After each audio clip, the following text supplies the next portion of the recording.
Hello? Can you hear me?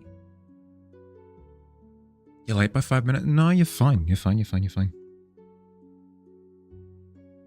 I'm late by 40 seconds. How we doing?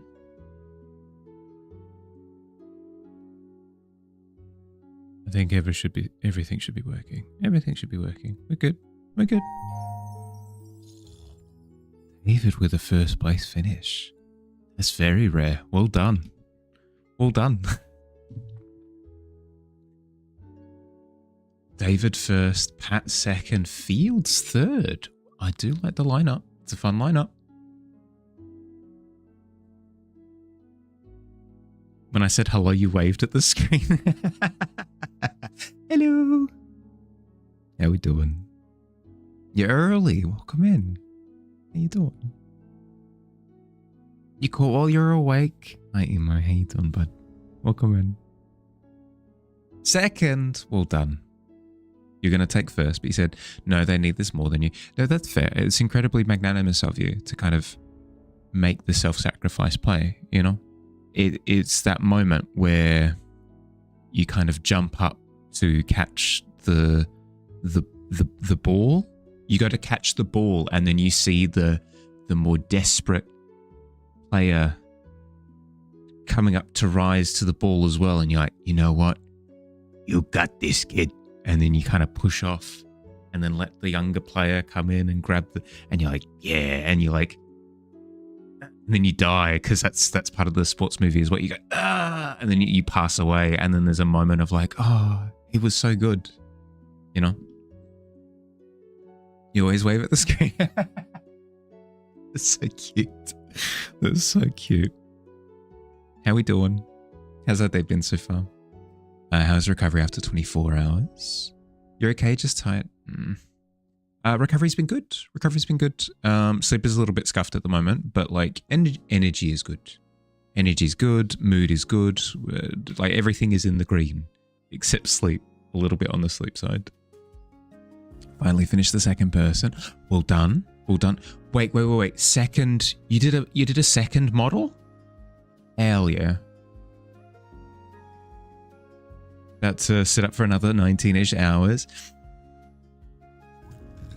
The sequel 24-hour stream will never leave the zeitgeist. It'll never happen. You die, never play. Well, that's where I'm at, David, with my sport career. Is I can't do it because I'll win the sports game, but then perish sadly at the end. That's how it works. Manny the mannequin is real. Congratulations. Happy birthday to Manny. Good to hear. Get some more sleep, please. Yeah, I know. I'm working on it. Working on it. Got a monster for the all-night. You're prepped and ready to go. You're fixing your sleep schedule now. Okay. How far off is it at the moment? Because mine's off by like a couple of hours at this point. Should be a relatively easy fix, but... Boo! Okay. You scared me. The grey prototype and the first one made with... yeah, okay. Oh. Yeah, okay. Yes, we're not including the... Yeah, okay. Because you did the other figure, with the mouse face, but that's not the mannequin. Different. Same design, presumably with like a finalized look. 6 a.m. for you. You'll be in bed for the next 2 hours. So your sleep schedule is great. That's rough. All of these things are relative though, right? Like if you're doing okay otherwise, it's not the end of the world, but it all depends on when you need to be awake. If your need to be awake is a bit flexible, it's not the end of the world, but used to get to bed around 8, wake up around 4. Now around 9:30, wake up around 6. Okay. That's not bad. I presume 8 a.m. and 9:30 a.m. What we're talking about. Because you did that character for Art Fight. That was also like a mannequin figure thing. I presume you're not talking about that when you say the two mannequins that you've been working on. I presume they're both the same design of the like the posable mannequin with the beads in it. Go to bed at 8 a.m. and wake up at 5 p.m. So it's pretty bad. Ooh, it's a little rough. It's a little rough. Again, it's dependent on when you need to be awake during the day, but nice may be worse than you. Oh no. Don't have to do daytime things, or very rarely, so it's kind of okay. Trying to fix your schedule, but Baron streams at 1 a.m. your time. You hate missing his streams, plus you mod for him, so you usually get up a little before 9 p.m. to have dinner for breakfast. Yeah, that's fair. That's fair. 9:30 p.m. I was off by 12 hours. Oh no. Oh no. Again, I'm the last person on earth who can judge, because my sleep hasn't been fantastic. But good luck with fixing. Good luck with fixing it. Activate your shoes of dancing and dance through the doors. They've worked. They've worked. They've worked. They've worked. Is this the first time that the shoes of dancing have worked? All done.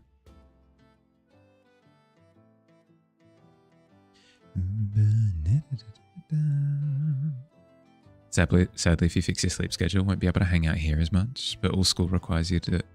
But school requires you to lock in. Yeah. It's all good, bud. I'll miss hanging out with you, but if it means that you're more healthy for it, you have to do what you got to do, you know? Did they work? Have you just gotten better at dancing? I mean, these things aren't exclusive, right? Could be a little bit of column A, a little bit of column B.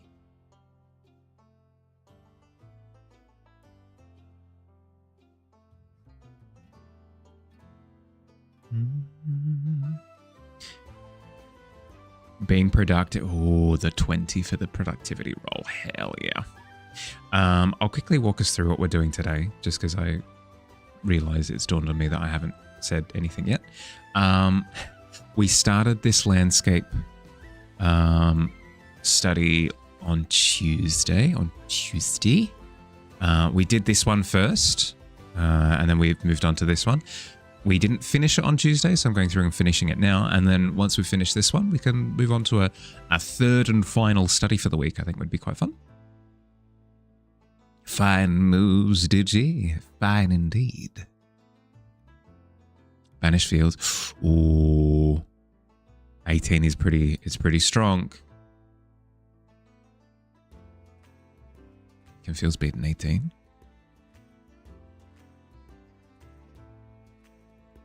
So I was referencing a mouse from ages ago. These are the ones that you're going to make. Yeah, okay. Yeah. No, not from ages ago. From Art Fight last month.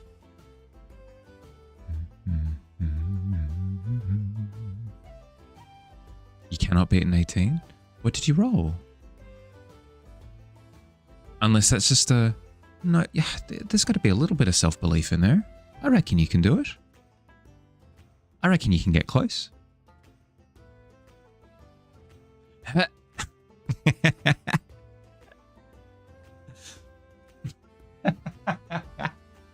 The heckin' rude.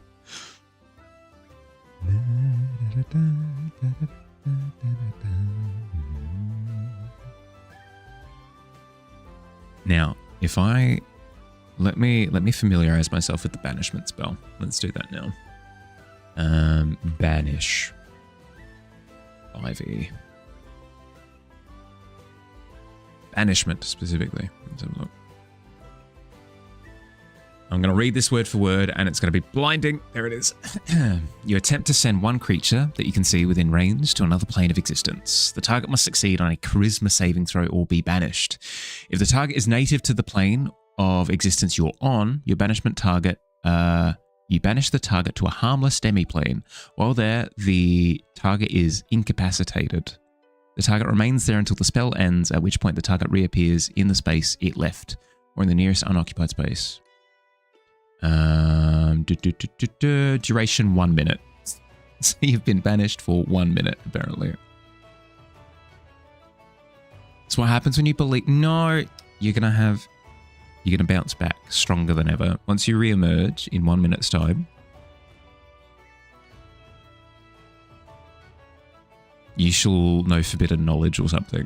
I feel as though that's what happens, right? Is either you go to a place where there's a big creature that goes, I'm a big lion turtle and here are the secrets to the universe, bing, or you like have a flashback with a parental figure who goes like, I've imparted this knowledge on you 20 years ago and you just weren't paying attention at the time, so pay attention now. And then bing, and then you're far stronger than you've ever been, and you bop somebody in the schnoz after. When he banished fields, he finds himself at the fish dog bar and grill and meets Pluck. Cute, wholesome.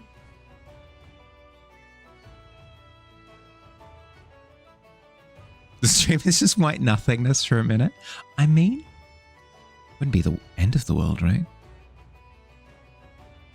If anything, it kind of gives you an opportunity to meditate a little bit, you know, kind of take in the moment.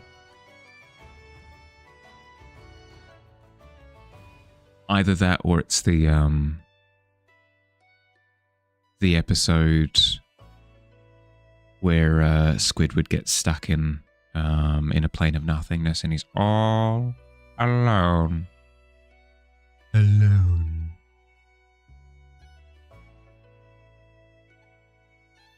You return covered in the blood of Pluck. Has he reminded you of the knave Digi? Oh my goodness.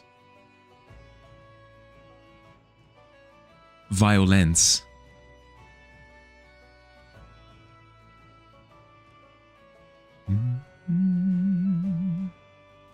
He didn't say murder, he just said blood. One bop to the schnoz leads to a pump action nose burst, I think.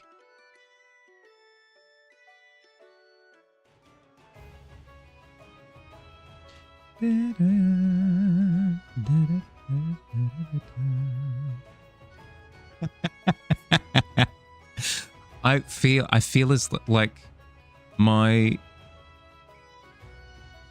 instinct is to be like, no violence, but I mean, like, did you through the first punch? Like, what can I can't say anything.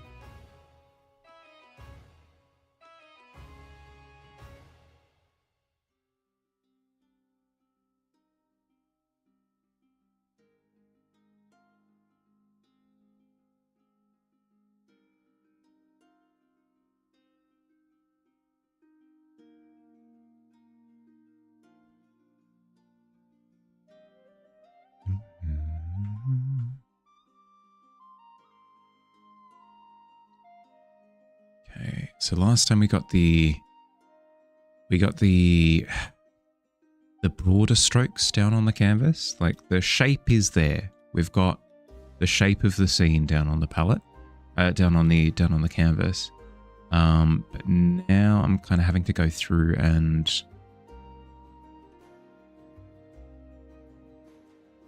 clean things up a little bit.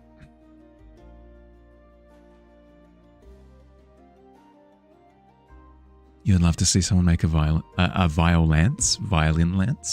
Actually, a really nice, cool thing. It'd be heckin' cool. So how you prank him into banishing himself to go check if it's true.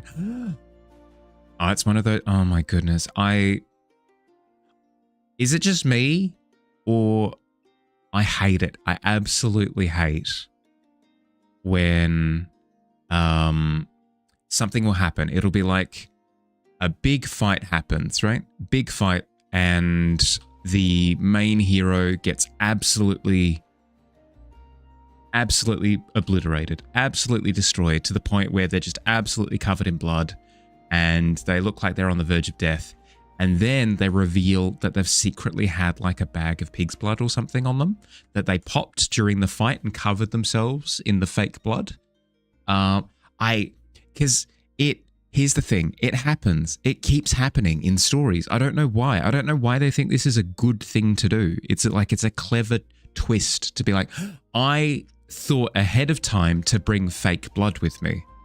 No, literally not. Who is doing that? Where did you, what? Why? When did you find the time? When did you find the time? Why was that your plan? Like, get beat up a bunch, cover myself in fake blood, and then, like, surprise. It keeps happening. Too many stories. Too many stories have it. I'm sick of it. Like someone says, we can just use violence when trying to solve a problem. They're met with confusion and pushback. Then a museum on a horse fixes everything. Ba-ba-bum. No, you misunderstand. Music.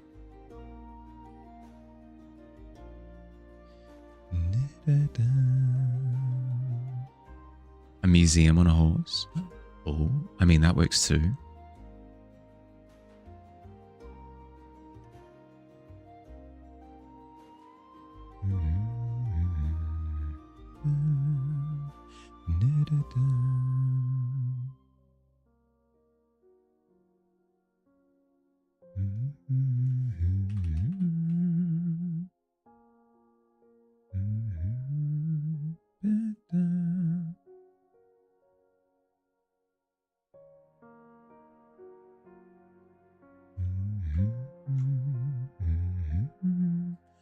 Hi, Kira. How you doing? Welcome in.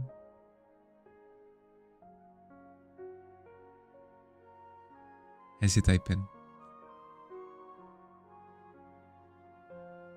It's a strong-ass horse. It's very reminiscent to the big green and if it falls out of a tree it can kill you joke. Yeah, the golf course one. Doing good. Starting class soon. 5 days. Exciting. What was the... You told me the other day. What was the course?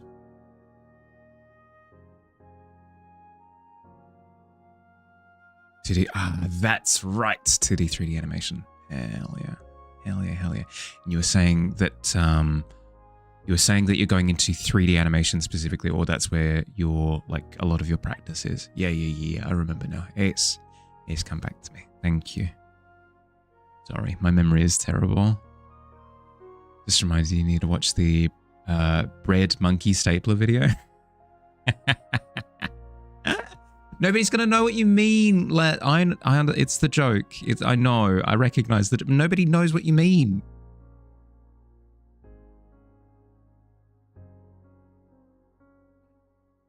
It's fine. I feel guilty. I feel guilty when I don't remember the details. Museum. Hell yeah. Perfect. Perfection.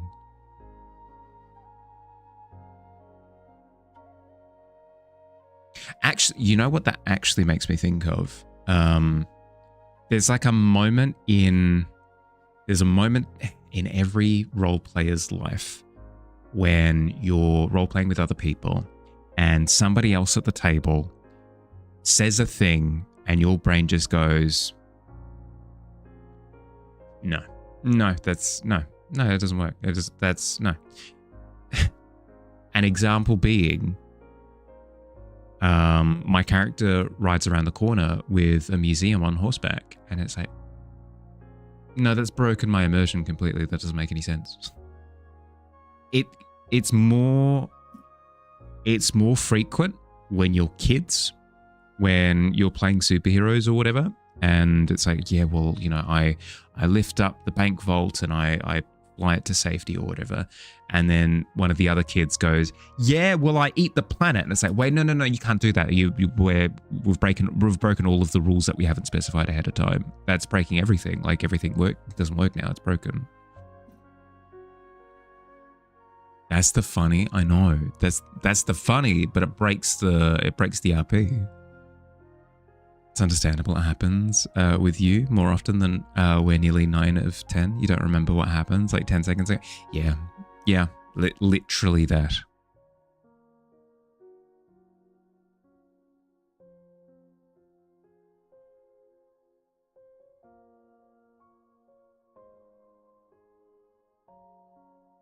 There's a Fallout D&D game book with one of the encounters in it you think are really cool. A wandering casino pulled along the wasteland by Raymond. Oh, that's hilarious. That's amazing. Does anyone remember a movie called Mortal No, not Mortal Instruments. Mortal Engines. Does anyone remember a movie called Mortal Engines? The one with Hugo Weaving and the female lead is in stuff. Mortal Engines is very good. Yeah. Well, I didn't see it. I haven't seen the movie, so I can't speak to whether it's good or bad. But I'm fascinated by that concept of cities that actively move around. I think that's heckin' cool. I play mermaids and they apparently control water and we fight about... Yes, exactly, right? Where you're like, wait. That's broken. You can't do that. That breaks... All the rules are broken now because you can just do whatever you want. That happens in... That's why rules are important. That's why when you're playing and having fun, it needs to be in an incredibly structured way. Probably because a lamp fell on your head when you were younger, causing... Oh, good lord. Well, I don't have a reason like that. My memory just bad.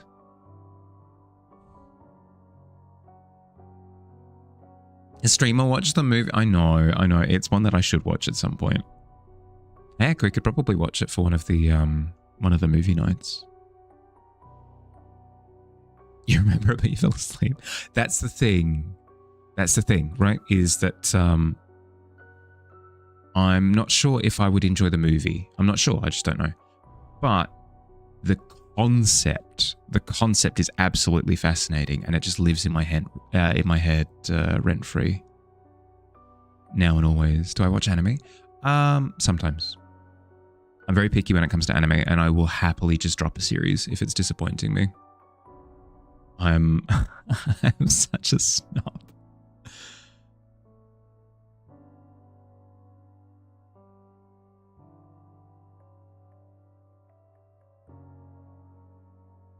Is there a particular anime that came to mind?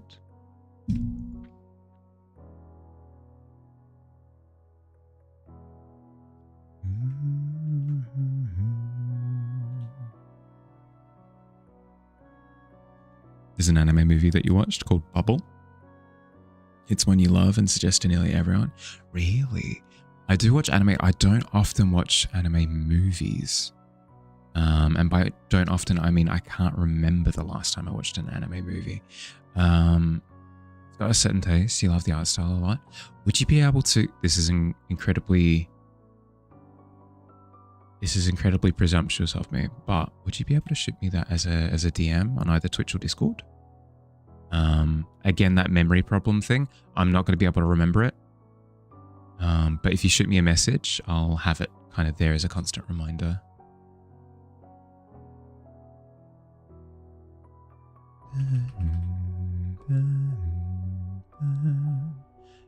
Do it, Discord? Thank you. Thank you.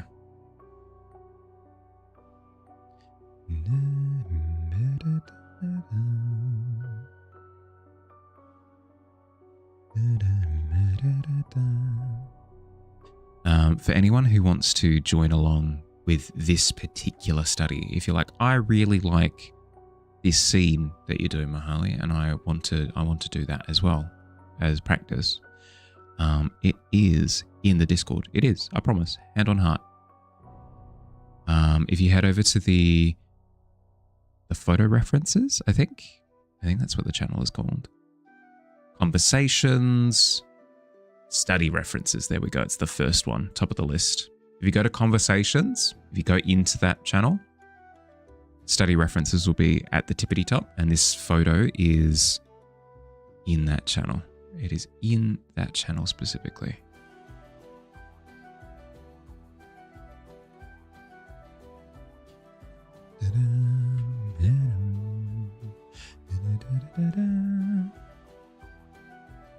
I was talking about it yesterday, but I don't know. Yesterday was a long time ago. I can mention it again today.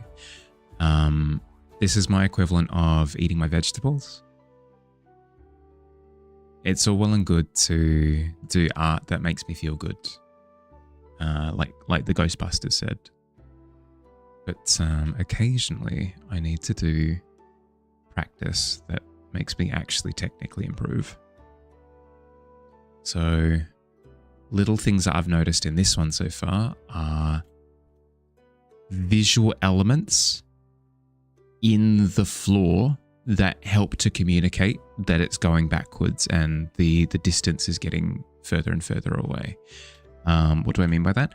The shadows are helping to kind of communicate that the distances are getting greater. So you've got like a bigger gap here, and then when it gets further away, the shadows get closer and closer and closer together to kind of communicate that even though the gaps aren't necessarily larger, they're appearing smaller because you're not able to see them as well.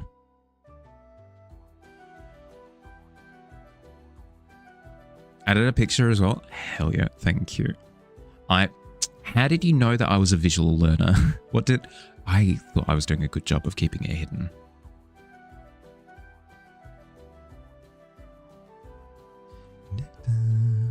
We learning? Yeah, we're learning. Trying to. How you doing, bud? We're waking up. It's atrocious to say, but it's true. We're waking up. We're waking up. We're da da da da da da da da da da da da da da da da da. Oh, good morning, everyone. 3:30 in the afternoon.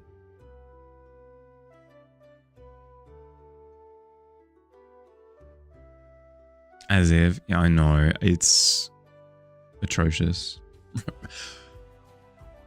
Rise and grind, my fellow alpha wolves.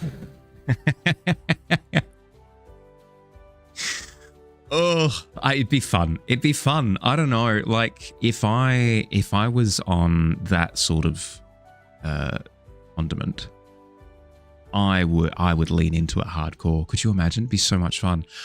Stream starts and like wolves howl. It'd be so good. First things first, we start our 5 a.m. stream with a cold bucket of ice. Has everybody in the book club listened to their self-help audiobook? Hey, Mez, how you doing? How's it going? Yeah, good. I'm being a dork, don't mind me. A woo, am I right, brother? I know, it'd be so good. I'm so sad, tongue-in-cheek, about the fact that I'm not like a self-help guru. Like one of those, like, you eat like 3 dozen raw eggs first thing every morning.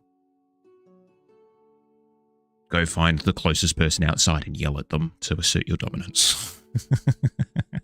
It'd be so much fun. It'd be so much fun. Ugh. The art for Bubble is phenomenal, even without the first few minutes. Don't listen to self. Oh no, you're missing out. It's garbage. The self-help audiobooks that I'm thinking of in this moment, absolute garbage. Do not bother. You might have started your stream with werewolves the other day. It's happening. The dream. How you doing, Maz? I don't know. I could make it happen. Like IRL streams of me like doing my 10-kilometer jog every day. You know, like lifting buses or whatever people do. Hydrate? Yeah, that's true. I do need to be doused. And posture check. And posture. Yeah, okay. I'll look after myself, I guess. Look how much taller I am. And I actually sit properly. Doing okay. Just waiting for shops to open. Ooh. Groceries? How else will you get under the bus if you don't lift it? Yeah, true. I got into... I have to facilitate the terrible. To facilitate... You know what? End that sentence there. I have to facilitate the terrible. Speaking of, how tall am I? 178.5 centimeters, I think. What does that equate to in feet and inches? 178.5 centimeters in feet and inches.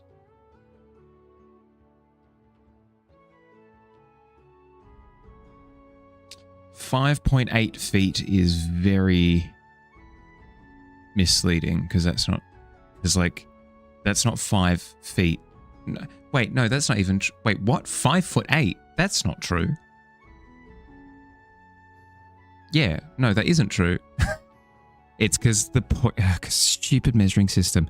The decimal places don't equate for what inches are because it's different, because it's not measurements of 10 for God knows whatever reason. It's 5'10", I think. Here we go. 5 foot 10.28 inches exactly. Boom.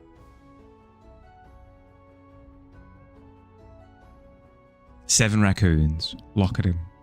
No, it's not 5'8". It's not 5'8", because the problem is there are 12 inches per foot.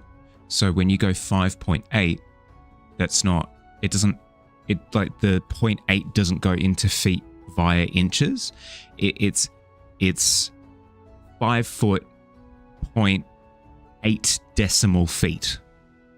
It's heckin' weird. Almost your height. Just too short. I don't mind. I don't. You can be short. You can be taller than me. When we're in a survival scenario where you're where we're scoping the land, when we're both rolling perception checks, you'll help to keep me alive. Okay. You'll spot the tiger in the brush, and then we'll run. We'll run for the hills. You're 6'1", 2 separate measurements.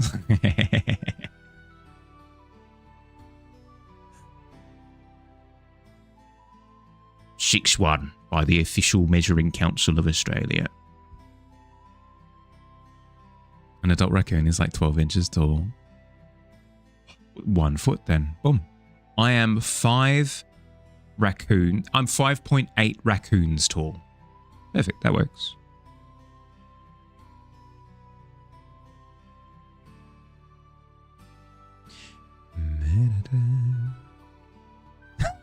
That's so rude. So rude.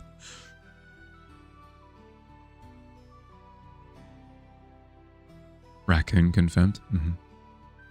Speaking of which, when you're in a D&D where you're a 7/5 Leonin, Leonin is heckin' fun. I haven't actually encountered a scenario. I haven't run a game for a Leonin or been in a game with a Leonin before. Why has that never happened?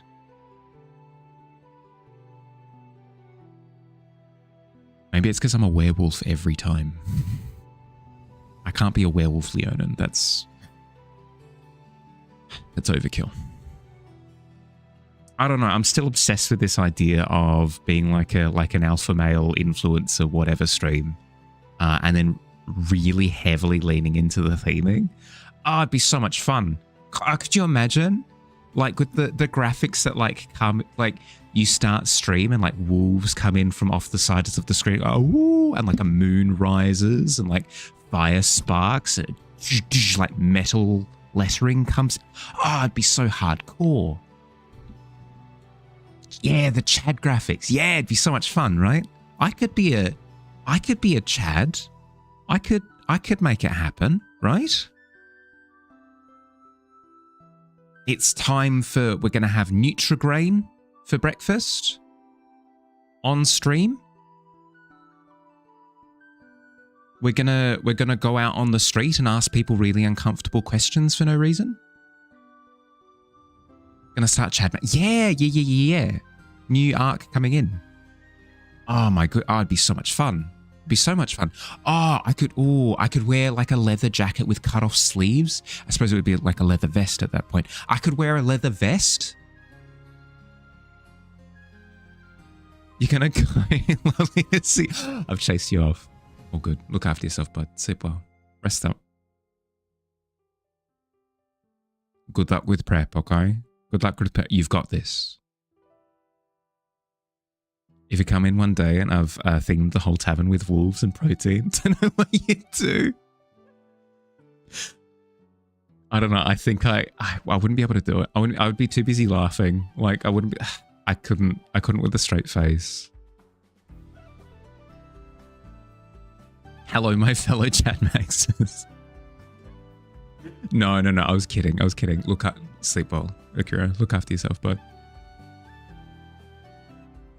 Could interview females and explain things they already know in too much detail. Oh! Chadsplaining. Yeah.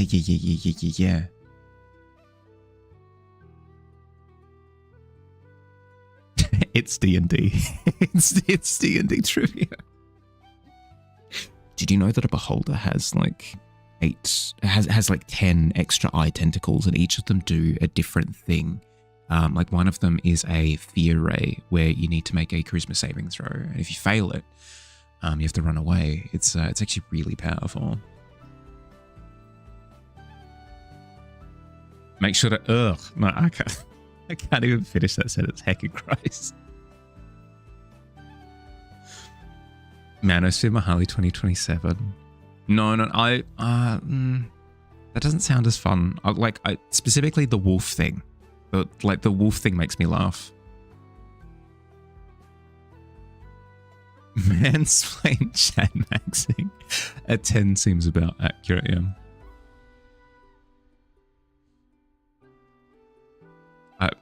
I've identified something. I think I just like the idea of being like a werewolf themed stream. I think that specifically is very fun.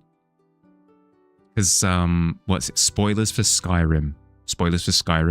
There's a faction that you can join in Skyrim where all of them are like, yeah, being a werewolf is hecking great, and like we get to run around, and in our afterlife we live on the plane of the god of hunting, and we do big howling all the time, and we're so strong,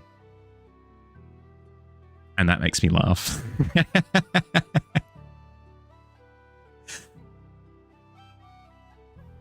I mean, I guess it's not. It's the hyper machoism combined with the furry aesthetic. I think that specific combination that makes me chuckle. Didn't work, but not for the lack of effort. Oh, no.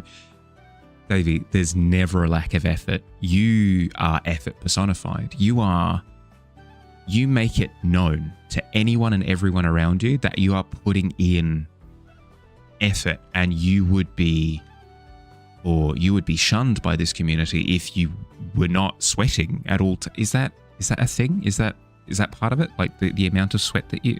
it's kind of gross, actually. But ignore that bit.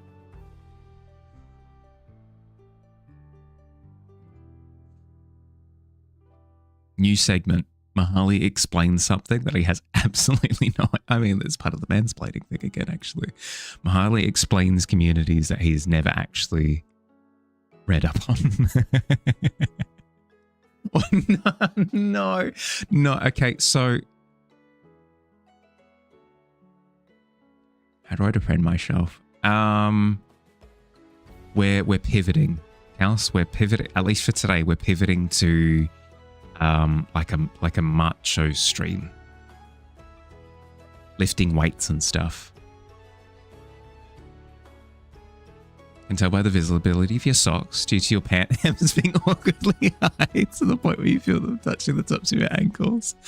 I mean, it's a commendable feature. No, I thought no, I'm joking. I don't know. I stumbled upon the macho side of the internet for a second last night, and it made me chortle. It made me guffaw and laugh and cackle. It was very funny. It was very, very, very funny watching people try to be taken incredibly seriously when there are like CGI eagles and like wolves howling and tigers roaring and stuff. It was very... I could not stop laughing for a good solid 15 minutes.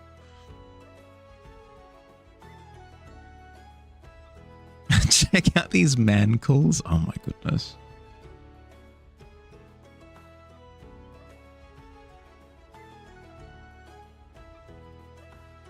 Touches. No, you can't. That takes away his power. Heard of apex predators? Mahali is the JPEG predator. Yep. That's me. Awoo.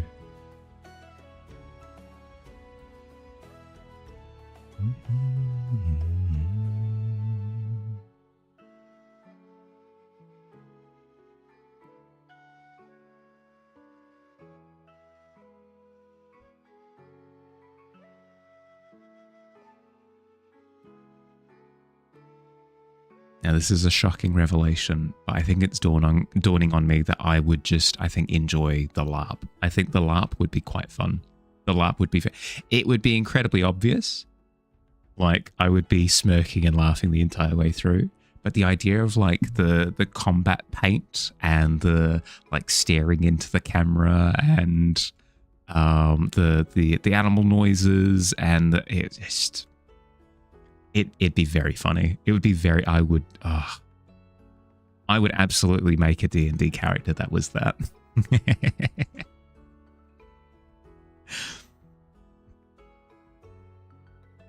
These mangles ain't for no one toots. It would seem so. I know. Repelled.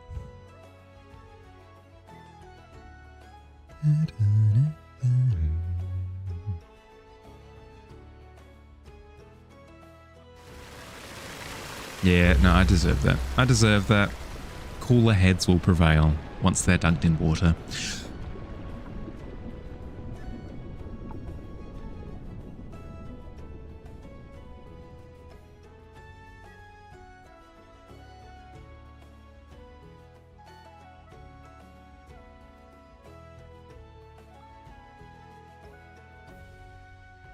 Did I get an email for feedback from Renfair? Your friend was filling it out earlier. There was a question of, would I attend adjacent events such as Renfair Rave or week-long LARP events? Ooh. Week-long LARPs are just impossible. Just impossible at the moment. Like,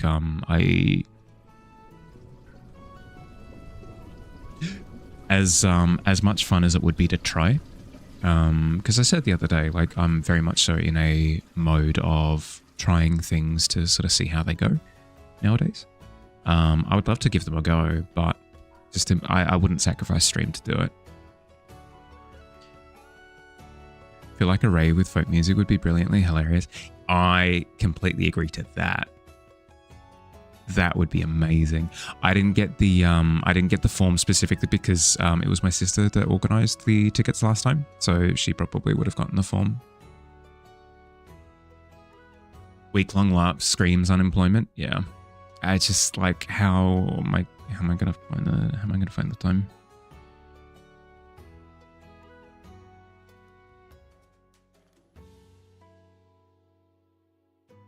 You didn't either, as you got your tickets through Tixel? Yeah, okay.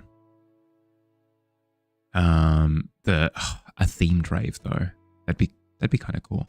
I think I'd struggle a little bit just because like sensory overload is a thing that I struggle with. Specifically in crowds, like I'm not a big crowd person. The concept is heckin' brilliant though. Please check memes. Yeah, all right, I'll make an exception for you.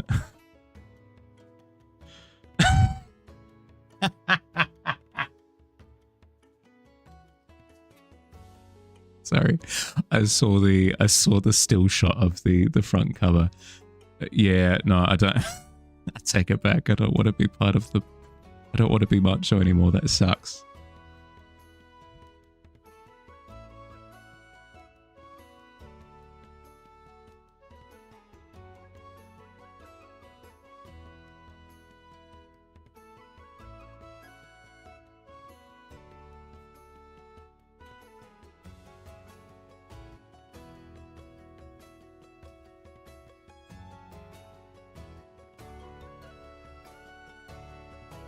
You can delete it. Yeah, send it to the pit.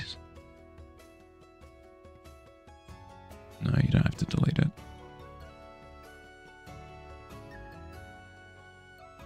That's actually awful, the audio.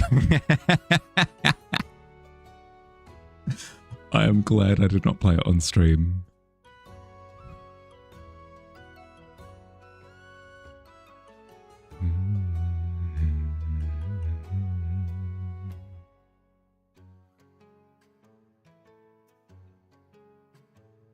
It was me. Yeah, exactly. Me mansplaining beholders. Immediately the image that came to mind. So you see their main eye is an eye of anti-magic, and you can't cast magic while it's looking at you with its mate. And they're like, I'm here with friends. I'm having a good piss off. BRB, gonna lurk where you pop shops. Yeah, go. Look after yourself, bud. Good luck. Speaking of tents, your 4-year-old calls the botanical gardens the tentacle gardens. Chili wish she had the art skills to illustrate. That'd be heckin' cool. Could you imagine, like, almost like when Maleficent takes over and the big vine growths surround the castle, but with like flowers. Oh my goodness.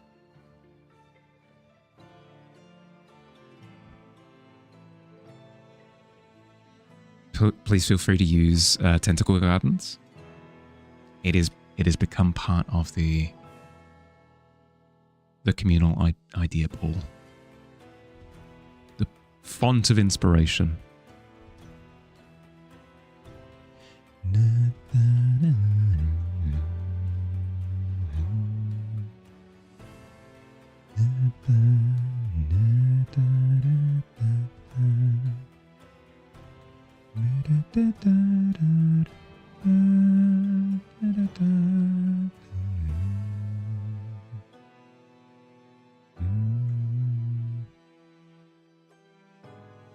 Pulled yourself away from your video games to do some art today? Oh, hell yeah.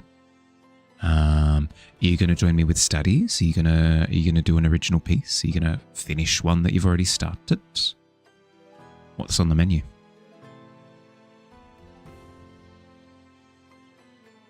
Sorry, boldly assuming that you haven't finished all your pieces, but I have many a piece that I haven't finished. Still working on Hawthorne's Familiar. Hell yeah. Hell yeah. So many whips, yeah. Yeah.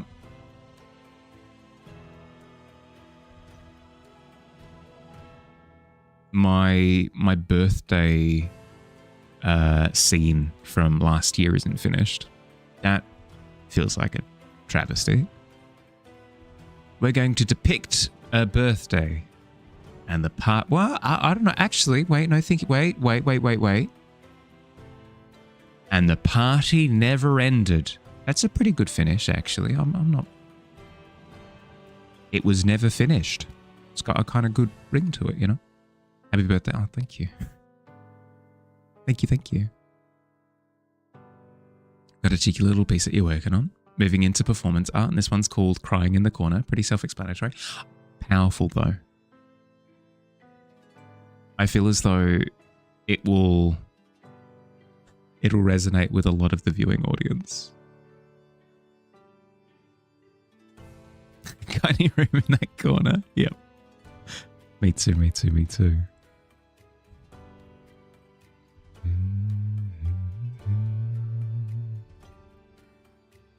Hello? Hi, Billy. How you doing, bud? Did I say party? Do we get cake? Was there actually... I believe there was cake. Time for a trip down memory lane. You ready? Finished images. Hop. I dislike that Windows goes back to being listed instead of showing the icons by itself, unprompted. Here we go. Was there cake in this scene? Was there cake? There is. There's the little... there's the little cake. Little cake. There you go. Boom. You heard Billy's voice in your head when he said that? I mean, it's his catchphrase. You do not remember this? This was back in July last year. Yeah. Birthday 365 years. 365 days previous. That cake looks poisonous. You asked if there was cake. You didn't ask if it was poisonous or not. There's also this cake as well. Also that cake balancing on the head. There you go. More cake. 365 years. Mahali's about... No. That'd be embarrassing if that's how that came out. K-Cat? Yeah. It's you? Which one? This one?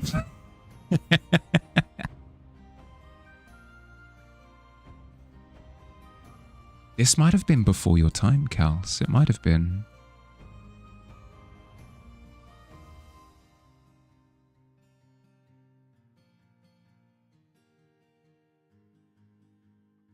Green hand? Yeah, okay.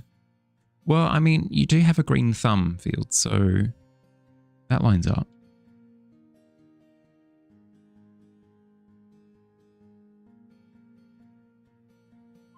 One year, 1 month, 119 days.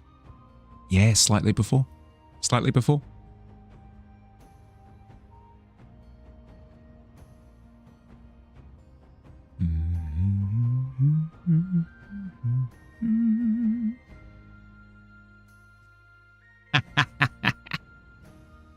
Incredibly appropriate for that to break.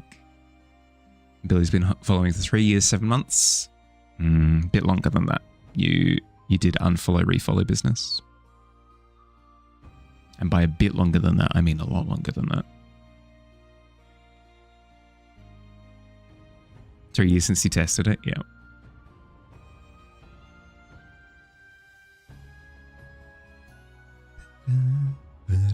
I think Fields is also unfollowed and refollowed as well, so I think that would be broken if we were to test that too.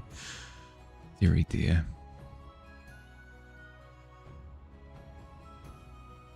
Dude, time flies. I've felt every second.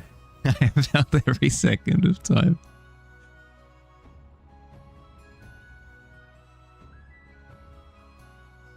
The years of one viewer and it being me we're rough. We're a bit rough. Or 1 year, 15 days. Hell yeah. Was this back during the rat painting, Kessa? If my memory serves me correctly?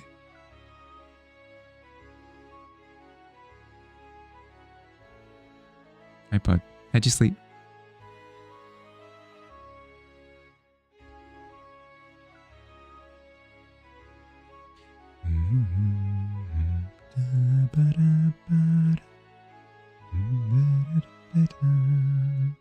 You came here last year. That's not true.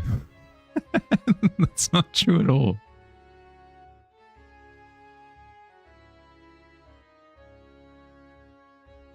Please don't mention sleep.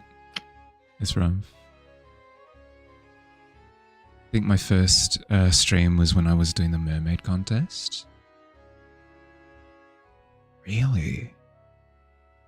That would have been... That's longer than a year ago. Did you unfollow and refollow as well, Kessa? Because that was May last year.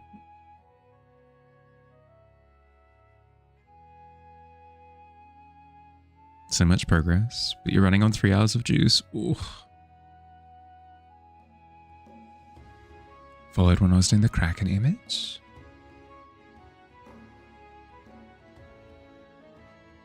When was that? That was June.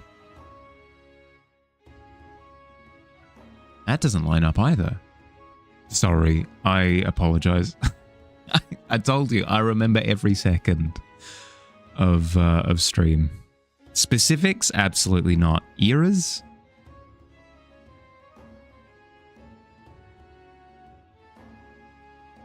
Joined my Discord in April of 2025.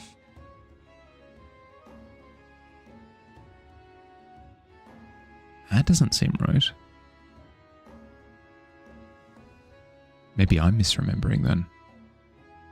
Uber arriving. Be around a little later. Okay, go. Yes, it does. 1 year and 1.5 months ago. Actually, yeah, no, that makes sense. Yeah, you are right.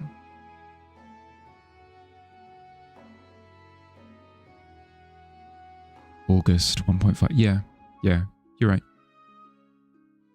Followed 30th of June. You got me. Heckin' pranked. You remember that? Maybe you were just scrolling the art on Discord? Detective on the... I know. I'm being put to task.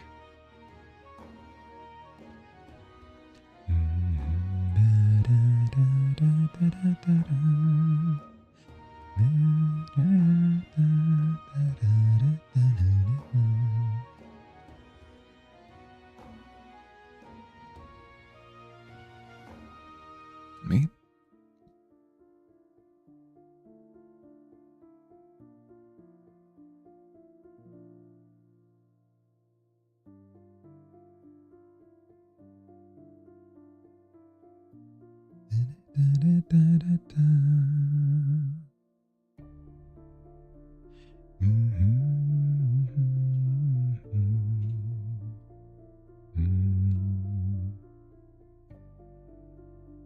Really? Fields is only 2025. What happened in 2024 then? Nothing. That's not true.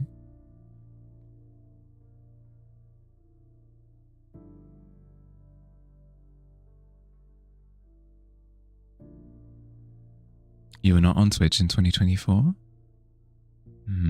What did we do in 2024? Give me a sec. 2024 would have been the magic items. I remember now. 2024 was these. This was the 2024 era. These ones.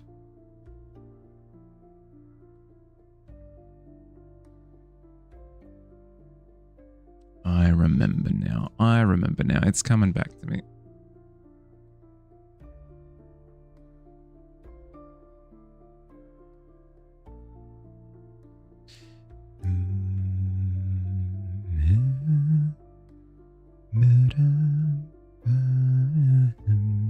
That's in 1 minute. The growth of my... I know. It's... I will say though, my object rendering has likely not improved that much since then. It's just I don't do that sort of thing much anymore. It would have improved a bit. Like my material studies have improved since then, but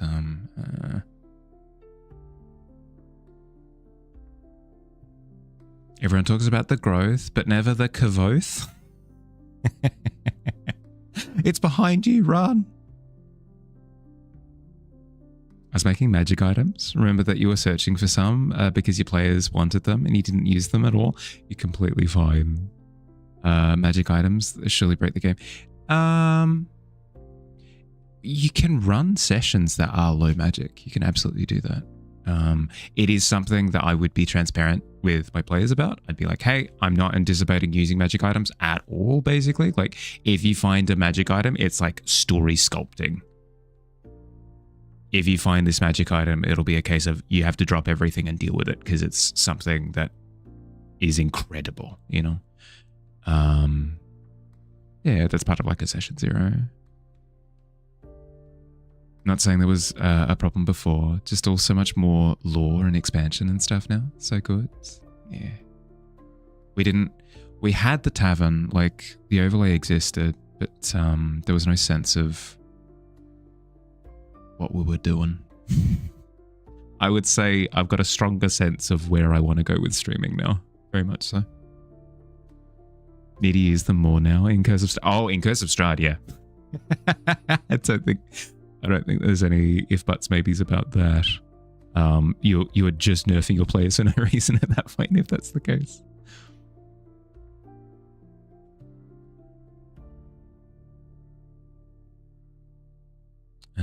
Okay. It has been an hour break time. But we're starting into the lavender. That's going to be fun. A smush of purple into there is going to be it's going to be absolute joy to do. I highly recommend if you've been sat for the past hour, get up, move around, grab a drink, grab a snack if you're hungry. I'm going to be running 3 minutes of ads while I'm away doing stretches anyway, so we don't have to deal with pre-roll ads for the next hour or so. I will see you soon. Be happy.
Hi.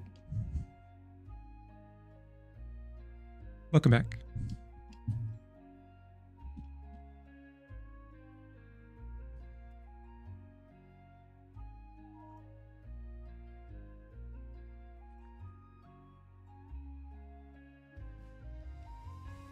Actually, if it was June last year, Kals, then it would have been within your time. Just piece that together, don't mind me.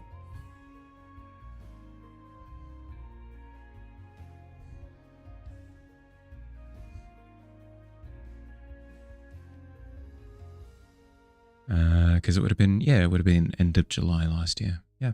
Yep. Maybe you just went irregular then? Yeah, potentially.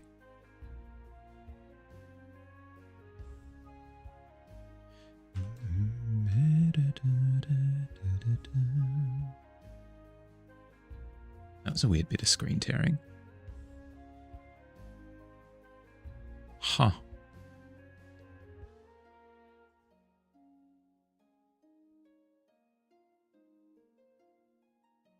Just shy at first. Completely understandable. I'm the same. Usually.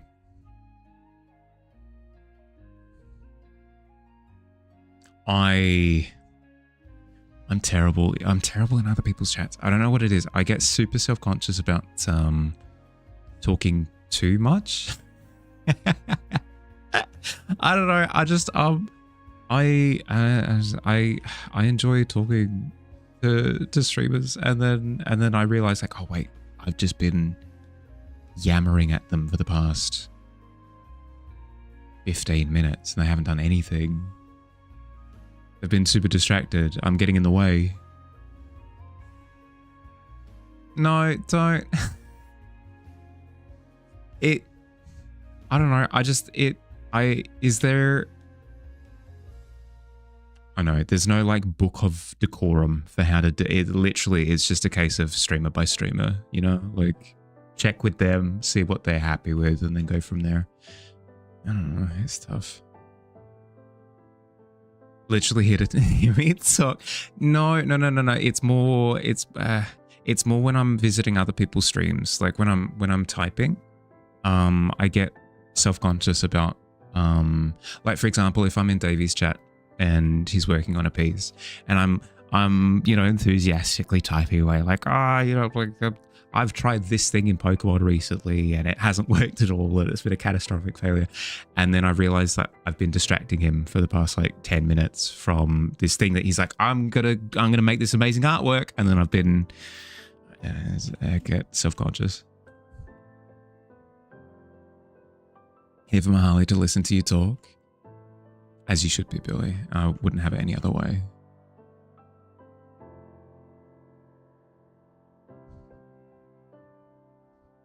The solution is literally just ask the streamer. Be like, hey, please let me know if I'm chatting too much.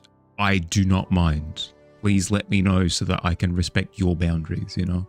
But I never do. And then I sit there stewing like, I've done it now. Ugh. Why is communication so difficult? Why can't... I'm jealous of people that just have the vibrator where they're like, yep. And I get a feeling that I need to give them space now. Felt this on Digistream? Yeah. The vibrator, you know, where they're like, I know when to interject and when to step away, you know?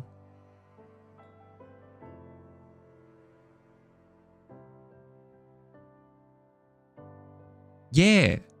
What Cal said. Is it working?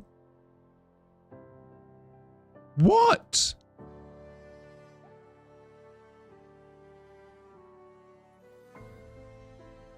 Sounds like something else.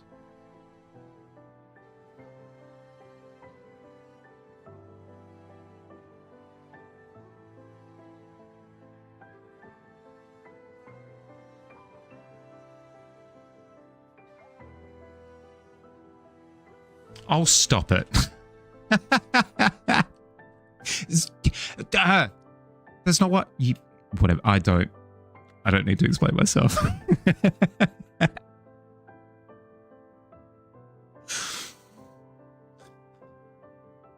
You're having an... No, don't... No, I... No, none of that.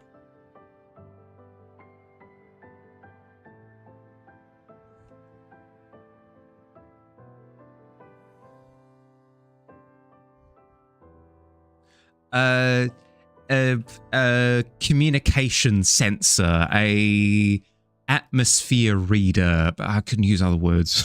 I'll use other words. Yeah. Have your fun.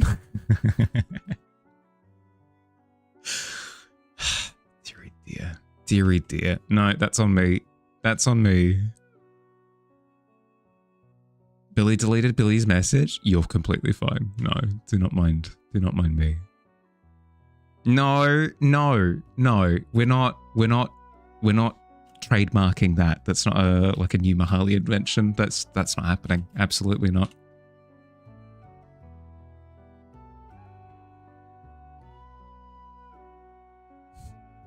New in stores.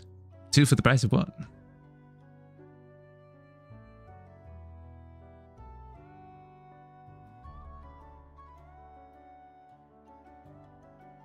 It's definitely not. It's fine. It's fine. It's fine. It's fine. Nice, thank you. How you doing? Welcome in, bud.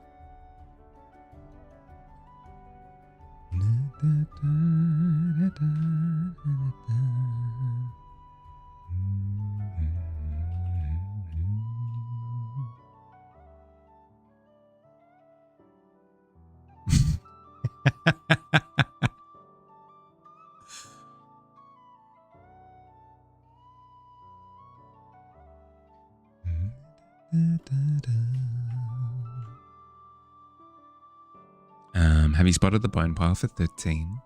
I'd say it's not that you didn't know where the bone pile was. It's just you spotted it. You spotted where the main pit entrance was.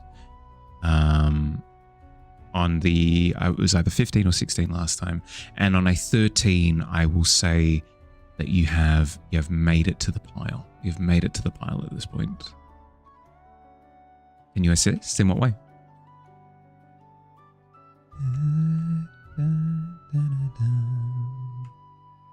Oh, with the grabbing and the moving of the rib. Yeah, yeah, if you'd like to. Billy, do you want to roll that second dice as the advantage? That's okay. That's okay. I'd say at this point in time, you've made a bit of a scene as you've dragged this giant rib bone into the main sort of auditorium section of the pit, to the point where other people have started to notice, and Billy is one of those people that's noticed and has run over to assist you. But to call a giant rib bone of that size unwieldy is the understatement of the century. So there's a degree of awkwardness initially.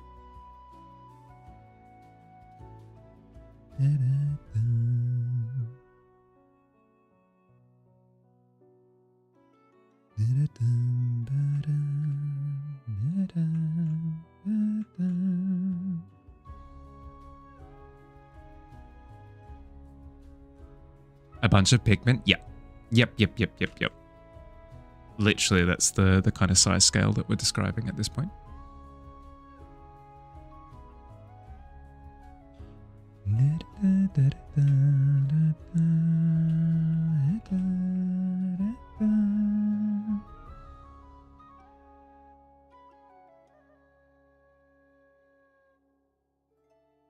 What did you need saving from? Saving from?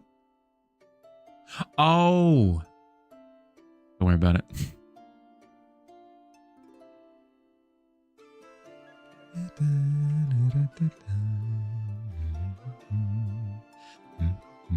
You are not missing out, I promise you.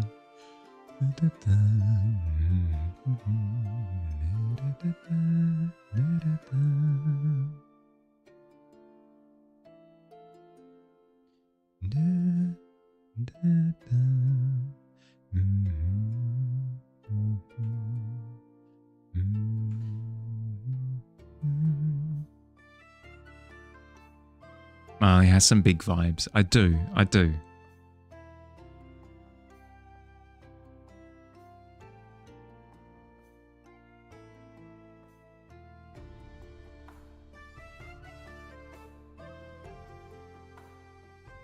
Menace. Absolute menace. Big vibe energy. Yeah, exactly.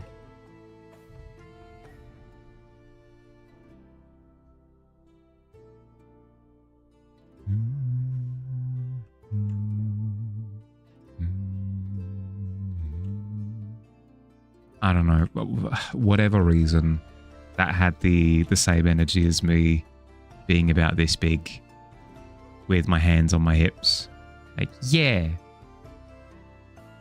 I do have big vibes, don't I? Huge, mighty vibes. Literally screaming. Sounds like...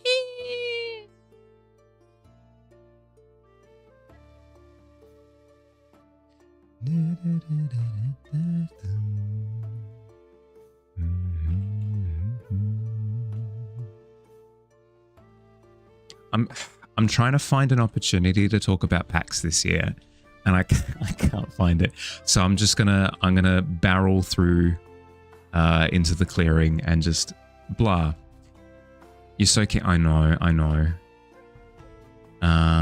I want to get a read on... Yeah, but yeah. Go. Do what you gotta do. I want to get a read on how many people would be interested in catching up for PAX, I think. Because if it's only a couple of people, then it should be easy and flexible to just find a bit of time to catch up.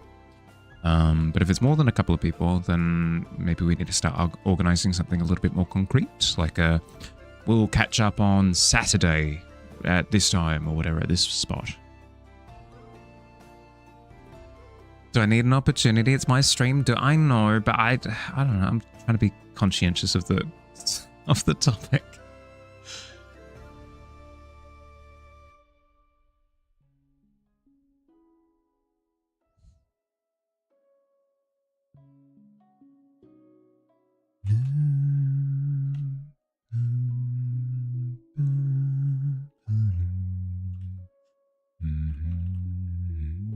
House is one.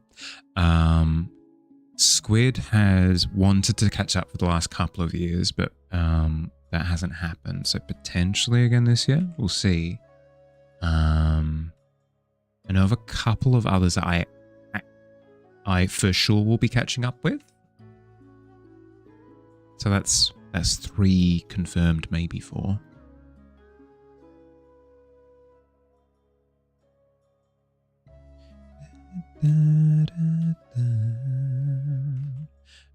I think the best way will be to message on the Discord, I think, with like a Tavern Goers or something. Enjoy your luck, bud. At Tavern Goers, who will be going to PAX and who wants to catch up? I will be baking cookies. I might bake cookies. I'm tempted.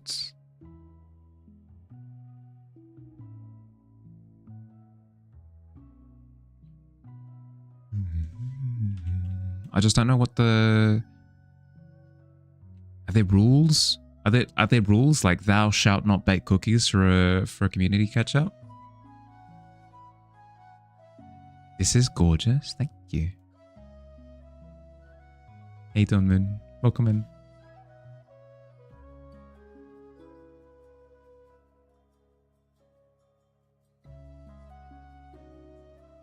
You well? How am I?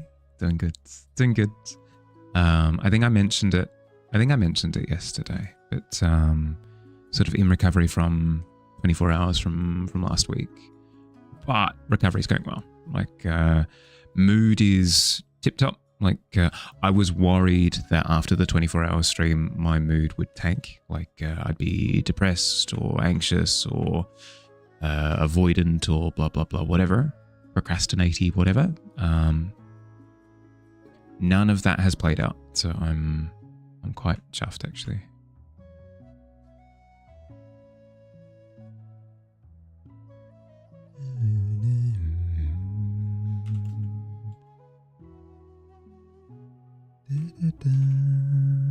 Gonna take a little bit for the energy to come back.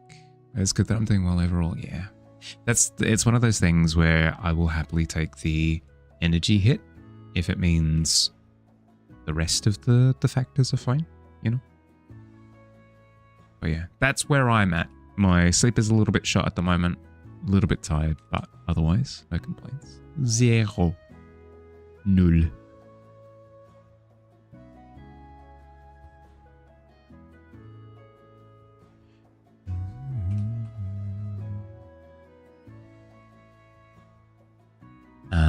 to catch up to speed as to what we're working on today specifically, I started this study on Tuesday based off of this photograph provided by the one, the only grenade. And I want to finish it. So a while ago, I had made it so that Tuesdays and Thursdays were study streams.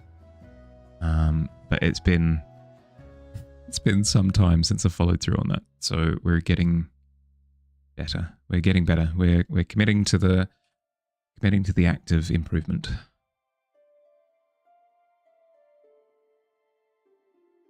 Why can't I get this orange right? What element of it am I missing? Vibrant? More vibrant? Also, I think the angle is a little bit off.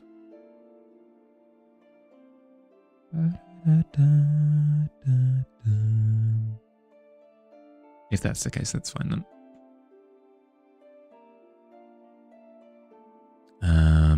We were talking before about PAX. We were talking about PAX this year.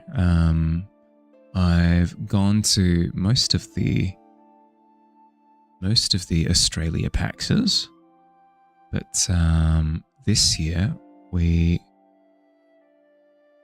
have more of an opportunity to catch up as a community in a sense, because up until now the community's been sort of on the smaller side of things, which is completely fine, but we have an opportunity now to maybe do a thing. So we're just talking about what things we might do.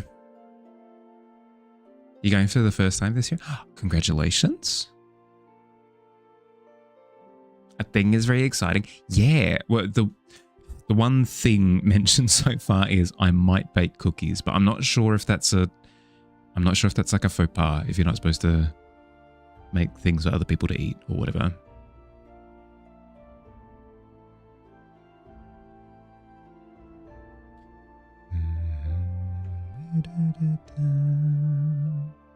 If there's a meetup with cookies, you'll also bring snacks.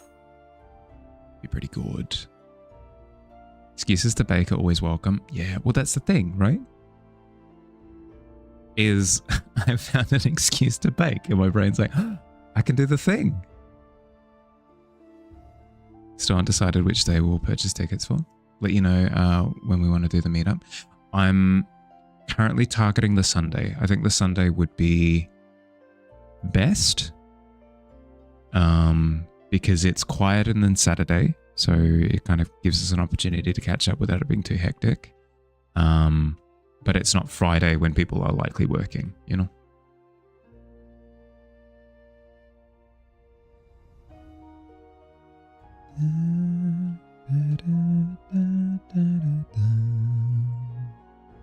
Sounds good. Oh, yeah. Cozy meetup, wine down kind of thing would be nice. Not that you have been here long. You're completely fine. You're completely fine. Cookies to wrap at the weekend. That was the thought, right? But I'm not sure if like...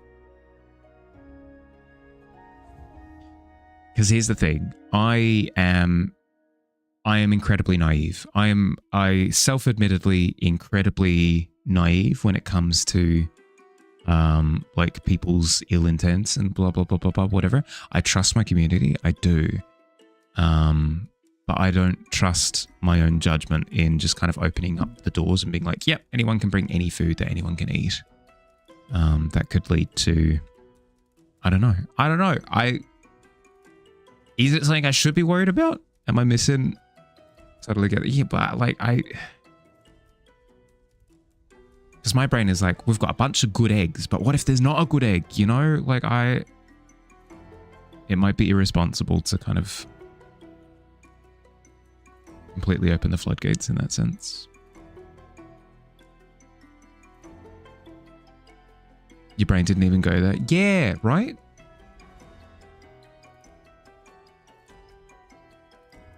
It's also a thing for allergens. Plus, you want to trust everyone, but never know. Maybe make a picnic meetup the goal for next time if this one has good vibes. Yeah, this one could always be a vibe check. That word is forever cursed now. It could be a vibe check. See how everybody feels about it, and then kind of go from there.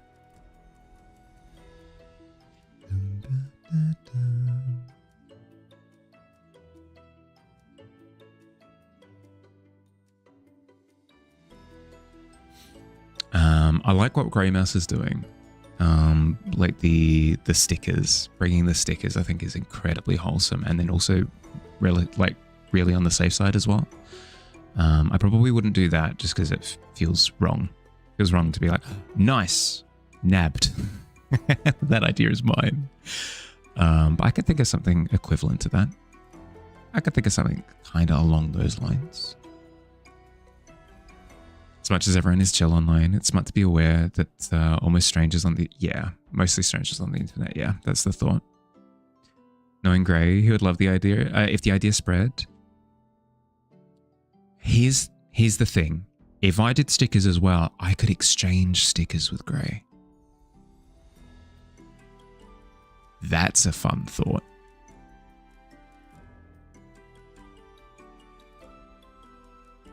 Exactly, trade? Yeah. Lots of people do stickers for packs. It wouldn't be a stealing thing. Okay. A staking thing? I mean, if they're vampires. Born ready. Here we go. My training is kicking in. Sleeper agent. Online. Draw a stake. Nice to meet you. Oh, well done. I would probably actually... I think I would make stickers from the cheers emote. It'd be kind of fun. Either that or the magic hand, the mage hand.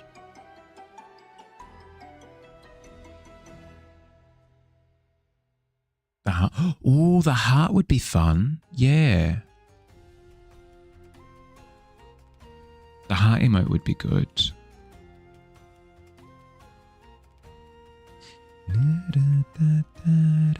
Quill. I need to do an improved version of Quill. I'm thinking of redesigning him slightly. I just don't know how. I think I need to lean into him being like a magical owl a little bit more to make his colors pop. As he currently is, he blends into the environment a little bit too much. A Quill glow up, yeah. Because Quill was... When did I animate Quill? I think 2024 would have been animating Quill. So it's been a while. It's been a little bit of time. It'd be easy to do as well because I've got the animation frames. Like I just go through and repaint them. It's not like I'd have to redo the timing or figure out any of the anatomy or anything like that. It's already been done.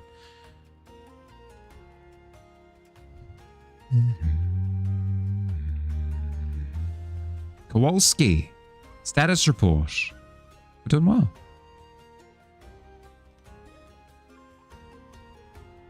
Yapping up a storm. How you doing, Digi? What's the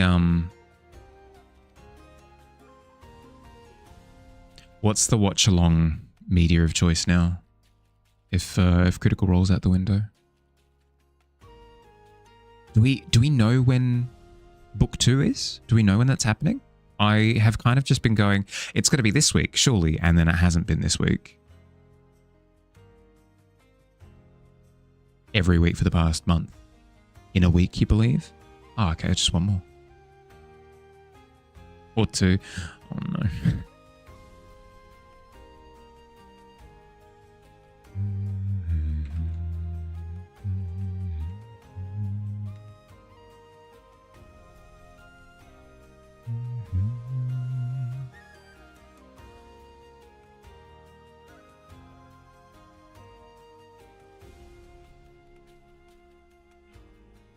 August 27th.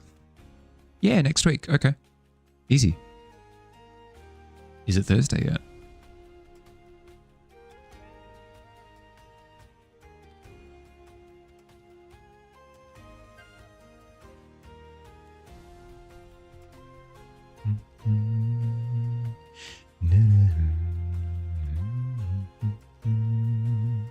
I need to add more form to this bushel? this clump of grass, I need to add a little bit more form to it. So I'm going to go through and try and shade it a little bit to kind of imply that there's a build-up of grass instead of just like wham.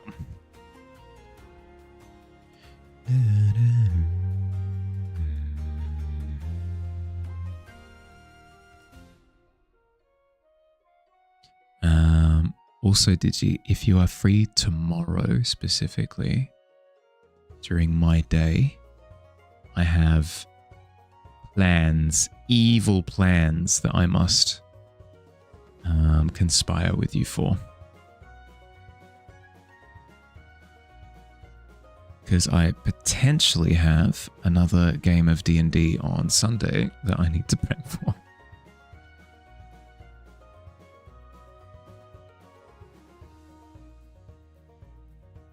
You're a schemer? Hell yes. Perfection. Here's the thing, is in all honesty, I've prepped for the next 5 sessions, probably, in all actuality. I'm giving you the help action with your scheming, so we'll do it with advantage. That's why we do it with advantage. Number big. I've prepped for like the next 5 sessions in reality. So I could run a game. I could just run a game at this point. But the way that I've explained it in the past is with every new piece of information that my characters give me, like, we've decided to do this, we've interacted with this character this way, blah, blah, blah, blah, blah, blah. Or even just things that I've improv'd in the session that now need to be added to the ramifications of what's happening. It's like I'm focusing a lens, right? Where, yeah, I've prepped for these environments, these character interactions and stuff, but I could make them better. I could make them better and more focused now because I have new information to focus with. Back from the shops, how'd you go? You have a plus 5 to scheming. Okay, so a 16 is not bad. 16 is not bad at all.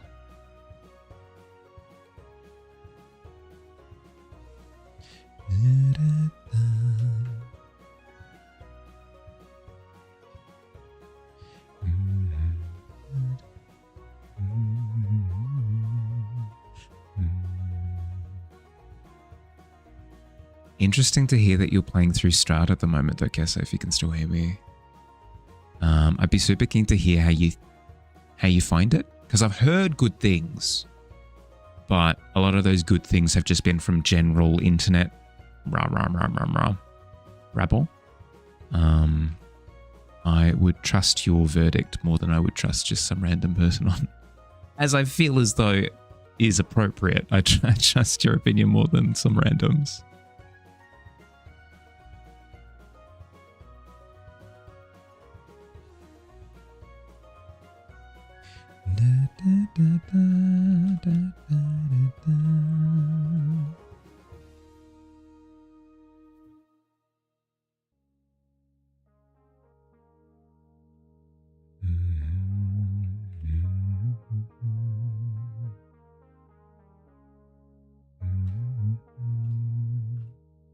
That feels okay.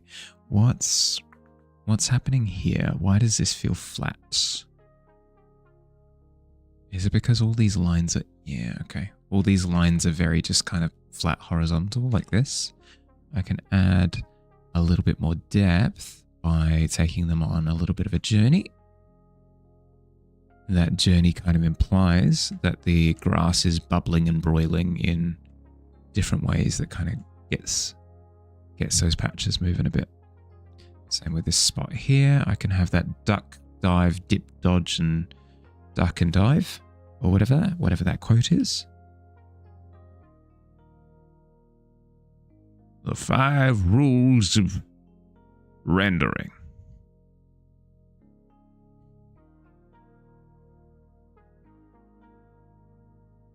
If you can dodge a line, you can dodge a mistake.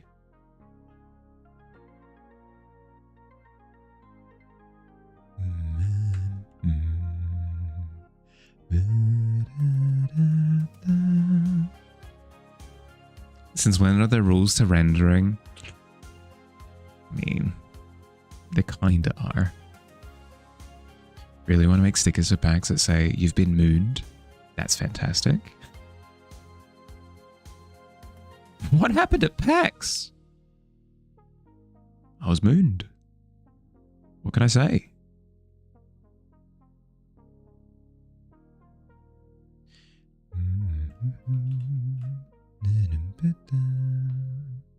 Okay, that seems to have added more volume. If I keep all of my rendering horizontal, it's going to look quite flat, whereas if I make some of it a little bit more vertical in broader strokes, that's adding lovely volume. Let's do that.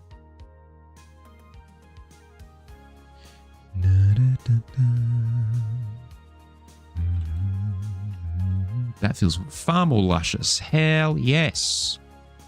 Secret of the universe unlocked. Okay, note to self. When rendering planes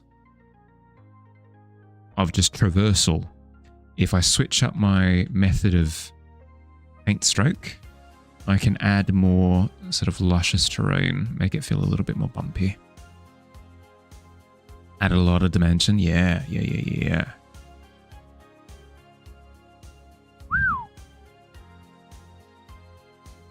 And they said I couldn't paint.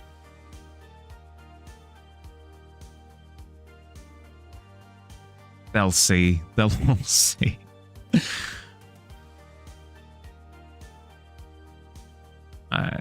Nobody said such rude words. But I don't know. I enjoy shadowboxing. Shadowboxing's fun. Those fiends, those miscreants, those bandits that I met that one time. Those 3 goblins in a trench coat who said, "Yeah, check out this guy. He can't paint. He can't paint to save his life." Yeah, see? Curse you, did you? Avast. A 13. Oh, I parry. I attempt to parry. Huzzah! Oh, meets it, beats it. Oh, this is exciting. This is incredibly swashbuckling. Where are you fighting, by the way? Did you, just so I can sort of paint the scene in my head, pun intended, I guess. Are we like the sort of the support bit, like mast beam thing on a pirate ship? That would be pretty good. On the edge of the pit. Perfect. Yep. Lock it in.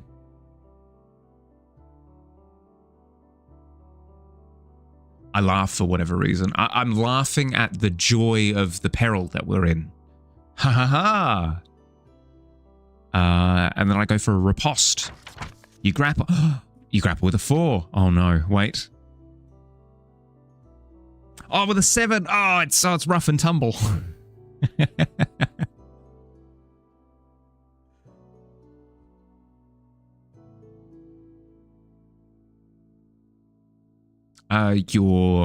Your mother was a hamster, I think is something that I could say in this moment.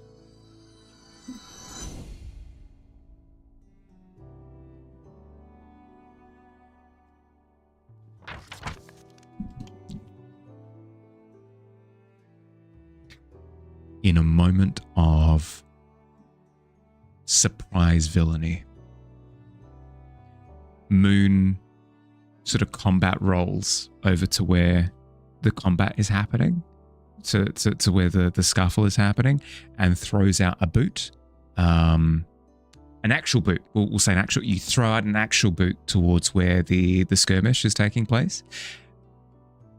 Digi is attempting to grapple with me to try and throw me into the pit. Steps backwards with one foot.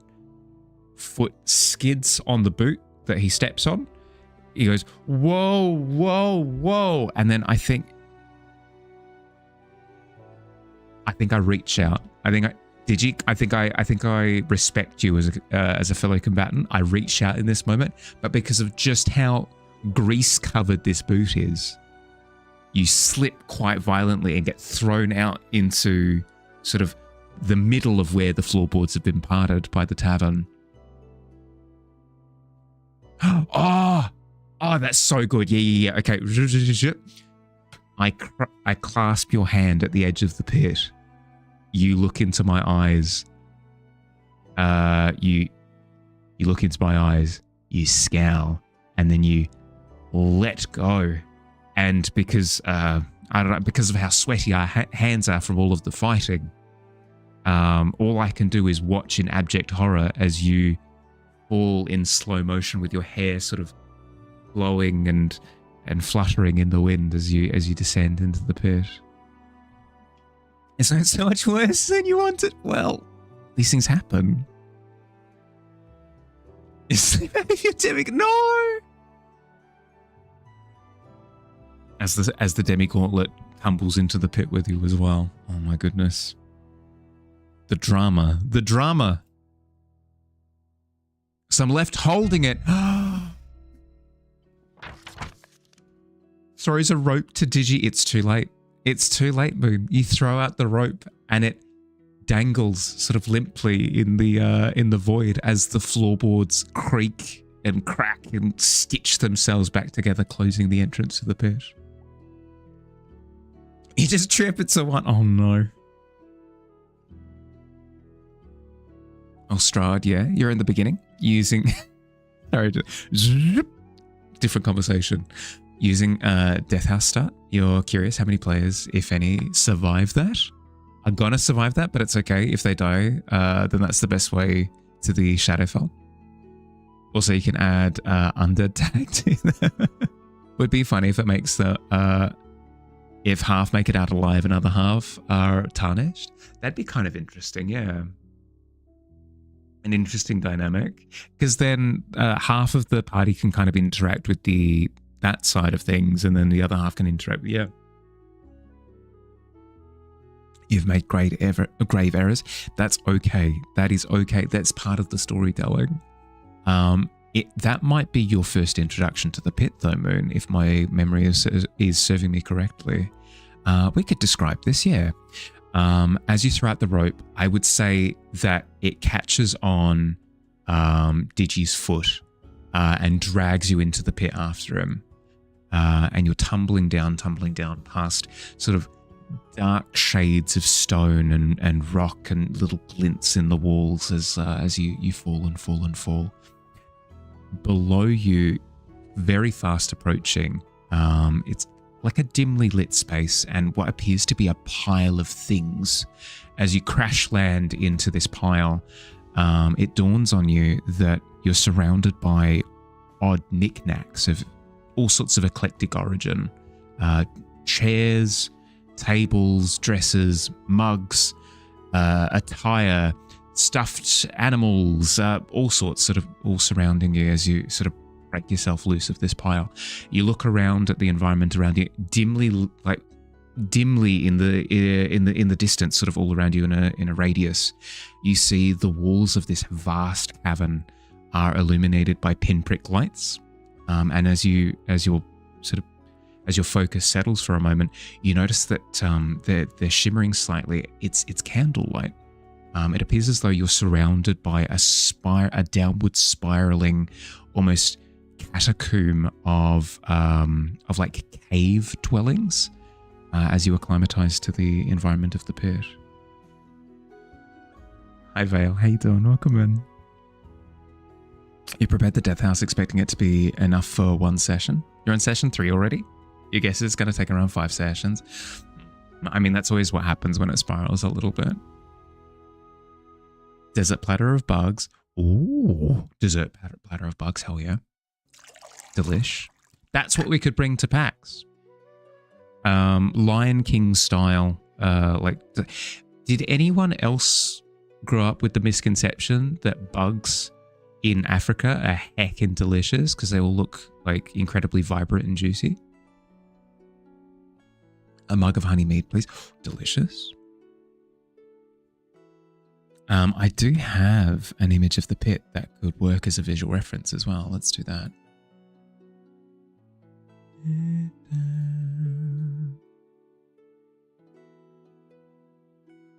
Tavern fan art. We'll go to Jade.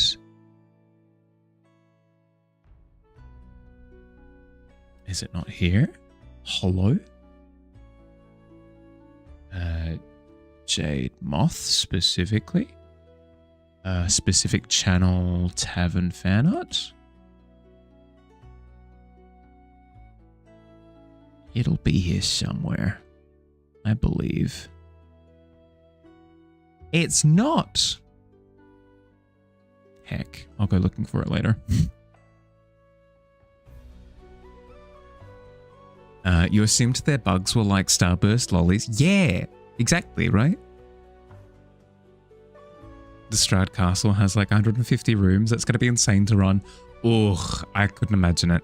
With big spaces like that, I tend to run it very sort of fast and loose, where they just go from room to room and they either see stuff or they don't. If I'm actually running it where they go and investigate every single room, I think I would hate it. I think I would absolutely hate it. The fan art also fell into the bit. That explains it. That explains it. Hydrate. Cheers.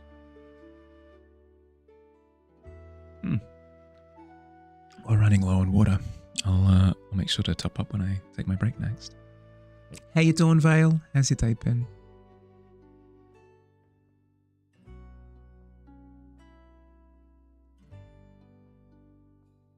Love when my body makes weird, like, water interaction noises.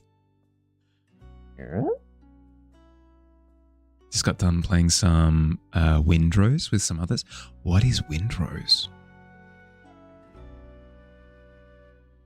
Was fun. Glad to hear it. Glad to hear it. Windrose is very fun. Think Valheim with pirates. Huh. Is that the... Was that the game that people were comparing to Sea of Thieves? I want to say like 3-4 months ago. Really enjoyed the base building. Cool.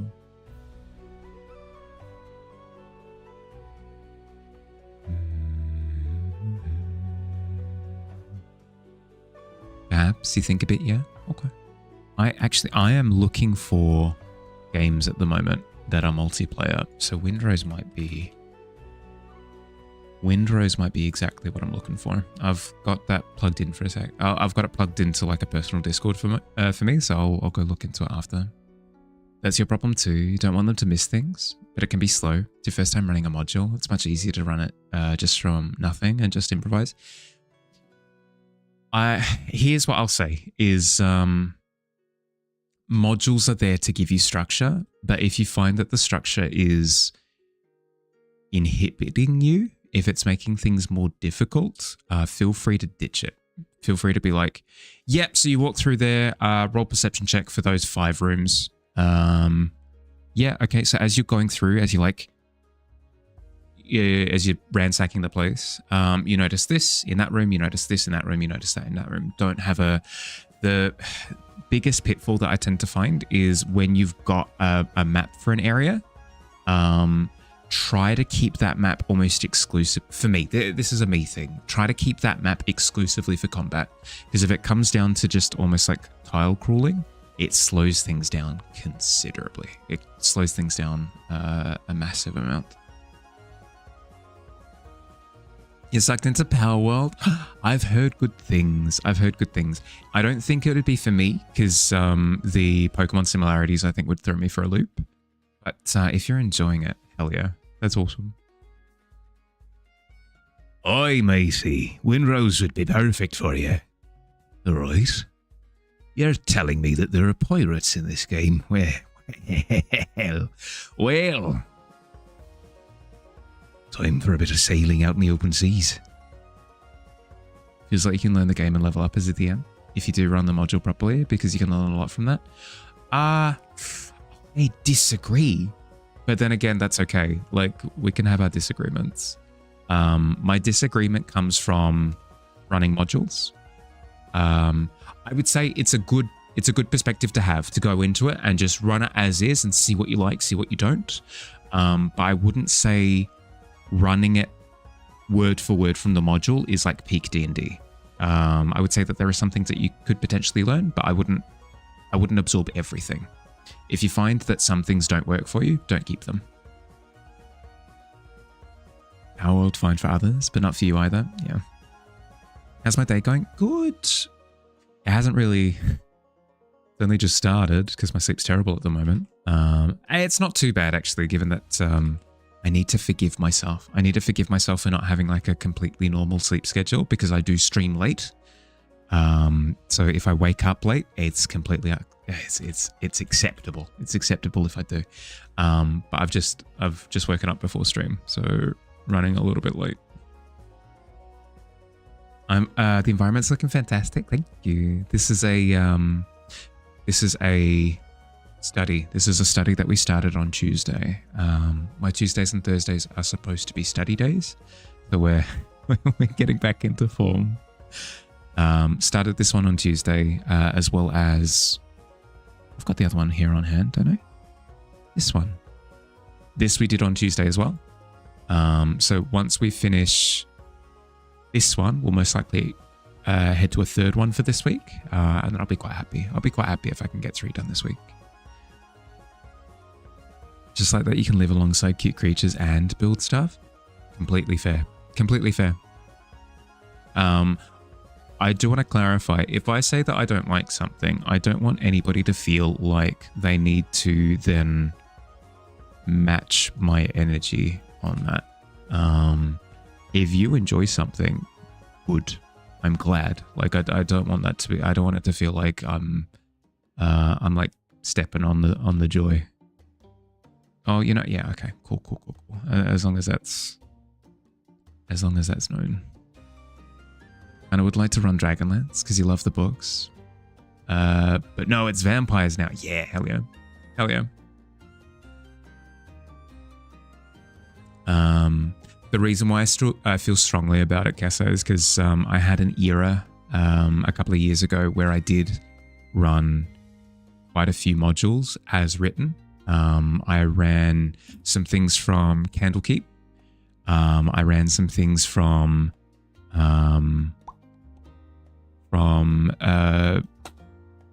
there's a Monster Hunter like third-party source book that's really highly praised. I played through Tomb of Annihilation, and I'm playing through Vecna at the moment, and I feel as though pre-writtens tie your hands quite a bit. As written, they tie your hands quite a bit. They give you lots of structure, which is good if you're not sure how to run stuff. But they can feel a little bit clunky sometimes. You like to take that kind of stance as well? Yeah. It's not your normal game either. Disliked the combat factor too. It's kind of fun for your creative brain. That's fair. Especially given that it's open world, right? It kind of gives you the opportunity to engage with it however you want without there being a need for... Like for Pokemon, for example, there's only really one way to... You can hunt for shinies and stuff, but if you're playing the game, there's only really one way to play it. Whereas an open world game, you can kind of just do whatever you want, you know?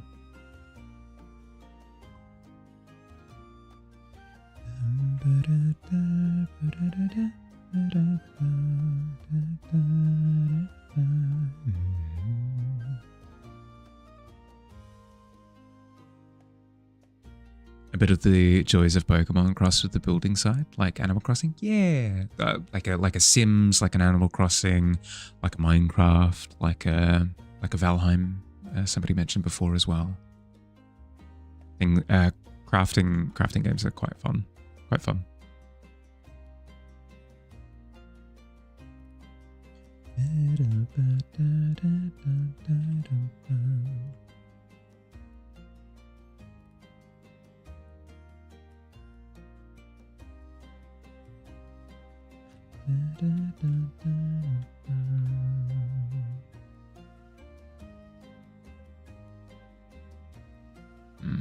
How do I want to do these sections of lavender? Do I need to make them brighter? I think I do. Pink and bright for this particular bit here. Yeah, there we go. You get it? You're making your edits already, but the puzzles can be fun. Or the players interacting with objects, foreshadowing and all the... Yeah, for sure. All the things that you would normally not do. So you see them, then you can probably integrate. Good mentality to have. Yeah, where you find things that you like, you keep them in your pocket, but then the things that you don't like, feel free to change. Yeah. Good.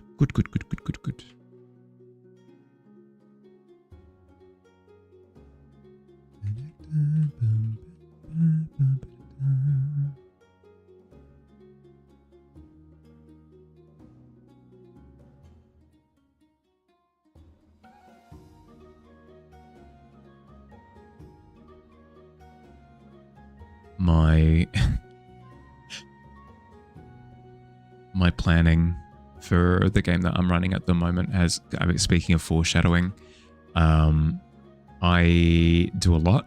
I do a lot of foreshadowing for my games, which means that I need to plan a lot ahead of time, because if it's not planned ahead of time, then what am I foreshadowing to? Like, what am I pointing at in the future?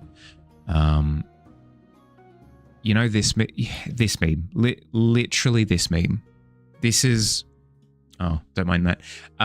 This is what my planning looks like for D&D. It's the red string. It's the newspaper clippings. It's the massive mind map of random events and stuff.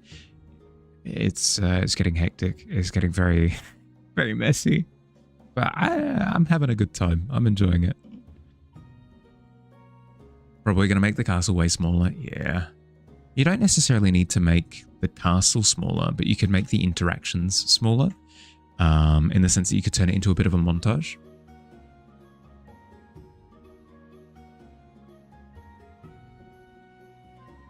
Yeah, you could turn it into a montage. You could remove things that would take up a bunch of time that don't lead anywhere. Like I noticed that pre-writtens can have a lot of that as well, where it's just like, oh, this is a quirky interaction that takes 5 sessions. It's like, really? Had a lot of that when running directly out of the book, unfortunately. Use Foundry VTT, so it requires some preparation. Need to draw the walls and think, yep. The sight lines and stuff. I try to pace my games like a movie or a book or whatever, right? Where even if they're encountering random things, those random things still have some sort of plot relevance. I personally am not a fan of the style of D&D where you're just kind of randomly interacting with the world and anything can happen, and like you get attacked by 4d10 wolves, and it's like, okay, well, we just spent the session fighting a massive pack of wolves, and what did we get from it? Nothing of any sort of plot relevance. That's not my speed. I've had to learn this. I've had to learn this over time. Find that style can derail things. Yeah, it just feels like the pacing grinds to a halt, right? Where characters might be excited about a specific story element, and then by the time that you're actually engaging with that story element, it's been 20 sessions of nothing, you know? Not a fan of random encounters either. Gonna handpick them, yep. You gotta make it, like, interesting, you know? Don't need full rails, but guidelines for pacing and purpose. Which is where I really am enjoying the game that I'm running at the... gushing, don't mind me. Really enjoying the game that I'm running at the moment, because it's all taking place in a single city. So it means that I can allow them full sandbox where they can go wherever they want, do whatever they want to do. But whatever they do is going to be relevant to the city. So if they go and steal from a shop, they can't just move to the next town. That shop is in the city that they're spending the entire campaign in, so there are going to be ramifications, you know? It's fun. It's fun. It means that everything sort of ties into everything else that they're doing. It's fun. It's a good time.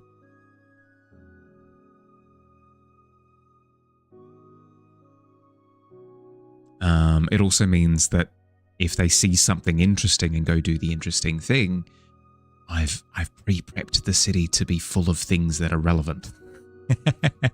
So it's not rails per se. It just means that all of their choices are relevant choices. Have to go pass out? Yeah, please do, bud. Rest up. Sleep well.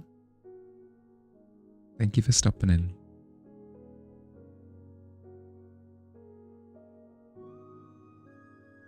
Agree that closed small areas are better than giant sandbox, yeah. Like Realms of Dread. Yeah, exactly. I made that mistake the first time I ran D&D. I ran an entire world and they could go anywhere and do anything. They had full access to the entire map. Like it would take them tons of travel time, but they could go wherever they wanted to. And it was fine. Like, I don't know. I feel like I made some things interesting and quirky and relevant and made it feel fun, but never again. Never again with a full map.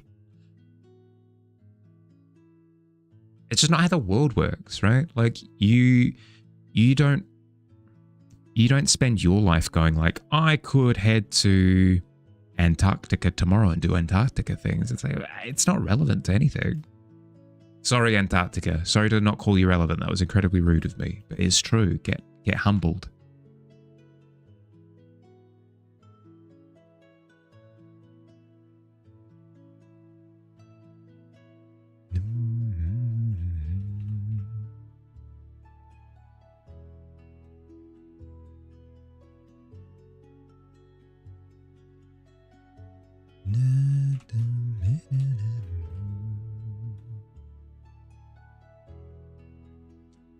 That darker line isn't as dark as it.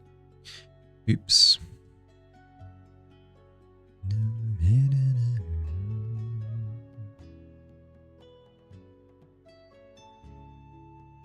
Thinking if you use Van Richten's Guide for Ravenloft, introduce other Shadowfell realms, could be fun. Maybe you can add visitors from them, but players can't leave until they defeat Strahd. Yeah, that could be kind of fun.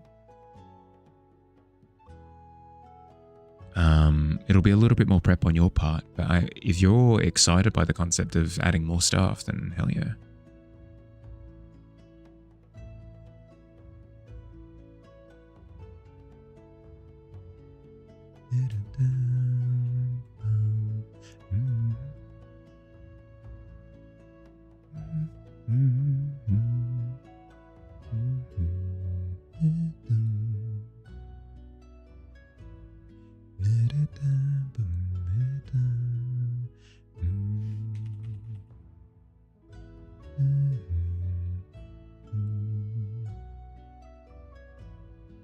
Note to self, if something is in the distance, desaturate it.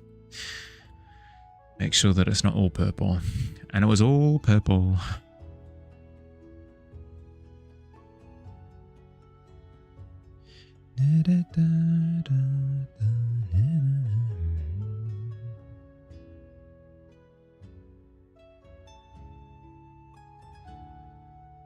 Friendly reminder for Mahali to take a break. Yeah. Taking notes. Yeah. I'll talk about putting things in the distance in a second. Once I get back from ads, I can explain how it works. I highly recommend, if you've been sat for the past hour, get up, move around, grab a drink, grab a snack if you're hungry. Blah blah blah blah blah blah blah blah. I'm going to be running 3 minutes of ads while I'm away doing my exercises anyway, so we don't have to deal with pre-roll ads for the next hour or so. I'll see you soon. Yubby.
No. Which clip were we talking about? Welcome back. How'd we go? Did we take a break?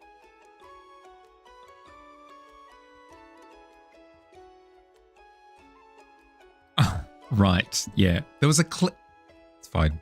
It's fine. I accept it. I accept my fate. Yes. No, it's fine. It's fine. It's fine. Okay. So, I did say that I would quickly explain how distance works. You did? Went to the bathroom, grabbed a drink? Hell yeah. For emergency giggles? I mean, if it helps.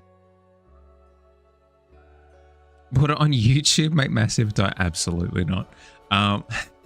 Okay. Explanation on distance. There are a few ways to communicate distance. Method one, and this one's quite intuitive, you just understand this to be true. Big, small. If you communicate that thing A is also thing A in the distance, you are immediately communicating that a distance has been traveled, right? So that's first thing. Easy. Examples of this might be fence posts heading off into the distance at different sort of spacings, whatever. That helps communicate. Trees are also another good one. Big tree, small tree, even smaller tree in the distance. Boom, even further back.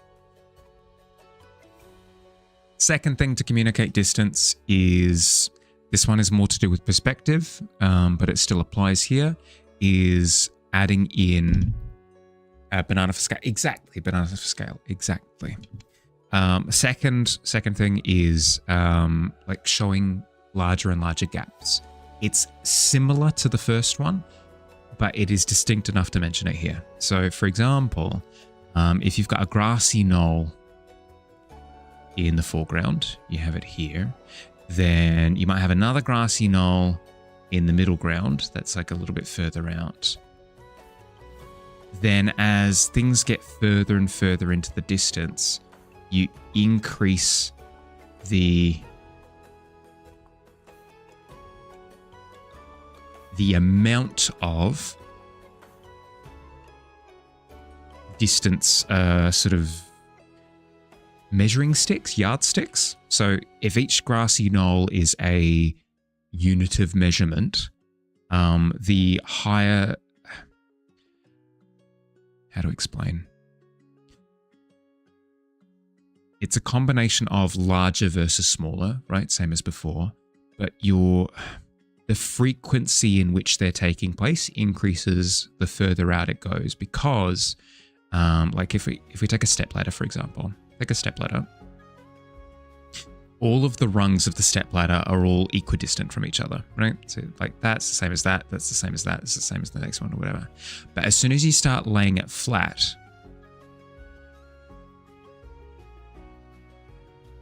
this rung is technically closer. That one's further away. That one's further away. That one's further away. That one's further away. That one's further away. That one's further away. And the more and more and more that you tilt something over, the more extrapolated this effect becomes. So, like extrapolate, is that the right word for it? The more emphasized this becomes. It gets to a point where the ladder almost looks like that's all solid. And then if you're looking at a ladder that's completely flat on the ground, like you've got the two supports there, and then you've got the beam in the middle, you can't see any of them, right? So they all start kind of lining up with each other to show the distance. Things will look closer together when they're further back. Yeah, exactly. Exactly. So that's the next thing to mention. What's another thing to mention that would be quite good to mention? I know. Layering things on top of each other helps to communicate distance as well. So if you say there's a boulder here, and then there's like a stretch of land here, and then there's another boulder here, all of this sort of clipping and interacting with each other is going to help to communicate the distance, because you're putting, this is like a reference that you're placing in front of the next reference, which you're placing in front of the, it's the same thing with anatomy. If you draw somebody punching you like this, it's like, yeah, okay, like they're doing a big punch, I guess. What's more effective is fist with the arm behind, the other section of the arm behind that, with the shoulder behind that. That kind of communicates that more distant. It helps with forcing the perspective a little bit more. It's literally called forced perspective for that reason. So you can do the same thing with landscapes, where you place objects kind of clipping into each other to kind of communicate that one thing is in front of the other thing, is in front of the other thing, is in front of the other thing, and it kind of forces your brain to grapple with the idea of, okay, this thing in the distance here, like there's a lighthouse in the background here, has to be behind this, has to be behind this, has to be behind this, has to be behind this. Foreshortening, yeah. There's that. These are all structural things that I've described up until now, but there are some things that you can do with color and shading that also help. Something in the foreground might be incredibly vibrant because you can see it clearly. Something further away is going to lose vibrancy over time. This is for a few different reasons. I'll talk through a couple of them. When something is close to you, the color information is immediately communicated to, right? Whereas something in the distance, some of that information is going to be messed with before it gets to you, and it becomes muddied as it gets closer to you. A key example of this is atmosphere. If I'm looking at mountains in the distance don't look like this. They don't. This is not a mountain in the distance. A mountain in the distance actually looks like this. Why is that the case? Mountains are not blue.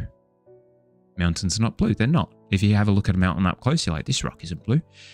It's true. You've said true words. The blue thing that you're seeing is the atmosphere in between yourself and the mountain in the distance. This doesn't apply to, like, if I'm sitting at a coffee table and I'm looking at a mug on the table in front of me, that mug isn't going to be blue because there's not that much atmosphere between myself and the mug. But if I'm looking at a mountain in the distance, and yes, there is, there's going to be that atmospheric distortion from you looking through the air. Air is made up of particles. It has actual things between you and thing in the distance, and you're looking at the interference of those particles between yourself and that thing in the distance. There's that.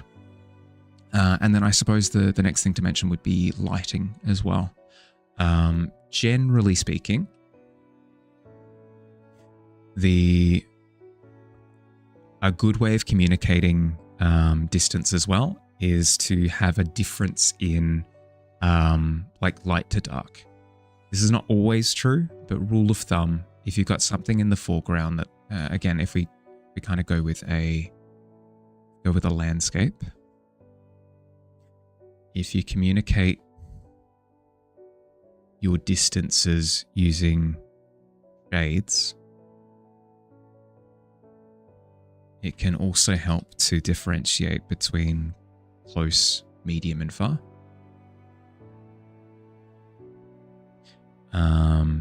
It's why oftentimes you'll see artists having will be under like the shade of a tree or something, and then the further out it's like more and more kind of exposed to the sun. It kind of gives this sense of like distance A and then distance B, and the difference between the brightness kind of communicates that there's a big spatial difference between A and B because one is different from the other. You also find that the further you look, the more bluish it is. Yeah, again, the atmospheric interference, the further away it is, the more blue it is. Yeah. And then I guess the final thing that I'll mention is a lot of people will find excuses to add props into no, not props. Props is people will find methods of changing the lighting throughout a landscape in order to, again, communicate the distance. So if you've got mountains going back, it's the rolling hills is the easiest way of explaining it because you can kind of just map it out very quickly. If I've got rolling hills through this area, it can become really flat and boring looking if I illuminate them based on just hills alone. Going for a smoke? Yeah, enjoy. If you just have rolling hills like this, it can look incredibly visually boring. And if you've got a consistent sense of distance all the way through, again, super boring. So a way of combating that and adding interesting elements to that communication of distance, people will intentionally add in like a line of trees through here, through like the midground or something, that are casting shadows across here. And it's a good way of introducing almost like ladder rungs into your landscape. So you can be like, okay, this is broken up by this, is broken up by this. So adding in visual breakups helps with communicating that distance as well. So a line of shadows there, a little town on the hill here, a big kaiju monster here. Adding in little milestones in your landscape can kind of help to break it up into sections, which again helps to communicate the distance. Using repeating objects, which getting smaller in the distance. Yeah, which was that example that I gave first of either like fence posts or trees or rocks or something that you understand to be of a similar size, but as they get smaller, it communicates that it's getting further and further away. I hope that helped. I haven't thought about it too deeply in terms of how I would explain it, so it's a little bit me just kind of spitballing, but that's all I got on the brain at the moment.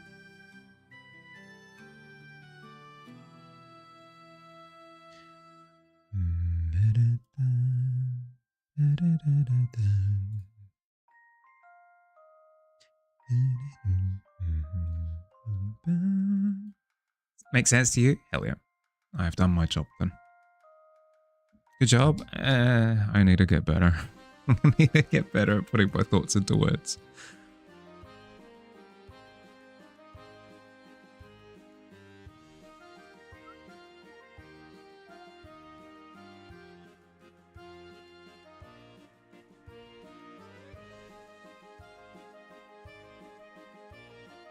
But you can kind of see where I've put some of these things into practice already in this piece. Like the blades of grass are quite large down the bottom here, but then the further and further you get into the distance, the stalks of lavender and the grass and stuff, they're all getting smaller, but you understand them to be the same thing. So your brain is doing an A to B comparison and going, okay, well, if it's the same thing, why is it so small? Oh, it's far away. That's why. So there's that. The repetition of like breaking it up into sections. I've kind of tried to emphasize that with the shadows, where the shadows kind of help to break it up into further chunks. So I don't have the rolling hills to rely on. I don't have those like intercepting shapes. I can't do the foreshortening really. I can kind of do it with the grass, but not really. So I'm relying almost entirely on the other elements. And then similarly with the desaturating as it's going into the distance, like more saturated up here, and then the further into the distance and the more into shadow it gets, the less saturated it is. To kind of push it a little bit further.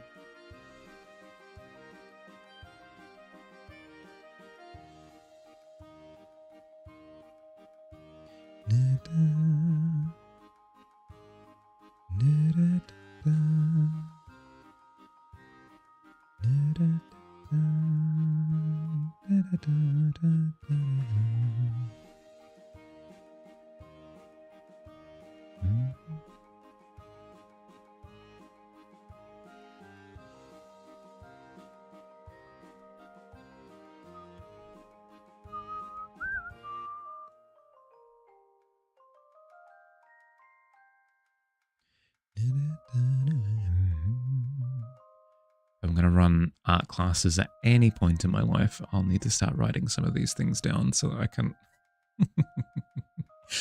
I can actually make sense of them before I start just going, you just do it. Why? I don't know. It's just what you do.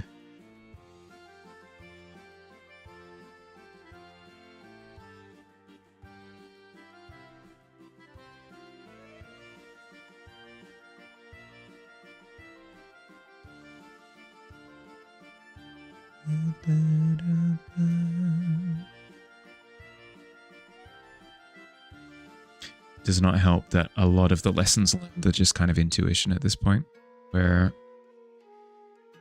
I've picked it up as a habit just because it's the thing that looks good, but I'm not entirely sure why yet because I haven't done the research.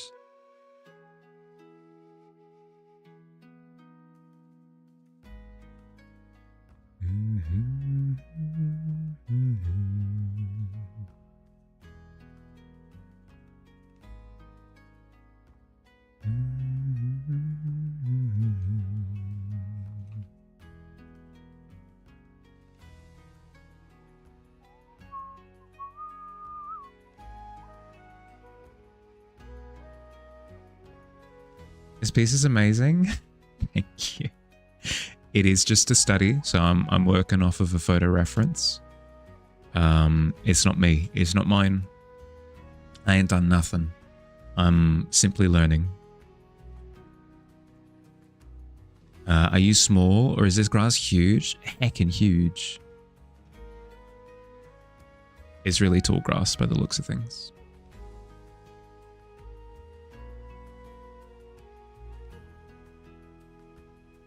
How you doing, Hannah? How'd you sleep?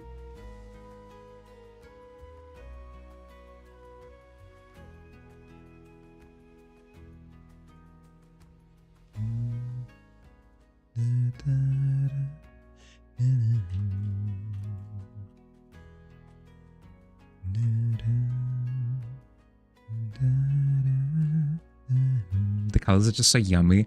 I absolutely second that. It's why I chose it as the reference, because I'm so used to all of my grass values being just really boring. Really boring, but these are exciting. I'm enjoying myself.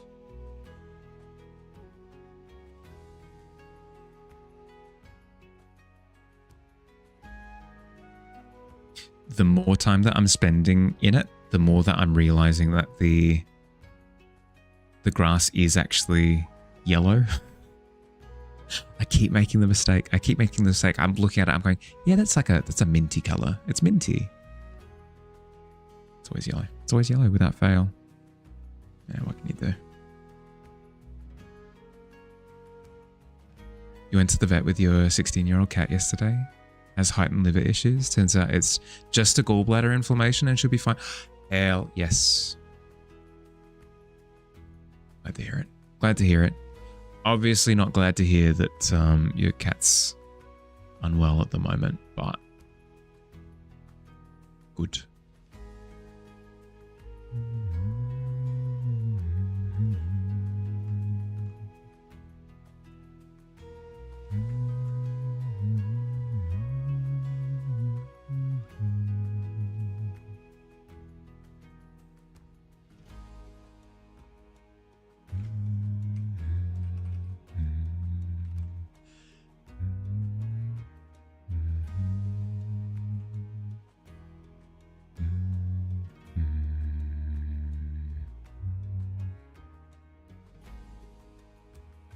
That feels a little bit better now. Can I do something similar through here? Yeah, that kind of works.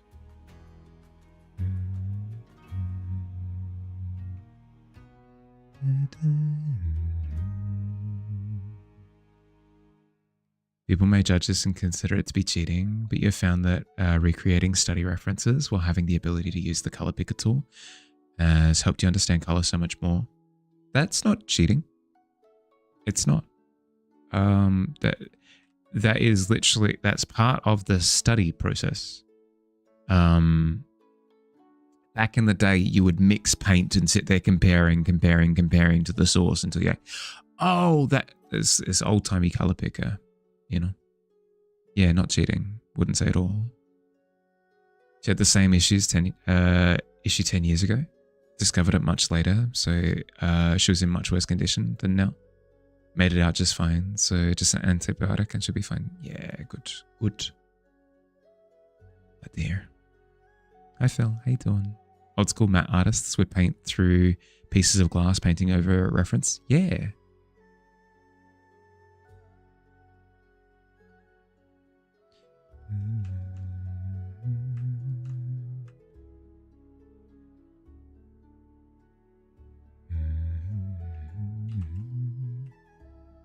Good morrow. How'd you sleep? That's very cool. Agreed. Matte painters were heckin' insane. I'm actually really sad that it's not really sticking around as an art form.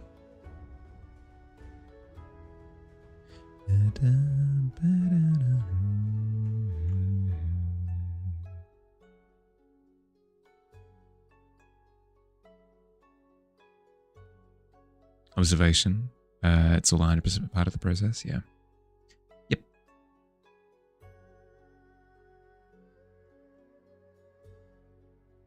The reason why I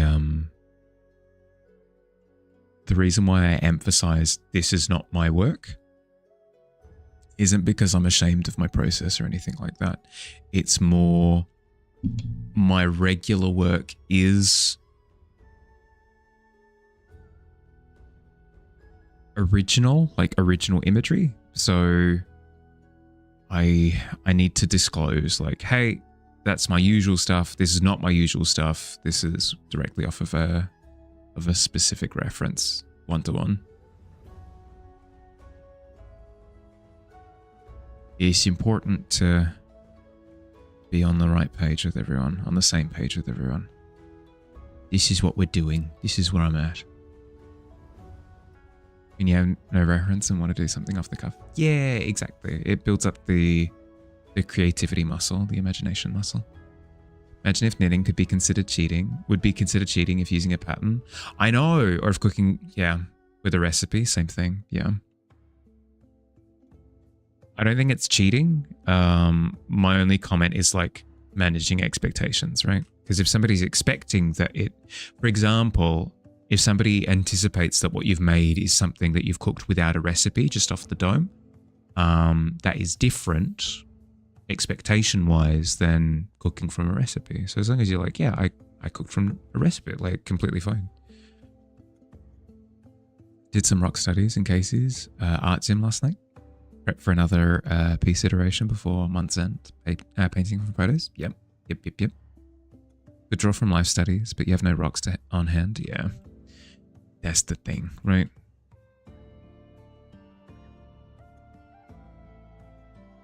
And unless you're intending to sell said studies,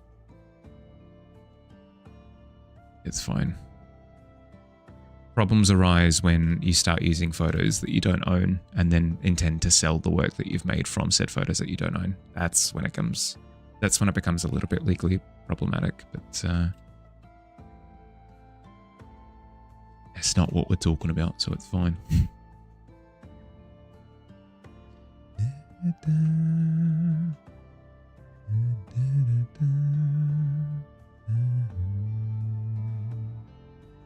Also, the photographer deserves their piece of credit for taking such wonderful photo as well. Yeah. Maybe one implementing the painting, but the colors, composition, etc. It's all thanks to the photographer. Yes. Yes. Exactamundo. Listed studies with photos to reference isn't more. Just sketch references, train brain on. Yeah. Yep.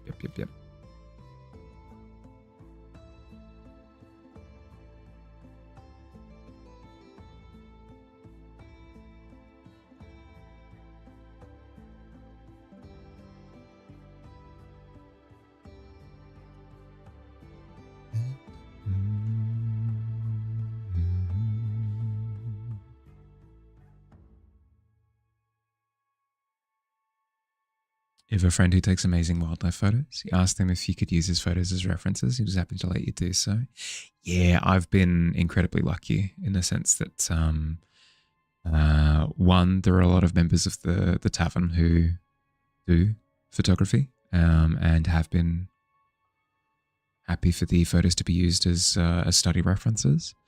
But then also, two, I've got family members who are also into photography and same thing. They've been more than happy to let me use them.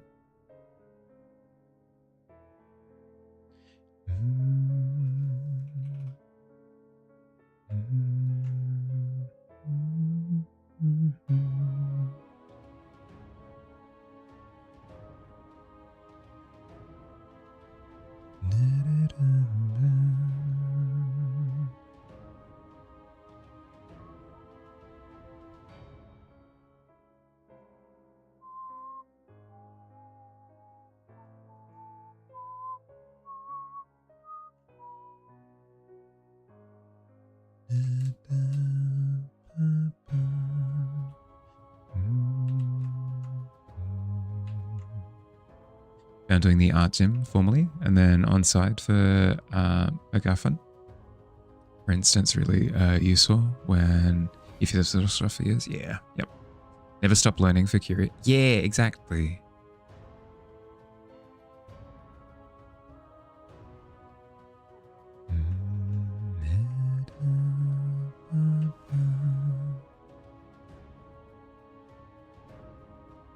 That's why I've wanted to. That's why I've wanted to do studies on Tuesdays and Thursdays with regularity, because I don't know, it's a muscle that I haven't been training.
Okay, what I'm trying to focus on now is getting this part of the painting to feel like it's a track in the same way that this part feels like it is.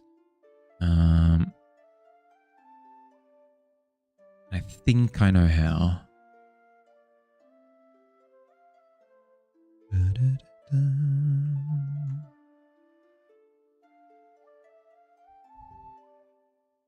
Think you micro slept on the bed half an hour or so? Oh, dearie dear. I mean, it makes sense. What you said that you had like 3 hours of sleep.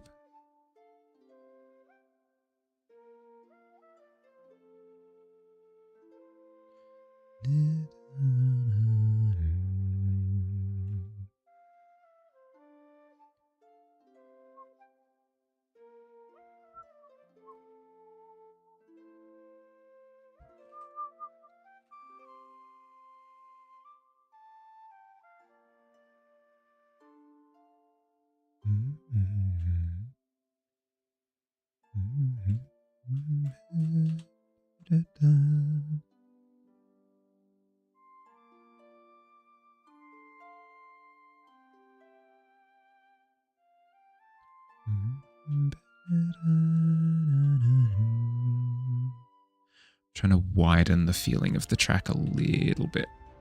That way it gives more of a sense of opening up.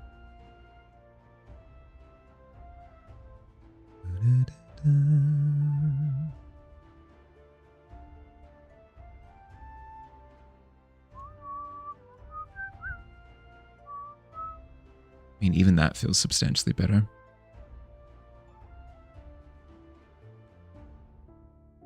I am missing some lavender, though. That is something that I've noticed.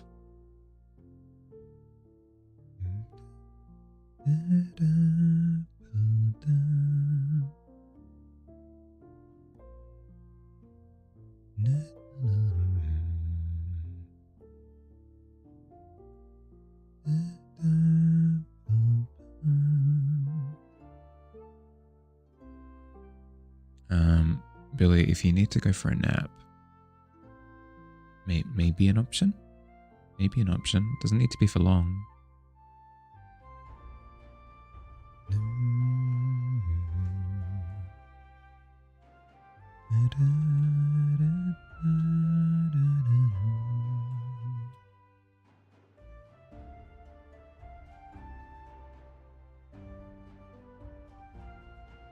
You just had one technically?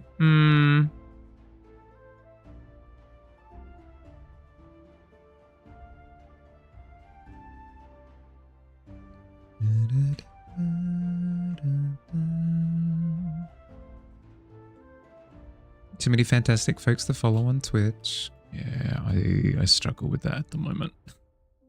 Finding time to hang out with everyone is... I will find a way.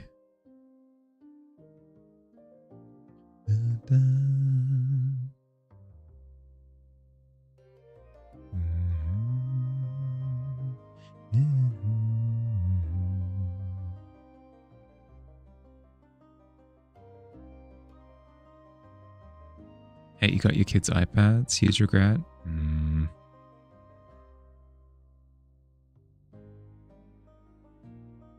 It's rough, right? I mean, like for example, if somebody took my phone off of me, I'd be a little bit miffed. Multiply that by 1 billion. Sleep schmeep.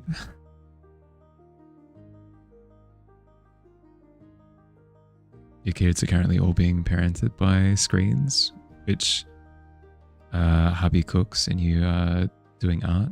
Bad mum? No.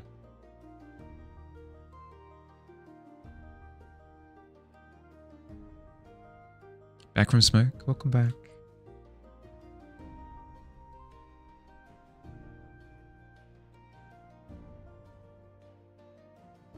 I've said it time and time and time and time again. Parenting is incredibly difficult.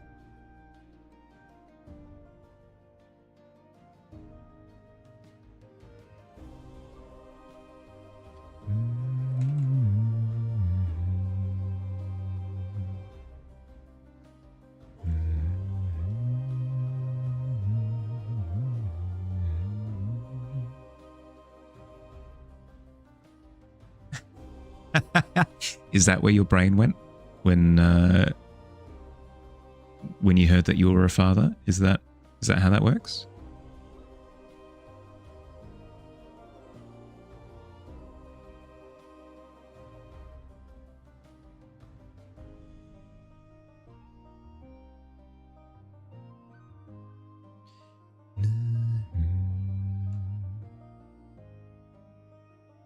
That's where your brain is trying to be here for the last... Yeah.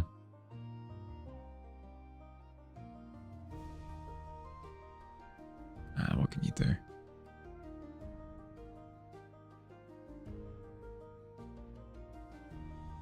Just make sure that you do some proper rest time during your actual day off, yeah?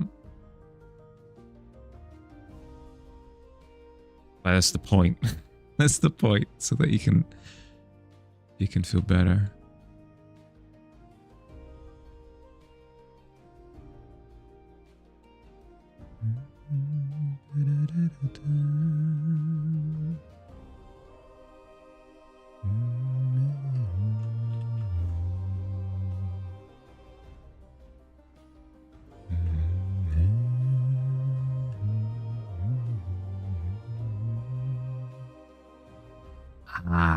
That's why I was feeling wonky, because that path was misaligned. There we go. That feels way better.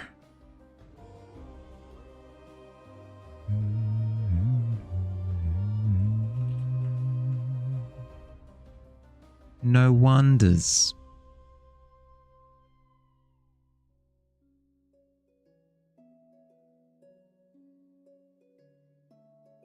Infuriation. Oh, I have dagger heart tonight. Anyways, living in your own brain is a lie. You swear, you promise, no lie.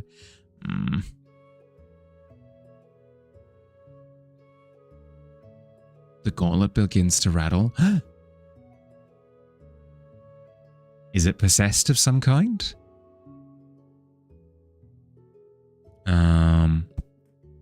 I investigate that. Billy runs over, grabs the gauntlet from me, and chucks it down.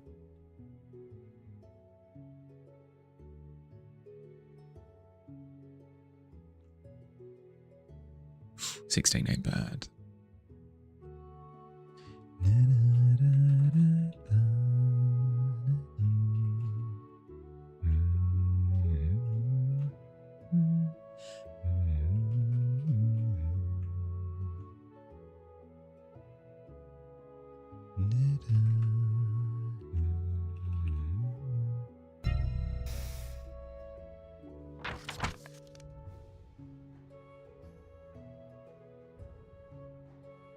I think, based off of that, Billy has thrown the gauntlet down, specifically into the pit. And as you planar shift back from the pit to the gauntlet, you find yourself in free fall, headed back from whence you came.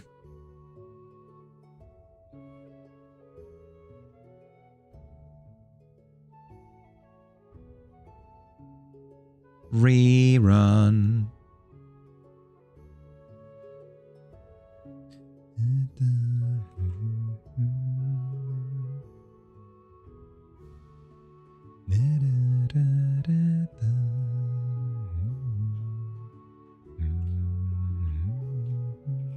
Digi's been going on a monumental bad luck streak for a little while now. I'm waiting for us to resurface.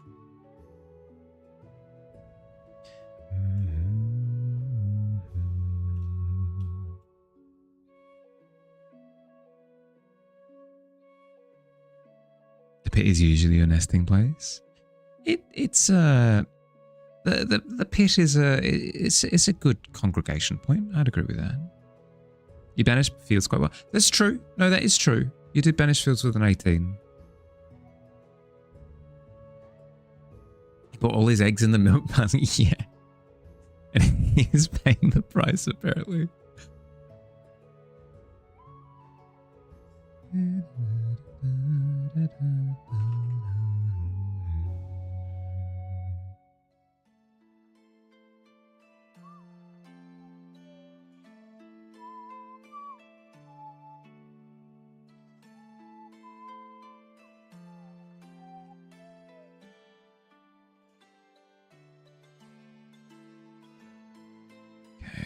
We're now going through and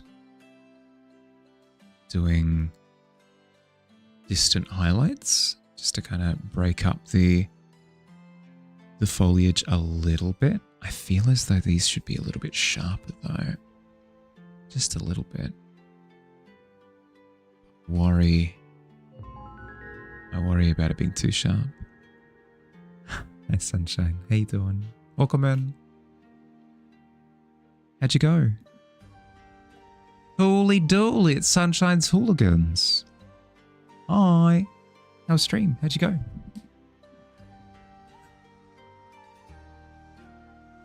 Diomedes, thank you. I appreciate it. So many bits. So many bits. Thank you, thank you, thank you. Sunshine didn't burn the kitchen down. Sunshine didn't? Oh, well done. How'd you go? What'd you get up to? She didn't burn the kitchen down this time. It was a great stream. Hell yeah. We get enthusiastic for not burning down kitchens. Hell yeah. I've got three things. First thing, I hope you had a good stream. I hope you had a good time. Second thing, You got left behind? What? You got left behind in your own... Too enthusiastic. Too enthusiastic.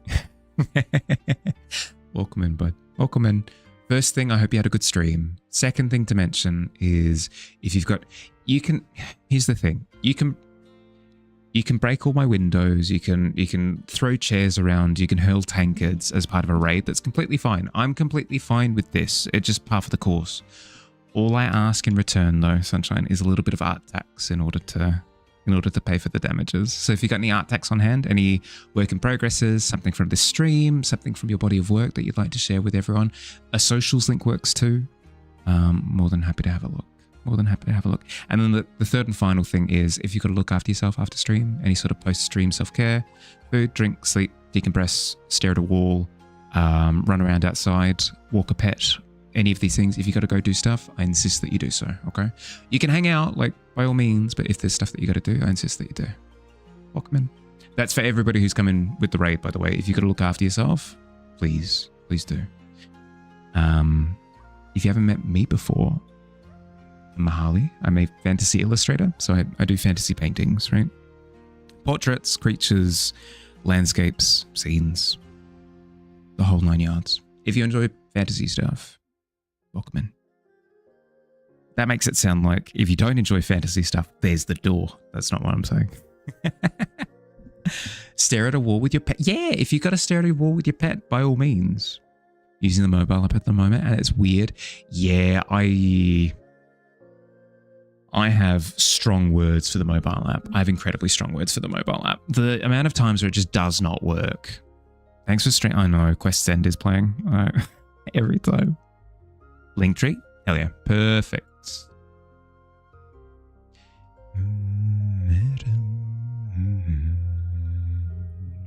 There you go. There are all of the followables.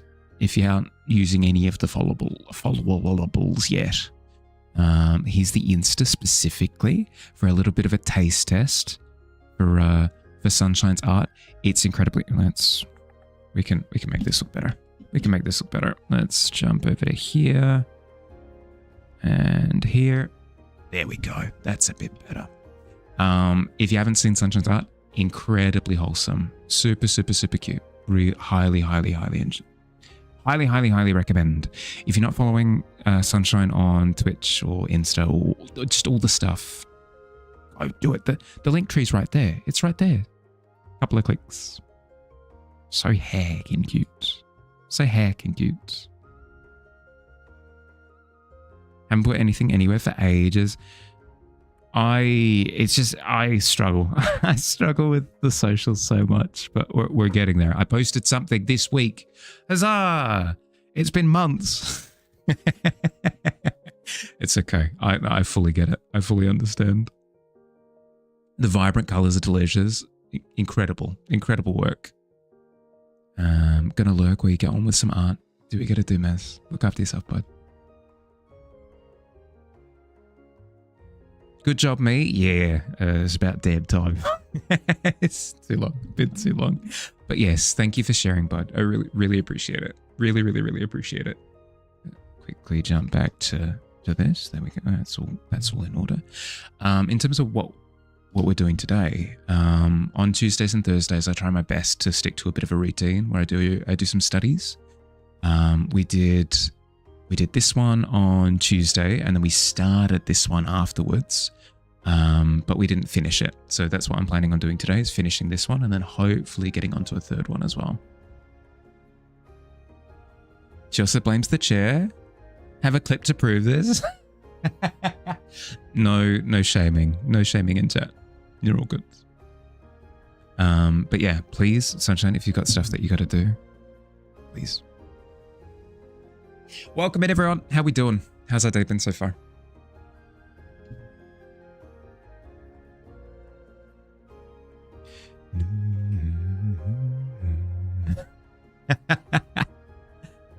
Hello from Queensland. Volumes off. Currently sitting down at dinner. Hope things are going well.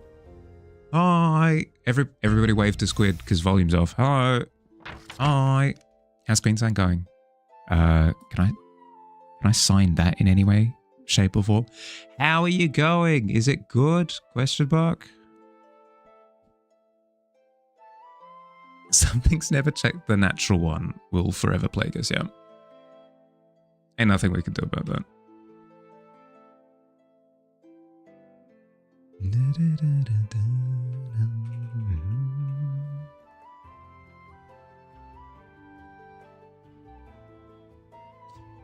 In particular with this photo reference that I'm using, I'm trying to get more of a sense of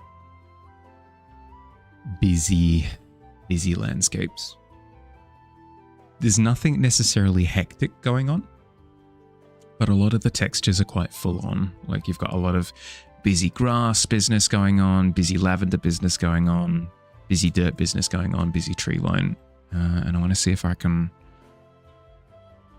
skirt the fine line of too busy.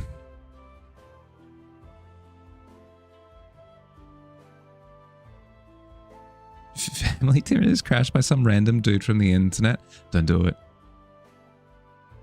It's against the rules. I think Twitch actually does have that in its terms of service. Not allowed to interrupt other people's dinners. You would? Yeah, no, not for a second did I think that you wouldn't.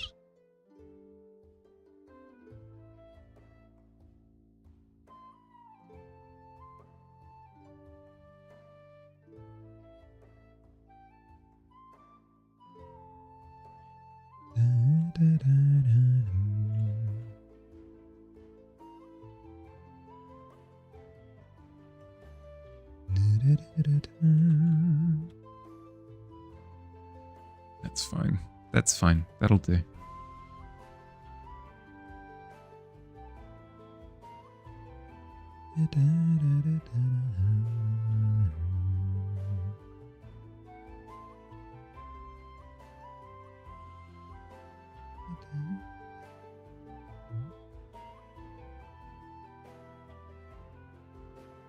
Who else is joining me in doing art at the moment? That might be a good question. Speaking of, if you wanted to work using this photo as a reference as well, you absolutely can. It is available on the Discord. You are nice. How goes the progress? Hi Circa, how you doing?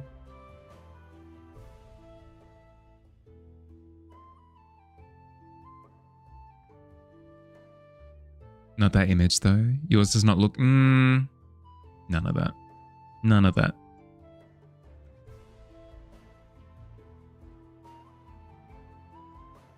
I highly doubt that that's true. Something tells me.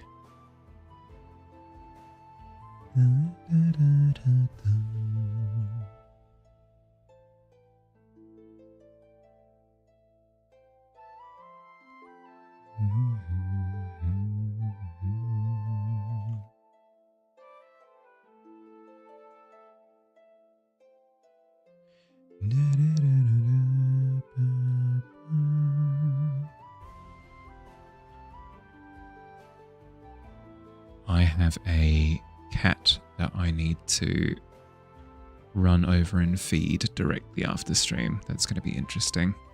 I've got, if anyone's familiar with D&D, it's similar. It's called Dagger Hut. I've got a Dagger Hut game basically directly after stream, but I've agreed to cat sitting duties ahead of that. So it's going to be a fun run around for a good hour after stream. It's good. It's good. I enjoy being a sweaty mess. It's a good time. Highly recommend. 10 out of 10. Haven't heard from Ned yet, but assume they're okay. Yes, I also assume that they're okay. I spoke with them yesterday.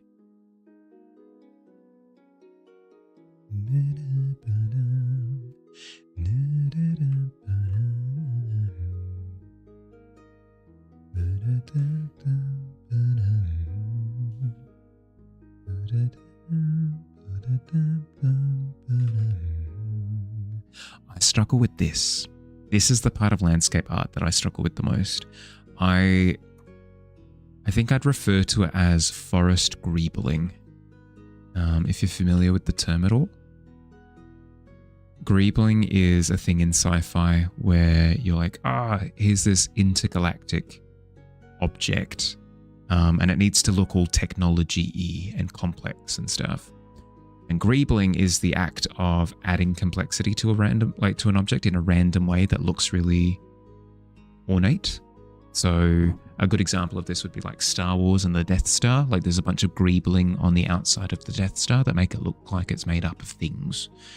And forests kind of do that, where they're like, you can see trees, yeah, and then once you get past a certain point, it's just random smatterings of leaves and trunks and flowers and squirrels and all sorts. And I need to wrap my head around how I can apply it when doing it for myself. It seems like the biggest factor, especially the squirrels. It seems like the biggest factor is the contrasting lines. So you've got like a lot of vertical trees, obviously, but then I'm going to be coming through, if you can see in the reference. Increase that in size. A lot of these leaf shapes are horizontal. They kind of cut through the trees. So a little bit of that should make it feel more voluminous.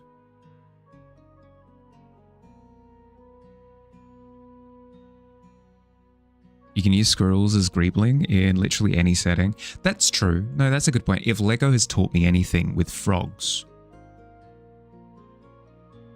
Here's some audio now. Hello officially. Hi. How you doing? How's the trip been so far?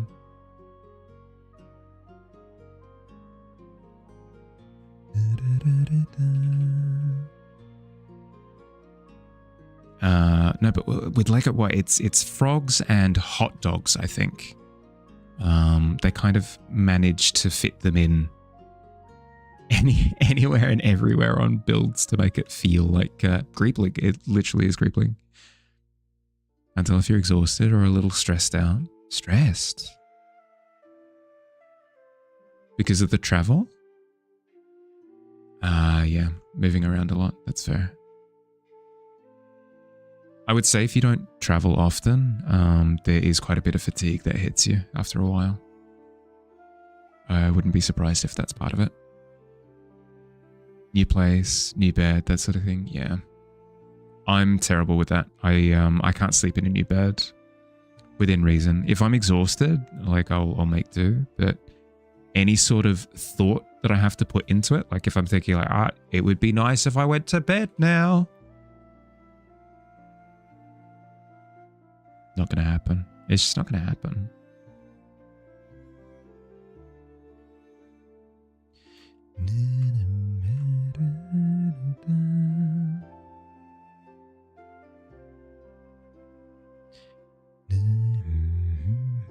Oh, it's fine.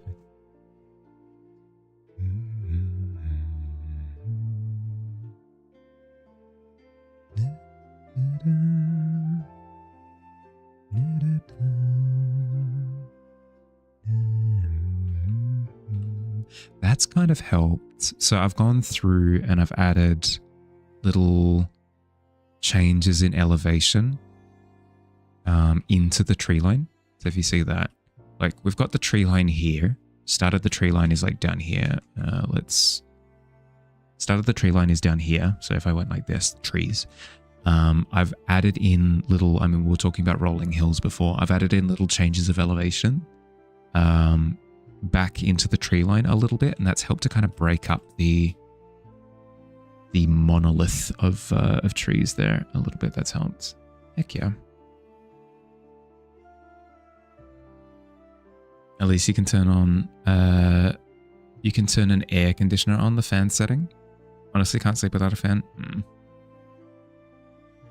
Completely fair. Completely fair. Enjoy your lurk. Food time? Hell yeah. Enjoy your food. Chat with you soon.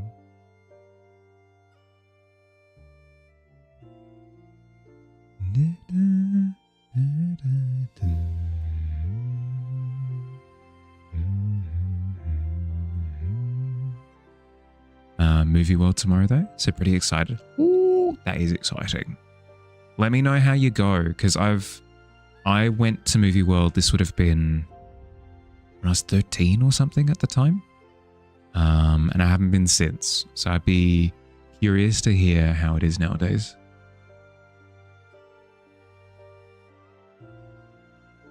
Might smash out some Tears of the Kingdom tonight too, as you brought your Switch along. Hell yeah. Movie World is only 30 to 40 minutes away from you. Yeah, but after I stayed with you last time, you're like, never again. I believe you did actually slam the door on me. I was too delirious at the time.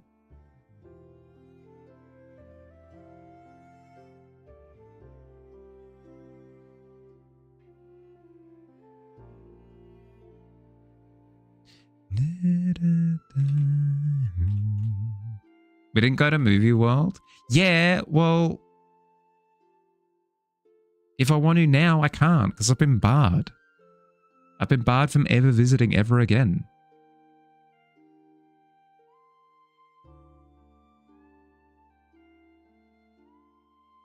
Specifically, I've been told I'm not allowed back in the state by Billy, specifically. Actually, exactly 30 minutes from your house. Well, I think you're going to SeaWorld on Sunday just to kill time before you leave. That'd be fun. That's ridiculous. I know. I agree. How do you have authority over an entire Australian state? Ridiculous.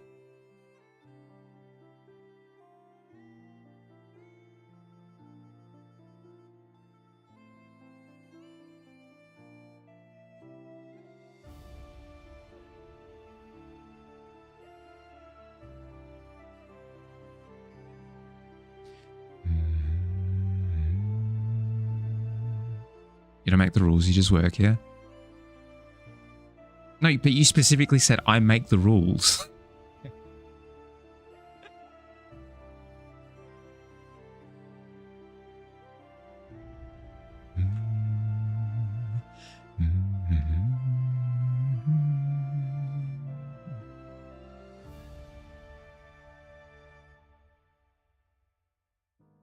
That's in 1 minute. Really? Yeah, we're at 3 hours. Makes sense. All right. I forgot to ask Sunshine how she's doing. I hope the sickness has gone away. I asked how stream was. I didn't ask how she was. Heck.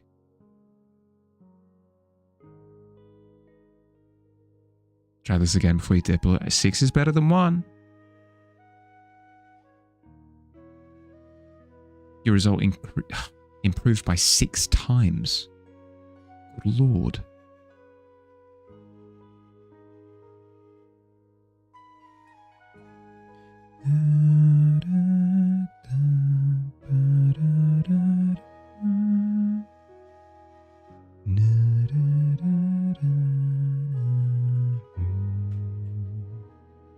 Friendly reminder for Mahali to run ads and take a break. Blah, blah, blah. Yeah.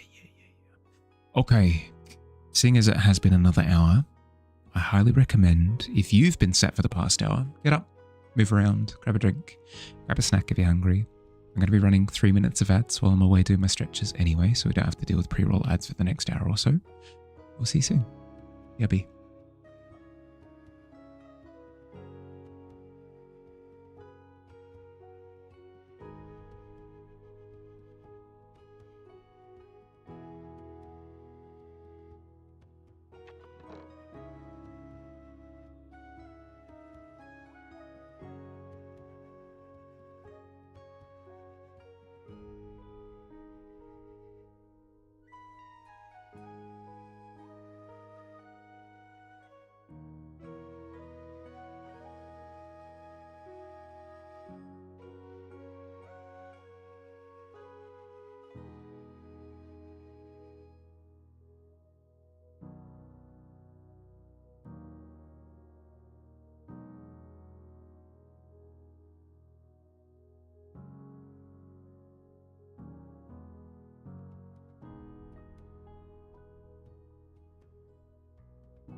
Welcome back.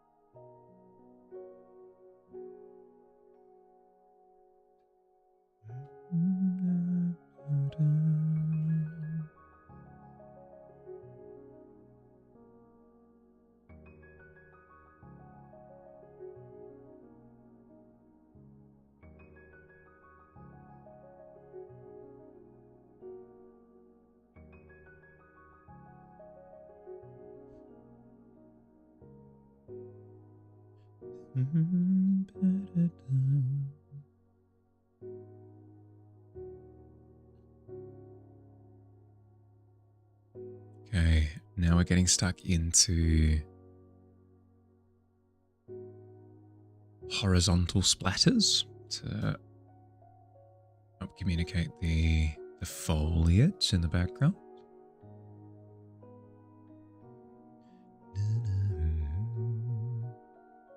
And the breaking up of those vertical poles is already helping quite a bit. It's already working a treat.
Okay, then we need the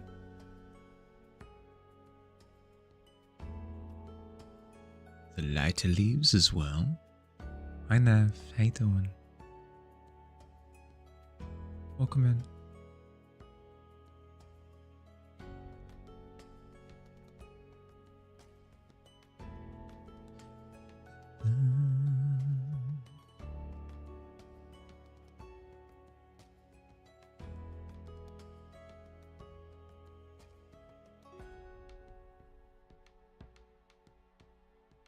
We're super close to being finished with this one, and then once we have, we can move on to our third study. I need to figure out what I'm going to be doing for my third study, but third study it will be.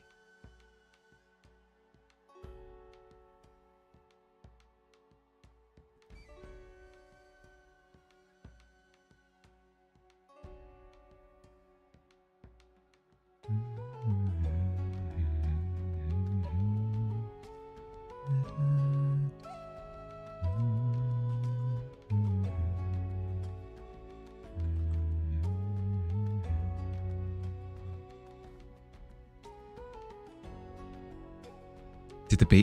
The bee hasn't made it in yet. No, you are. Well, that's why it's almost finished and not finished yet, because the bee is the. Thank you for the reminder. Thank you for the reminder. I may or may not have tunnel vision.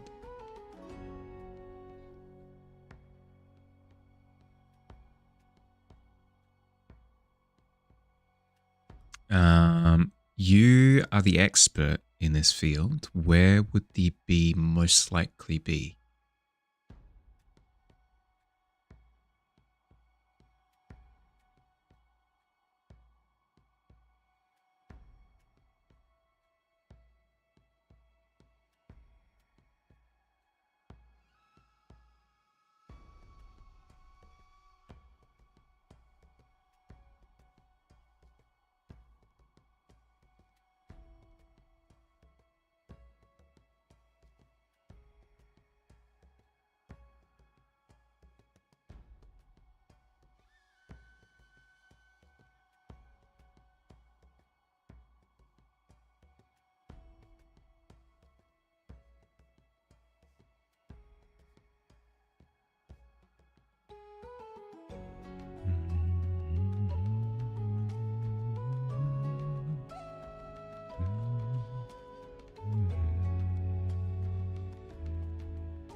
Of course the answer is I need more yellow. Of course it is. It's that every time, without fail. Have you considered adding more yellow? Yes. And then I dismissed it because I was like, all of it is incredibly green. Nah, all of it is incredibly yellow, isn't it? Ugh.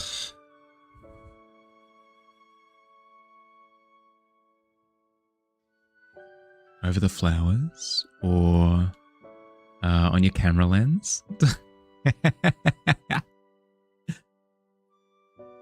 And it was all yellow again. It always is, never wasn't. I could do over the flowers. We could do a little bit over the flowers. I'll do my best.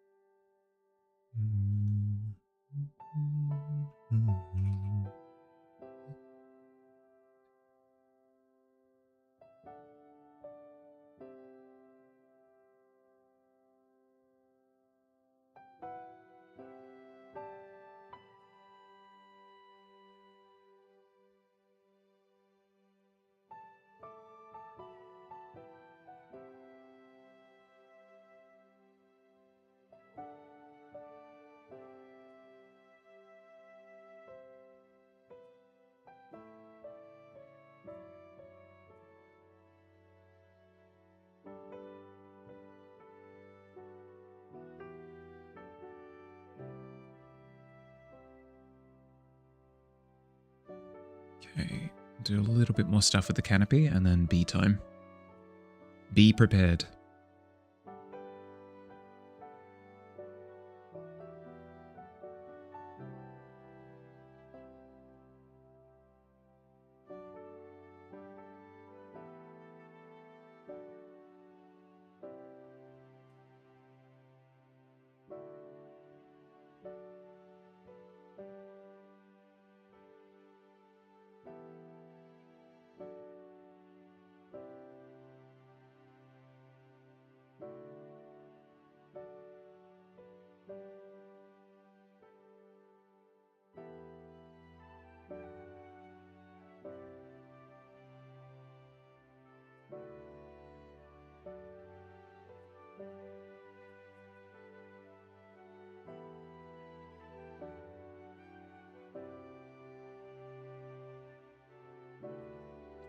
Okay.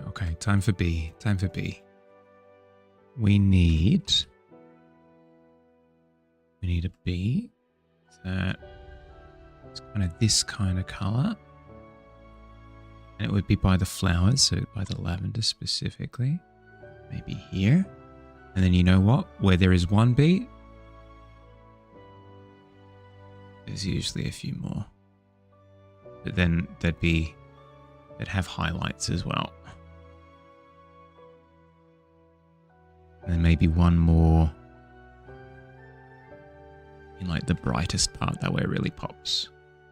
There we go. Got a few bees. Have a few buzzing bees. If they're not foraging, then they prefer flight. Height is between 8 and 12 foot. Whoa, so they would be like up here. I mean, that makes sense. Bees.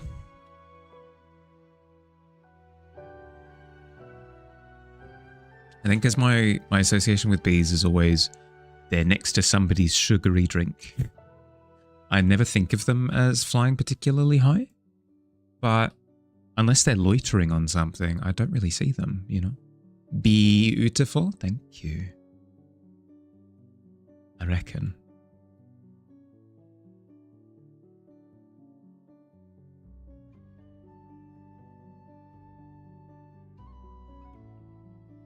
How you doing, Noctua? I hope you slept better today. Yes, no, maybe so.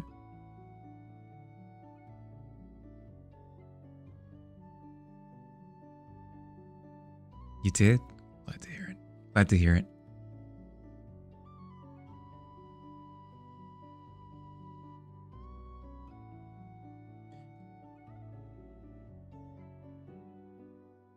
Ah, that's it. Okay. If we grab this dark yellow,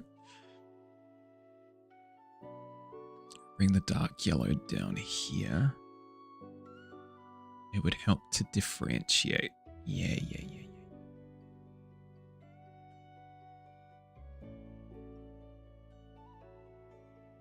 That's immediately helped a ton. There we go. And then this dark yellow can be darker and even more yellow, and then we can put that all through there. Heckin' perfect. And then I feel like we've got a few more particles to just kind of pepper around, and then we're good. And then we're good. Leaves are messy.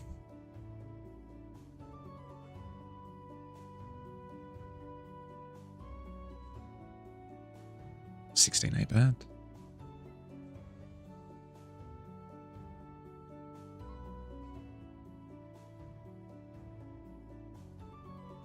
Lovely work. I feel like I learned a bit. I reaffirmed that everything is yellow. I've reaffirmed that everything in nature is always yellow. It's always the case. Even when it looks really, really, really, really green, it's really, really, really, really, really not. It's yellow instead. The other thing that I kind of learned is is sort of trying to weave the things together a little bit more. So like weaving the trees in with the ground, kind of pushing into the distance a little bit more, instead of just you hit the tree line and then it's just busy. You kind of need to weave that busyness into the ground a little bit. Same with like somebody sitting down on picnic grass or something, and then having the blades of grass interacting with them. Get the plane to interact with the forest greebling. Yellow is a part of green. No, this is like distinctly just yellow. It's just dark yellows.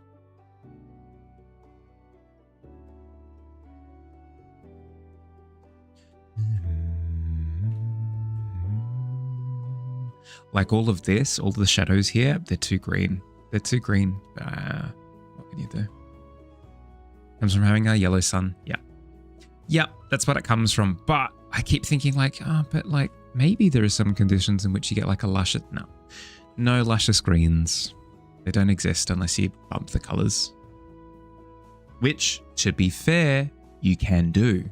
Like as a fantasy artist, I could just be like, green, I'm going to make it happen. But if I feel like my scene isn't feeling tangible enough, if it's feeling a little bit too heightened, I need to start bringing it back into the yellows again.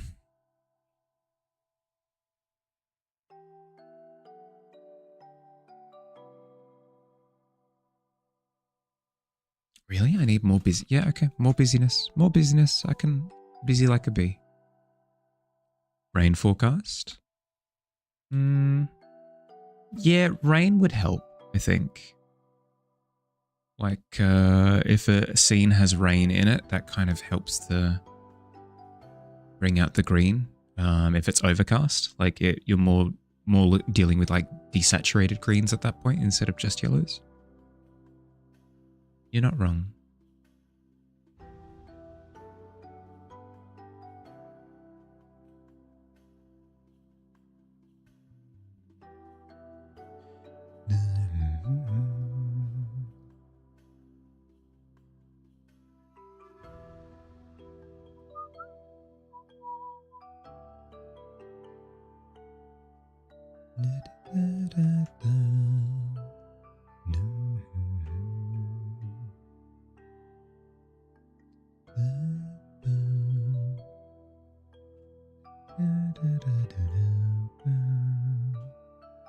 Mr. Green Thumb today? Yeah. Well, it's like pulling teeth, but we're getting there. We're getting there. How you doing, Tom?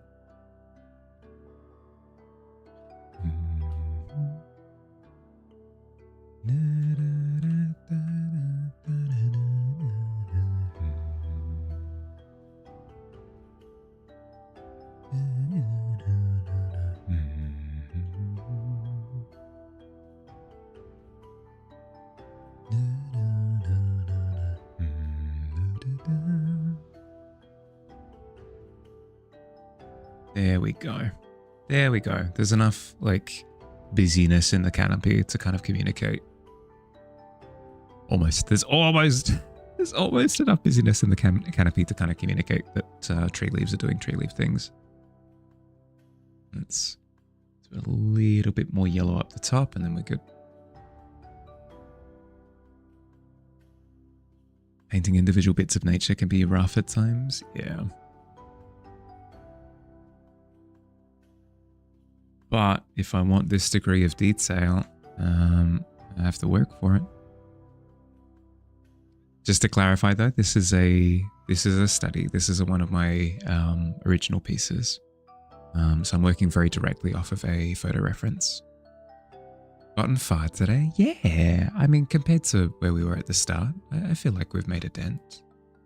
And then now that this is done, yeah, I'll say this is done. We can work on a third and final reference piece. It's only appropriate that we do the signature in yellow. Down the bottom. It's looking good. Thank you. That doesn't read. That doesn't read either. That's good enough. Hop. Hop. There we go. A Mahali study original. I feel, actually, you know what? Last little blast of paint. I think I can just go into this little patch here and go with white. Oh my goodness, it immediately made an impact. I like that. That's good. Save. Cool. Third study. I need to browse my study references for a second.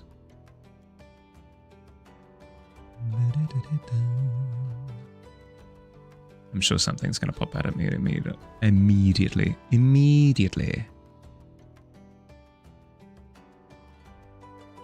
Ooh. I mean, the focus on that isn't where I want it to be. This could work. What kind of similar framing to the previous one? Width 2160 by 2700. Yeah, we'll stick with that.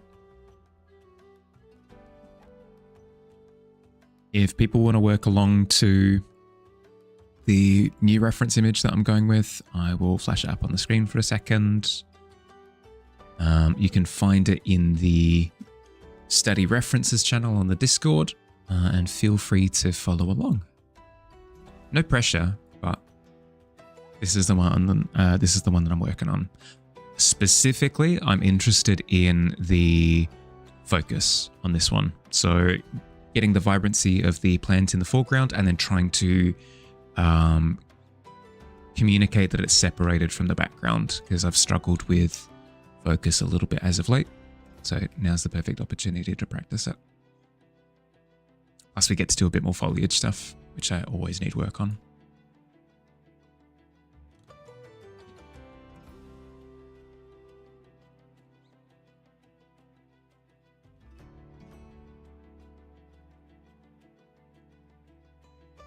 It's a lovely colour, ain't it just? Actually, you know what? I'd be able to copy... Paste... This image was posted by Grenade initially. Point. There we go. I've just reposted the reference image in the study reference image thing, so it should be easy to find if anybody wants to join along. Okay, step 1. Oh, it looks like a lot of green. I think we're actually dealing with green for once. Do I say that? Do I say it and curse it?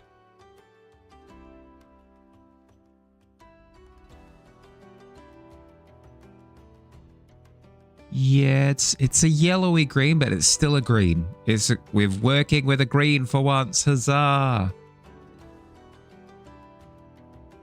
Immediately curse my words.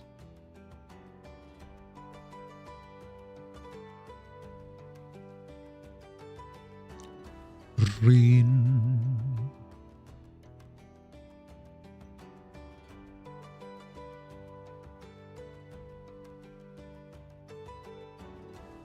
Okay, desaturate and darken for the background.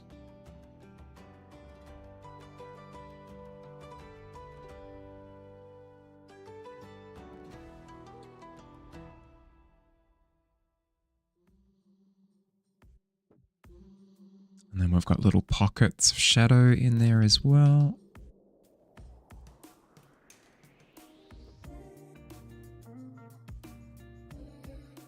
Got time after stream. I have a cat that I need to feed. I need to go travel to that person's place and go feed a cat. And then directly after that, I've got Daggerheart. Maybe after that though, maybe after Daggerheart. So Daggerheart will start at like 8:30, maybe 10:30, maybe 10:30 my time. So like 4 hours from now. Maybe. I can't promise. We'll see how we'll see where my energy is at that point, but tentatively yes. I do have a bit of work that I need to do at the same time if you're okay with me working while we chat.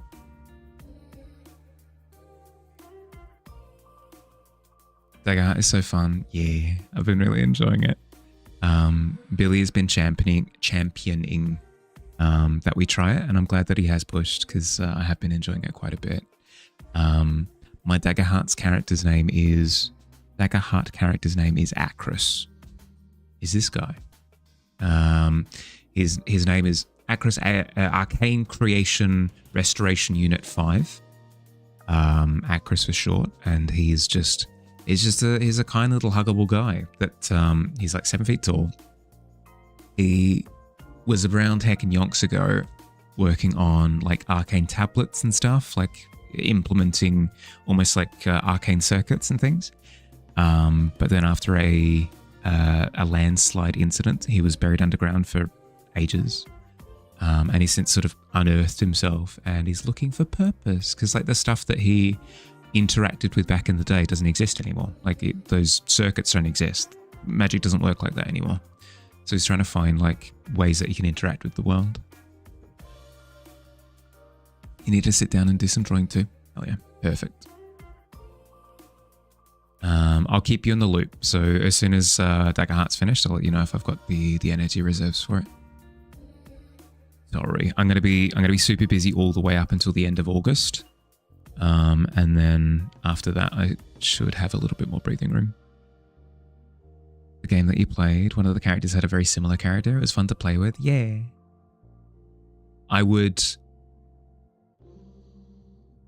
I would define his two main characteristics as caring and naive. Like a big robot child. No worries if not. Thank you, bud. I'll try my best. Hello. Been lurking for a while, but was bullying your GF into kind of bed.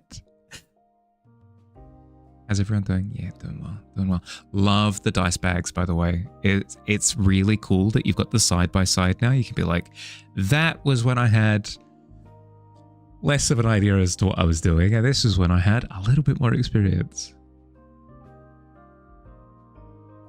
It's always nice in art, specifically, when I can go, okay, this is when I painted a forest, when I had very little understanding of what forests are. And then this is me with like a little bit more experience with what forests are, and you can kind of have that direct side by side. In your case, you're incredibly lucky because you get an incredibly direct side by side. You good at playing big, kind, and dumb? It's a default. I think why. Oh, dearie dear. What would my default be? I try to play distinctly different characters each time.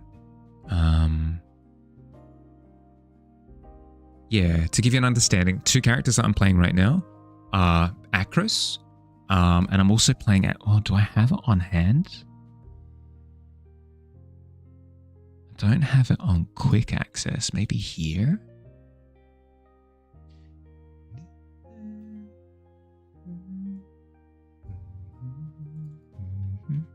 This guy.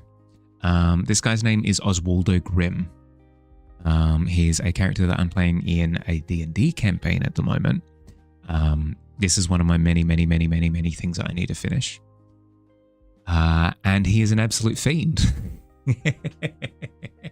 For example, in our previous session, Billy's character had handed over some bribe money to get an NPC to talk. Like, hey, we need this information. What do you need? And like, 20 gold, please. And they handed over the 20 gold.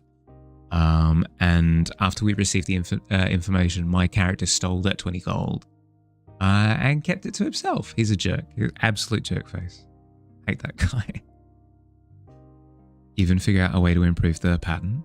You have a comparison. You have comparison pics of the work in progress before and after you improved it. You'll post those here soon too. Oh, yes, please.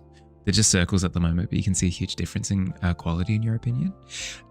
We'll see. My untrained eye might not be able to see it, not because it's not clearly better, but just because I can't.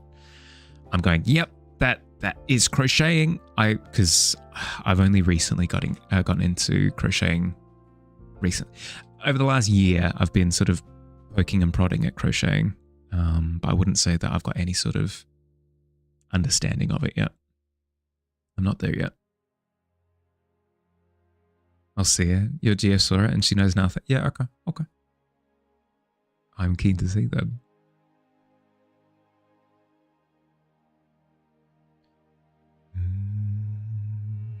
Welcome back, bud.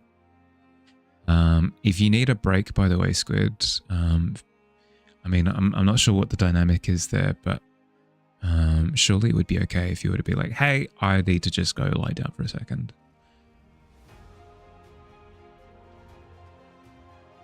Spooky? Yeah, he's an undead clown, so for the course.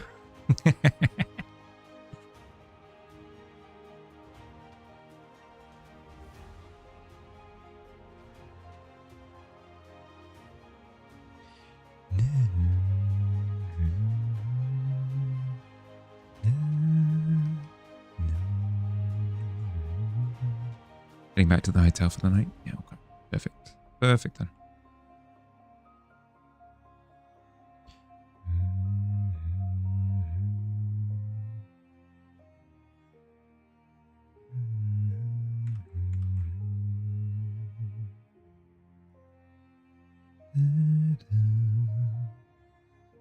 So heckin' vibrant.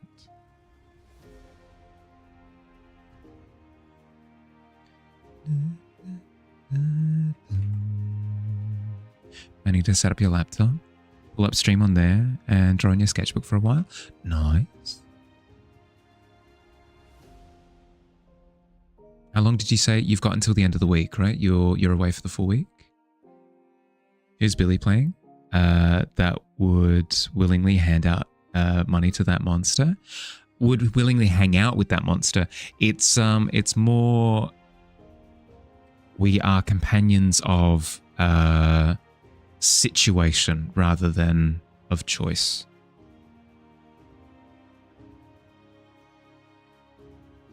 Usually the shape will look cleaner and there'll be fewer gaps.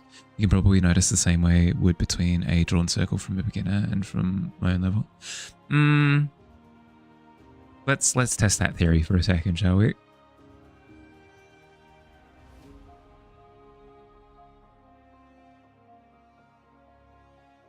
I get what you mean, though. Till Sunday afternoon, at least. Hell yeah. Yeah, that's what you were saying, right? Is SeaWorld on the Sunday. Luckily, your laptop can run Roblox and some Steam games, so you have some entertainment. Yeah, good. It's all well and good to get wrapped up in the location that you've gone to, but sometimes it is important. Like somebody might ask, like, "Oh, Bahali, why'd you take your Switch to insert location here?" Well, I need something. I need something to just kind of decompress with. I need to play Pokemon and stress myself out. When I last see a circle from a beginning, I just assume it's better. I just assume it's better than mine. How you doing? Thanks for popping in last night. No, you're all good. It was past my bedtime, but I was up anyway. I saw an opportunity. A circle is easier on paper than a drawing tablet. I suppose it depends on what you've learned on. Hi Crystal, how you doing? Peak?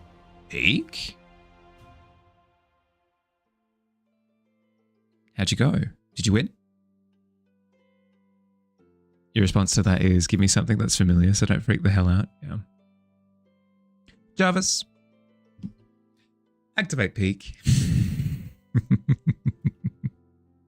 How'd you go? Did you have fun? They didn't get past root. That's tough. Root's hard. Don't scare you. Yeah, that's fair. That's fair. Apologies. I was going to be mean. How'd you go? In like an hour. It's tough. It's tough. We need to play Pig. We do need to play Pig again. We need to finish that file, that game save. The way you've described a drawing tablet has always been just playing on a different type of tennis court in terms of feel, like clay versus rubber. Yeah, that's probably that's an apt response to that, right? Is it easier to draw on paper or tablet? Because I've spent a lot of time on tablet. I don't spend much time at all, if any, drawing on paper nowadays. So something on tablet is going to be a lot easier for me than paper. Like I would struggle to even draw this on paper. Whereas somebody who exclusively draws on paper is going to struggle to draw on tablet for the same reason. It was the first time that you played the game, so you didn't get far. Completely understandable. Did you have fun? That's the most important thing. How does someone who hasn't played for 53 hours? Exactly. Same with the drawing thing. Literally the same thing with the drawing thing. I think that's gone now. It only keeps until the... that makes sense. Well, we need to play in memory of that game save then. You did? Glad to hear it. Glad to hear it, bud. If you've got any more progress shots that you'd like to show of even the previous progress shot that you showed of your fishing rod that you'd like to share with everyone, would love to see as a little thank you for rating in a little bit of art text. And then the second thing to mention is if you've got to look after yourself after stream, any sort of post-stream care that you've got to get to, food, drink, sleep, medication, decompress, run around, watch paint dry. I mean, whatever helps you, I insist that you do. So if you want to hang out, more than happy to have you. But if you got stuff that you got to get to. It's in my Discord. Hell yes. Didn't even get to the new... We didn't even get to the new maps. Scrolling up. Here we go. Okay, so Crystal's currently working on a cosplay project. And it incorporates the fishing rod from Minecraft. And this is not a real fishing rod. This took me a second to realize. It's not real. I could not believe it when I saw it initially because it blew my mind. Let's jump to this. It is made out of like crafting foam. If we zoom in, you can kind of see it. But like the spool, the everything, the connector, the line is made out of what appears to be wire. Like it's all handmade. It's heckin' cool, right? And as somebody who's used crafting foam for stuff, this is incredibly impressive. If you haven't used crafting foam before, this is incredibly impressive. It's really difficult to do this. EVA foam, yep. No cosplayer, but you are a fisherman. Well, and then you were probably tricked by it, right? You're probably like, yep, that's a fishing rod. But boom, no, it's not. It's not real. It's so good. So good. It's looking sick, bud. It's looking sick. Thank you for sharing. And then yeah, I'll stress it. I'll stress it one more time. If you got to go get a drink, kick up your legs, do some stuff. No problem. You're a 90% digital artist earlier, and it really frustrated you that the second that you drew on paper, it looked like you'd rewinded your drawing skills by several years. Yeah, literally. Hi Remy, thank you for the follow. Welcome in. Hope you're doing well. Since then, you've made sure to switch between them. You often have traditional and digital projects ongoing side by side, and your drawing style for digital and trad is still different, but on a similar skill level. You really love the freedom that is given you. Yeah, well, that's kind of where I'm at now is I've got a second desk set up since I've moved into the new place, and I want to set it up to be a traditional art desk. I haven't done it yet. The first thing on the agenda is set up the streaming laptop, which is in the works. Traditional art desk is second, and then we've got more stuff on the horizon. But step by step, we're getting it all set up. You need new glasses. You're over here leaning in to see the details, like your mum when you tried showing her a meme on your phone. It's tough. It's tough. As a fellow ancient, I completely understand.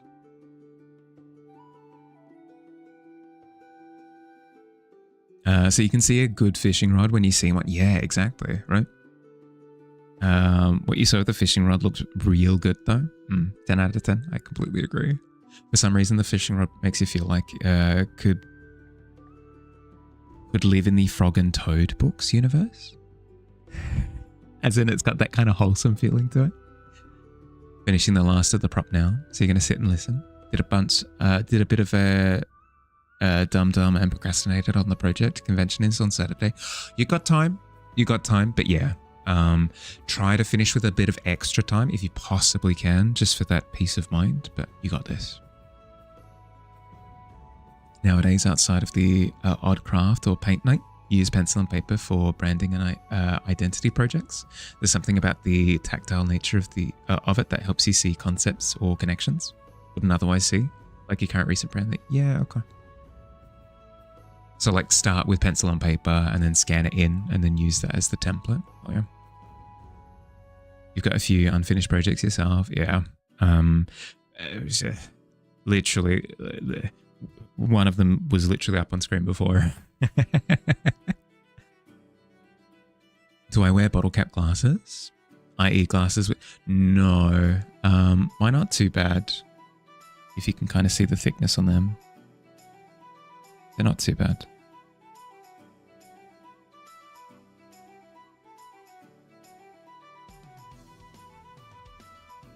Hence why you're working on it. Hell yeah. Another recommendation, bought a breakfast on bed tray. Oh, you can move between your desk and the living room on one fell swoop. Oh, that would be good. Just don't fall down. Yeah, that's fair. I think I need to be in like a setup in order to get into the headspace, because otherwise I just get distracted. But it is a good recommendation for people who want to sort of casually engage with art without how to explain, like engage with art without having to set up fully. It gives people like an excuse to engage with it. I completely understand. It makes it easier to just draw without having to think too much. What's the reference image this time? It is un fleur. I've posted it in the... I've grabbed Grenade's initial reference image and I've just reposted it again in the same channel, just so that you're aware of which one I'm working with. If you want to work along to it, it is in the Conversations channel, the Study References sub-channel, and it's the first image. You think you'll join on this one? Hell yeah. You suck at drawing, but you're really good at wood carving. Ooh, what kind of wood carving are we talking? Like, how to explain?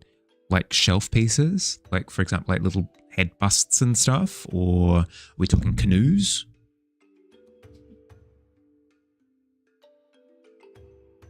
Thinner than yours? Yeah, like it's not too bad. I can't see without them, but they're not bottle caps by bottle ends by any stretch. Shelf guys? Yeah, heck yeah. That's awesome. Does it count as whittling, or is that a very specific thing? Do I have any tips on drawing leaves on trees? Like how I can give the illusion of lots of leaves without literally drawing each one? Yeah, I can do that. New. The way that I would... The way that I would recommend drawing a tree is... We could probably just grab a tree image and then go from there. Take too long. When you're looking at a tree, the goal is to simplify it. The goal is to simplify it, and then from there you can work. So if I'm looking at a tree in the distance and I'm seeing a big main shape like this, and then kind of a sub shape off the back of it like this, and then maybe like another shape in front of it on this side, another shape here. What you do is you then treat each of them like they're a three-dimensional shape, right? So you go, okay, the sun is hitting it from this direction. The sun is hitting the tree from this direction. What is the shading on an object like that going to look like? Well, don't go into nitty-gritty like rendering just yet, but like loosely render it based off of the direction of the light.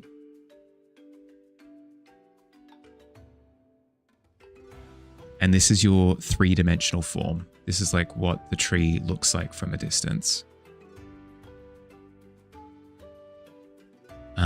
What you can then do is you can go into it and kind of break up the silhouette a little bit. So you can kind of cut away at the edge, kind of make it feel a little bit scrappier, but the form remains the same. You can also poke some windows into it as well. You can be like, okay, you can kind of see through this bit here. You can see through this bit here. And it gives this sense of it being a volume made up of smaller things. But you start with the shading as if it's a big, like, round volume. Because what's going to happen is, as you add in more detail, it's going to become more and more of like a flat object that kind of looks like, if you don't, how to explain? If you don't do this approach, it'll very quickly become this, and it looks very flat, with like each individual leaf rendered like this. And that's not the point. The point is representing what the tree kind of occupies. If trees, photo, references, I'm going to do it anyway. So if we look at this tree, for example, here, need to make the reference file a lot bigger. If we look at this tree, for example, instead of going through and rendering all the tree leaves, instead what I would do is I would go, okay, we've got these shapes through here. Let's clear the image. Got these shapes through here.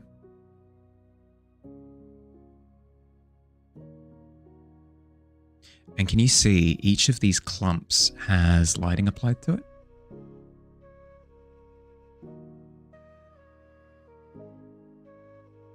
You have to go be a human, have a good stream, look after yourself, bud.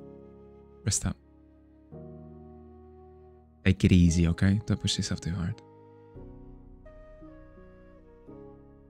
Each of these individual clumps you can apply lighting to. So you can be like, okay, this one here has sort of pockets through there. Like this. This one over here is lit like this. This one over here is lit like this. You light the clumps first, and then once you've lit the clumps, that's when you can kind of cut into them a little bit. But you wouldn't go through and render each individual leaf.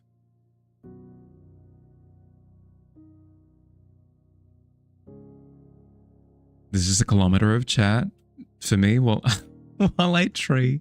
Oh yeah. So it looks garbage when I do it quickly. This is why I need more practice with trees specifically. But yeah, you light them in big clumps, and then you can go in and sort of cut into them and make the shapes look a little bit sharper. But I wouldn't do individual leaves. Absolutely not. Think clumps. Yeah. Yep.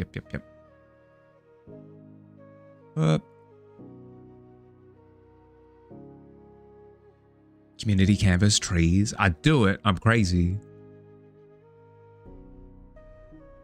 Just found out that you apparently connect your Switch controller to your PC, seeing that you can possibly run it on your laptop. Ooh, hell yeah. What's the scientific name for this pink tree? Or what is the...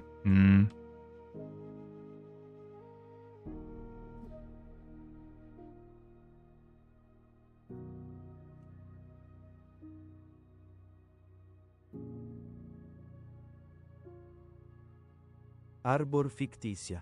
There you go. Arbor fictitia. Fake tree. In Latin.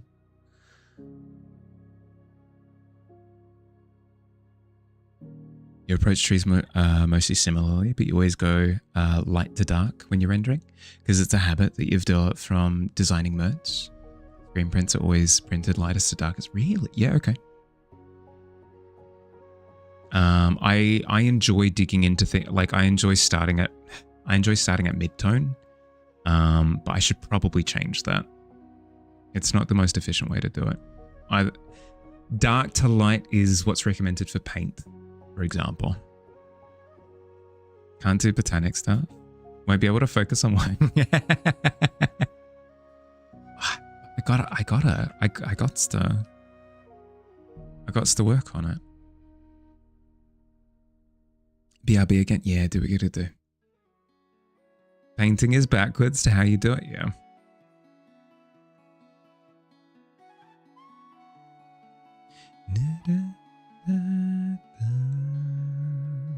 That's where you see somebody starting on a canvas and they painted all a single color to begin with. So they might paint it like a dark red or a dark blue or something to begin with, and then they start cutting into it. It's to start with the darker tones and then kind of start picking up the lighter stuff. Permission to copy paste the message up there for me to read. Just be careful. If it's like a big paragraph, I probably won't be able to read it. But if it's a smaller message, yeah, feel free.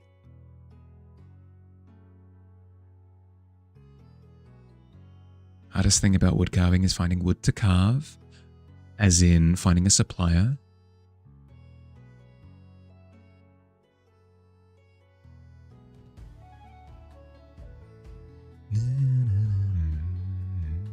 Finding dry wood. Yeah, fair. That's a good point. That's something that I don't have to think about at all, is like the materials that I'm working with, the quality of them. Wood that doesn't crack, yeah. That'd be kind of cool. I'd imagine it's the same with, I mean, most of the crafts, right? Like any sort of clay sculpting, you'd probably have to be mindful of the quality of the clay that you're working with, that sort of thing. That'd be kind of cool. Similar to those people that can pick up a piece of fruit and be like, yep, no, this one's an incredible piece of fruit. And you bite into it and you're like, oh, how did you know it was delicious?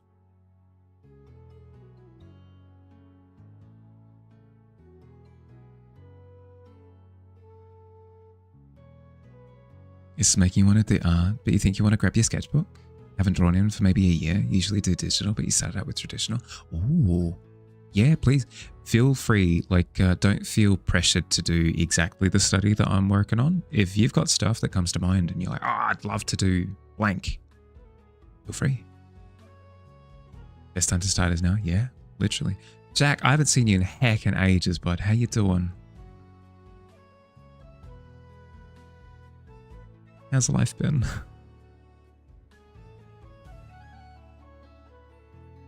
Has it been? It's been like a couple of years at this point, I think, since I've seen your name.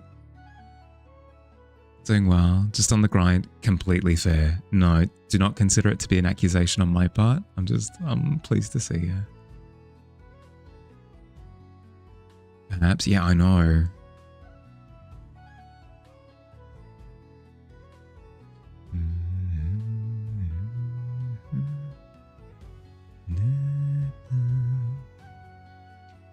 Do I have to go to warm up your hands, or do I just sort of warm up by resuming whatever project that I'm currently working on and do easy stuff before my hands wake up? I don't really get a sense of hand warmth because a lot of what I do isn't very precision based. A lot of my warmth is in my brain. Like getting into the mindset of solving problems. That's the thing that kind of needs to wake up. So it's less to do with my hands physically getting ready and more to do with like coming up with the cognitive solutions to cognitive problems. Yours are sleepy sleepers? Yeah, no, not really. Like I consider half the time the issue being that I'm struggling to pay attention to what I'm doing, that sort of thing.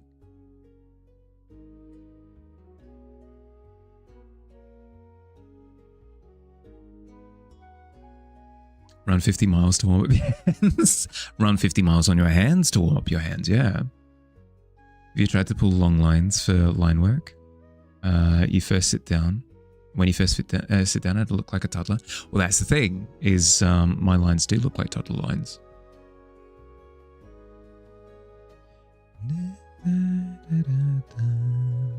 Think you want to do some studies? Nothing in particular, maybe anatomy, maybe fruit or architecture? You don't know, you'll figure it out. Did a hand study one time and haven't had an issue since, for the most part. Yeah. I wouldn't say that studies are good for improving long-term stuff. They can also studies are also good for problem solving. If you're struggling with fur texture, for example, if you're like, I painted a wolf the other day and the fur looked awful, absolutely awful. Doing a fur study is like a good way of doing the brain work ahead of time. That way, the next time that you do fur, you've already done all the problem solving.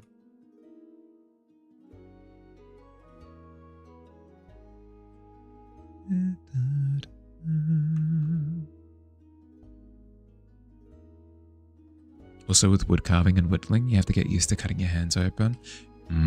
That does not surprise me. I would say it'd be the same in like getting stuck into the kitchen as like a full-time career option as well. Like becoming a professional cook, you'd have to get used to like nicking yourself occasionally with like a grater and stuff like that. where you're trying to improve quickly and it leads to like a little bit of carelessness.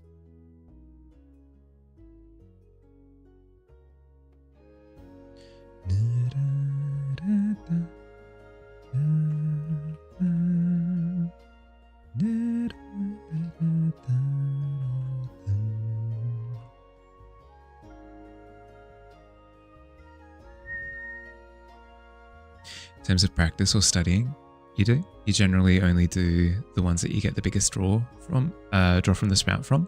For example, timed gesture drawings sort of force your brain to see shapes of things and make quicker decisions. Yeah.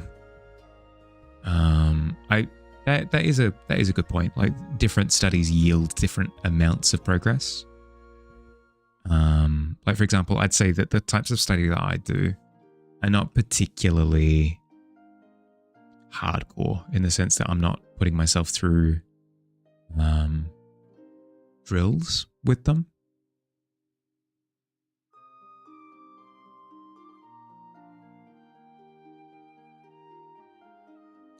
If I were being serious, if I really had a mind for, I'm going to improve at blank, I would go about it very differently for what I'm doing right now. Get an egg timer, give yourself a minute to try and get as much information down on the page as possible, like a bowl of fruit. Yeah, that could work. It depends on what you're trying to do. If you're trying to improve rapidly, then the limited time studies definitely help a ton. But if you're trying to study to kind of like find love for art again, time studies are not going to do it. Time studies are not going to do it at all. They're going to make it feel like a chore. With the whittling, you could end up with a knife in your hand, like sticking through it or your fingers or two. Like if you luckily haven't had it happen to you yet. Ugh. It'd be a knock on wood a million times. But oh my goodness, how cool of a story would that be? Like, yeah, I whittle and like I've got the scar to show for it, and there's like a massive gash scar in the palm of your hand. You're like, yeah, it goes with the territory. Sick, cool. Honestly, if you haven't drawn in a year, the most important study to do is likely not study, but instead do what's most fun. Unless, of course, what's fun is studying. Yeah, super casual, super casual. Just do what's in your heart. It's not dissimilar to my 5-minute sketches. Notice with those, sometimes I make decisions don't think I normally do in my long-time drawings. Yeah, I'd agree with that. Had a screwdriver through your thumb for... Ugh. That's not supposed to go in there. I mean, I can't speak for you. Me personally, my thumb is actually allergic to screwdriver. Like it doesn't like it. I get a reaction from my thumb that tells me that it's not good. And that I should remove the that I should remove the screwdriver quite promptly, otherwise things will go really poorly. That's what you're going for. Struggling with consistency the most. Being consistently good is not something you're good at. Never practice the actual things. Just don't have the muscle memory, you guys. That's the thing, right? It's something that gets developed over time. Try not to be too harsh on yourself with your expectations. Understand that it's something that's very much so born from, it's born from time invested more than anything. Yes, you can improve faster or slower depending on what methods you use.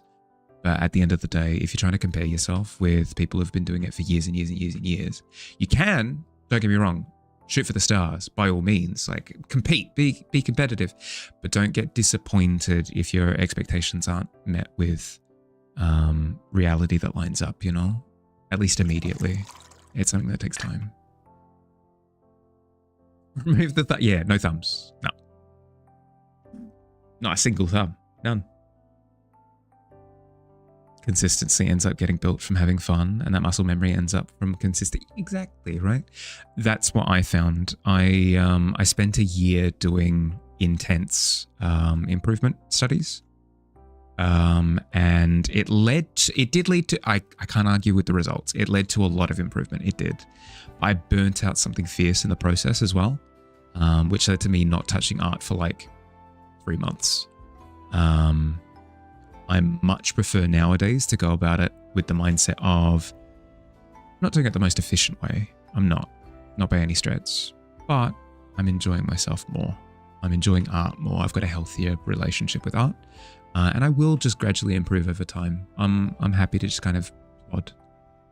I mean, I'm still doing studies, like I'm working on it, but not, as we said, not the most efficient studies. Just a little bit of vegetables. Tall glass of get stuff done today, please. Yeah, me too. Me too.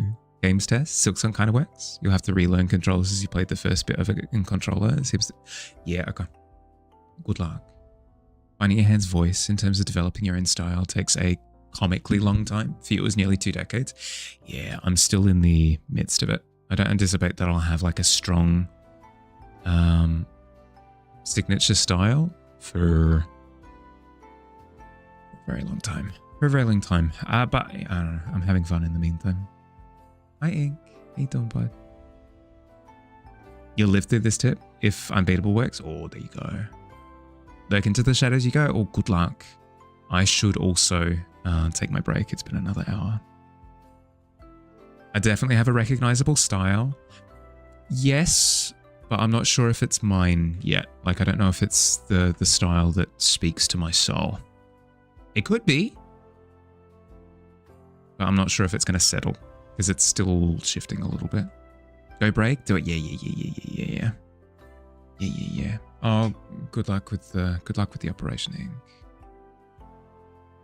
Okay, time for me to take my break. Time for you guys to take your breaks as well. If you've been sat for the past hour, get up, move around, grab a drink, grab a snack.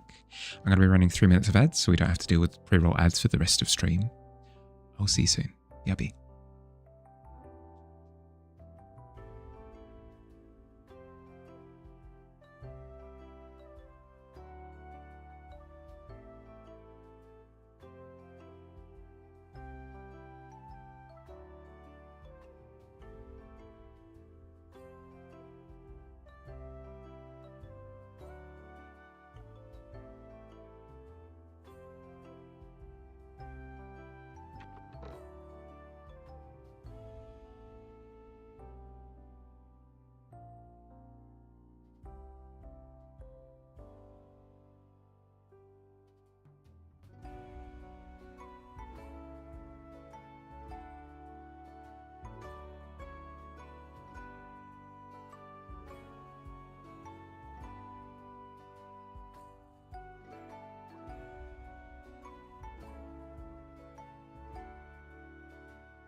Bye, Mr. Tumnus. Thanks for hanging out. That was fun. Back to stream I go.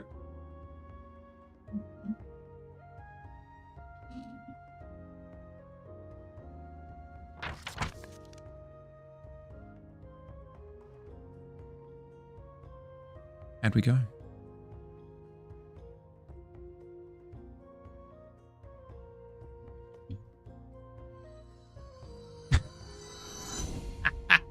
Unless you rolled a 20 on that.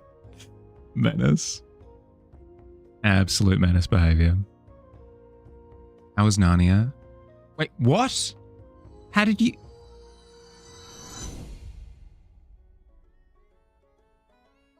Let's see it. Let's see it. Who dares try for the hat trick? Who believes in themselves hard enough? Hey, half of 20. Close. We're halfway there. Whoa. Not even close. My AI assistant said I've probably gone to Narnia. It's supposed to be a secret.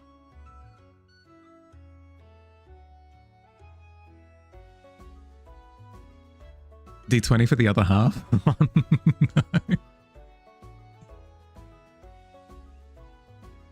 So, you know, natural 20s back to back is a reason to yell and laugh. It is. It is a fortuitous day.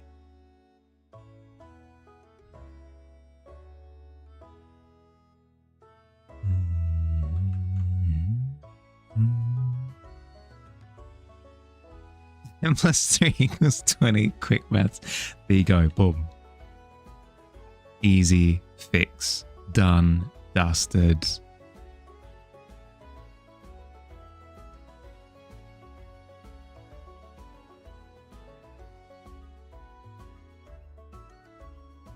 You guys behaved while I was gone, right? There was no funny business?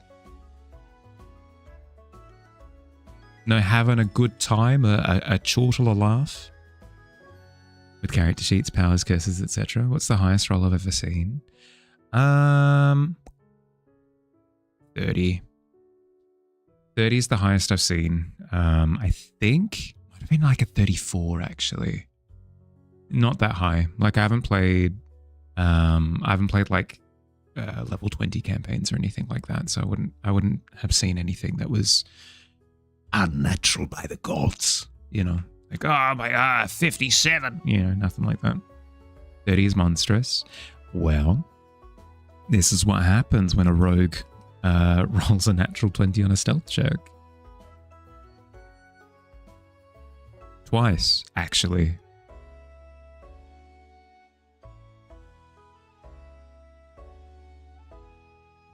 Just trying to distract yourself, so you and we're going to spend time together today. Try not to think too much.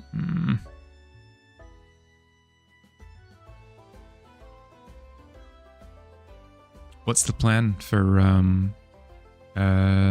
distraction day? What have you got on the menu? Highest you've seen is 31 because your wifey had a plus 11 to her history. That would do it too, yeah. I technically have a plus 13 to my stealth and sleight of hand. So there may come a day where I get a 33. We'll see. She is the library. Yeah, literally. We joked about the rogue never existing on a stealth check of 30. You and your mum are going to town, having food. Ooh, delish. That really helped, actually. I think it was on Nav's recommendation. Nav recommended that after the 24-hour stream, I just sort of gorge myself on like high nutrition food, and no, it definitely helped. It definitely helped. As you've said, like I went to town and just kind of found food that was delicious and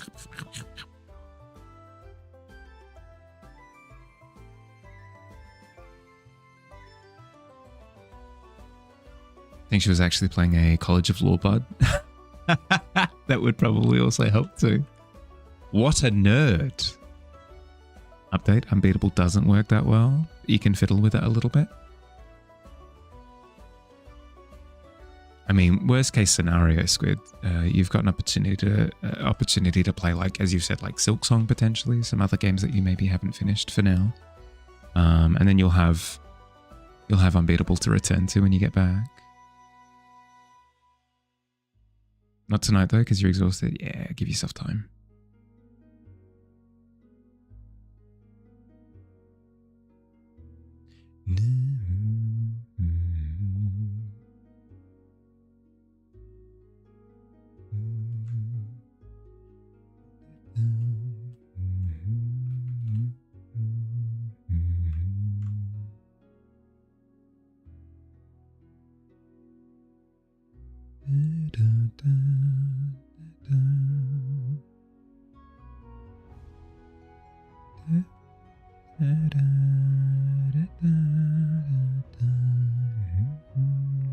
Tears of the Kingdom will probably be the thing that you play while you're snuggled in bed tonight. Yeah, hell yeah. How far through it are you? I did the same thing with Breath of the Wild. I got to Hyrule Castle. I had done everything else, and then I stopped playing. I have done the exact same thing in Tears of the Kingdom. I don't know what it is. If I had to guess, it would be something along the lines of the main story doesn't interest me that much. So then as soon as it's a case of just do the main story forehead, I go, bit of a glow, but you're just thrilled. Reach out to a past band client. Asked the guitarist for Night Queen. Ain't no thing, Jack and Wang. Oh, hell, well done. Well done. It's tough. It's tough reaching out. Honestly couldn't tell me. Wait, that speaks to it then. My favorite race/class combo is Human Bard. Actually knows how to play them and build them, though she doesn't partake in the do the dragon bit. She hates when people give Bards crap. She's autistic and has read the entire DM's guide, cover to cover, majority of the player's handbook.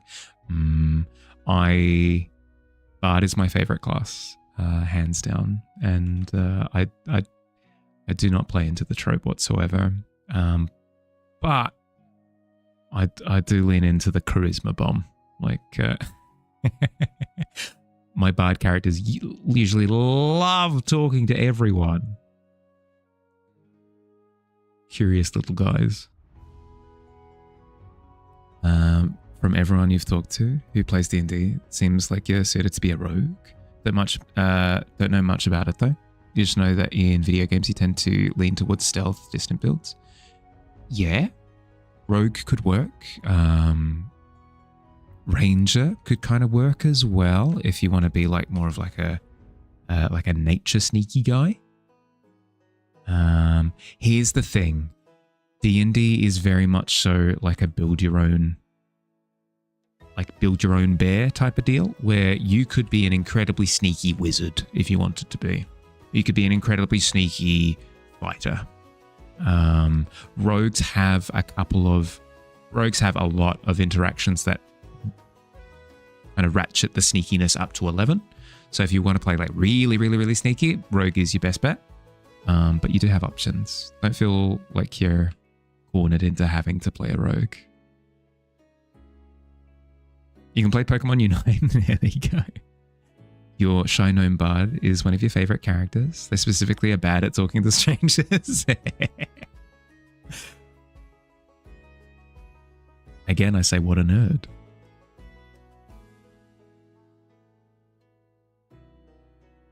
Could be a smooth talking archer, like a smarmy Legolas. Exactly. Rob the entire tavern blind. Oh my goodness, on a 19. Defend against you? Okay, well, I'll try. I'll try to keep my hard-earned coin.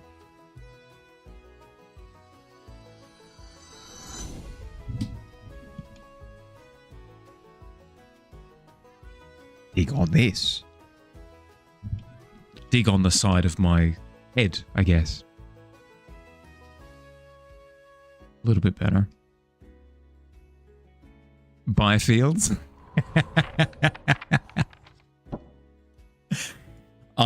No, excuse me. Just to clarify, I've kept my hard-earned coin. Your 19 has not been stymied completely. Everyone but my heart. Yeah. Exactly. Or we've got an FPV. We've got a Futes. We've got a Futes Tavern redeem. Okay. Futes, you approach the quest. You snag it. You have a look. You give it a read. Jam the Bard, appropriate, is wanting an expensive elixir. You decide the effect. Choose at least one challenge. Style, morning cartoon. Technique, use only straight lines. Or detail, add something to it from the pit. Does it seem appealing? You're taking the art quest to force you to make your first one? Yeah, okay. Detail, 100%. Hell, yes, okay. As you say that, the word detail begins to softly glow. The quill springs to life, scrawls your name at the bottom of the page, and commits you to the contract. Good luck. Good luck. Can't wait to see. Jam the Bard elixir. Hell yeah. With pit contents? Spicy. Spicy. Is there a pit glossary anywhere in the Discord? There kind of is, but it's lacking. Feel free to ask any questions. I've got them off the top of my dome, but we do need to start putting things on paper. Hi Ozzy, how you doing, bud? Welcome in. Like, how do you browse what's in the pit? Yeah, we do have like a lore section, but it's a bit of a skeleton at the moment. We need to start building it up a little bit. Like, there is information on what the pit is and how to get there, but there's no info on what you can find down there. Work on a pinned glossary or something. If you go down to the bottom of the Discord in the Scholars Corner, you can find little breakdowns of all the locations. It's just they're not filled out yet. Like, I haven't actually added the detail into them. Shove the bone guy in there. Shove the bone collector into the potion. Hell yeah. Was busy clipping that sick tavern save. Is there a place on Discord that you can post the link? Yeah. We've got a clips channel. For now, you'll ask if you could give you like 6 very pit-coded items that I think are obvious. Oh yeah. Guten Morgen. Hi Miz, how you doing? Did you sleep? You slept? You slept? Such a cute emote. Such a cute emote. 6 things off the dome from the pit. Thing 1. There is sleep. Nah. Well, I was excited. I hope you're doing okay. Sleep aside. Hope you're doing well, bud. 6 things from the pit. Thing 1. There is a strain of potatoes that's from the pit that are purple in coloration, like purpley green, called potatoes. That's thing 1. Second thing that's very reminiscent of pit flavor is just like little scraps of bones. Bone collector, right? That's 2. Thing 3, pit vodka is a thing that is made using potatoes. That's thing 3. Thing 4, there are things known as pitlings that are little insectoid creatures that kind of inhabit things that have kind of been discarded into the pit. So like an old boot would be inhabited by a pitling, and it kind of almost looks like a little bit of a boot mimic, for example. That might be an example of a pitling. 5th thing that you can find in the pit, goblin loot, specifically in the possession of the Pit King. Yeah. And then 6th thing, what's a good 6th thing that we can find from the pit? Thinking. Would fish dogs be from the pit specifically? Thing 6, a can of Miz. There you go. Boom. K is from the pit. Yeah, no, I could see that. Is the plural spelled potatoes or pitatos? The second one. Steps up onto the bar. So you got any scotch? We do actually have a bit of scotch. Would you like some? Hi, Red Rum. How you doing? Welcome in.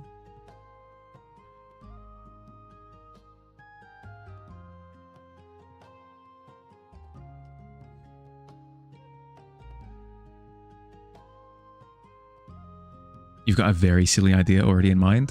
Heck yes. Lock it in. Yes, please, thank you. Today's been a day. Make it a double if you can. Okay, I'll shout you a scotch. Order a drink. Where is it? Here we go.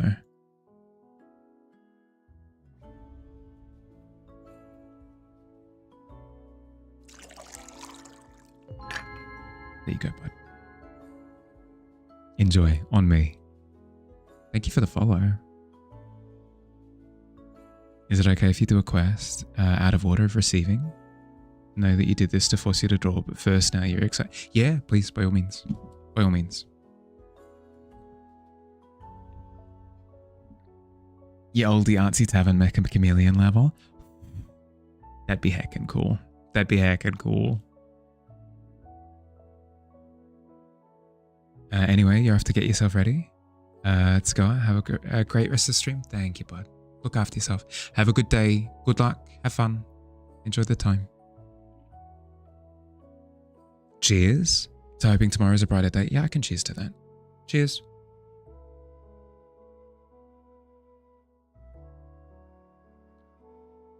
Down the hatch. Can you roll for amount of colours you can use? Yeah, by all means. You can either go 1 to 20 on colours, or you could be like, yep, perfect, there you go, 11 colours. You have acquired vegetarian kimbap for dinner. Your hands hurt as you use chopsticks, but you've never eaten it with a fork, and you're not going to start now. Enjoy. Oh, kimbap. Oh, heckin' delicious. Would discarded nails or hair be a thing?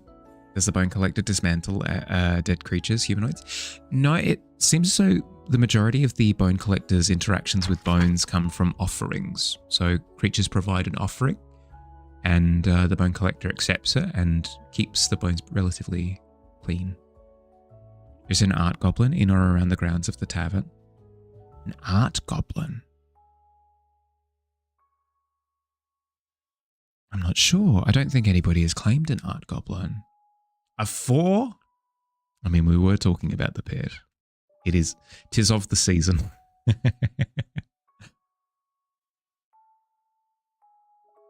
Just had an idea pop into your head. Hell yeah. 12 ain't bad.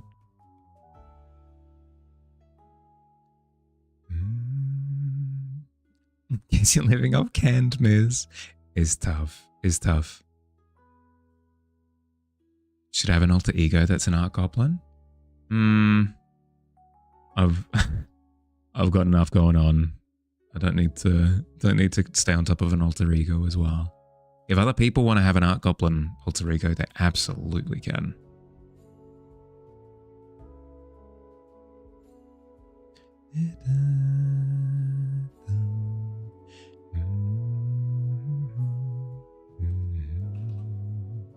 Indeed, not half bad. Yeah, literally above average.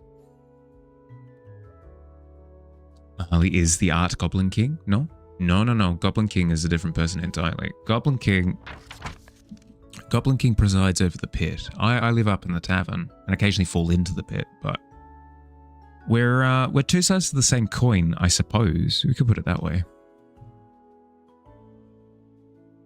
Spooky tattoo design season. The season where you get tattooed by something spooky you design. The first event. Oh, exciting. Exciting. Do you have like a particular design in mind, or is it just vibes at the moment? You're already a squid, so someone can take the goblin.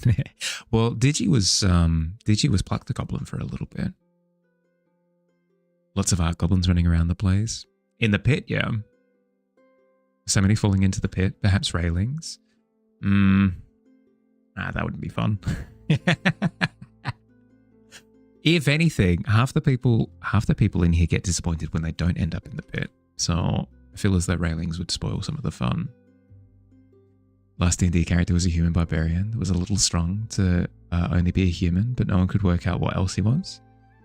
And being a one-shot, the adventure went from your party killing a dragon to you accidentally pulling an entire forest out on top of the party.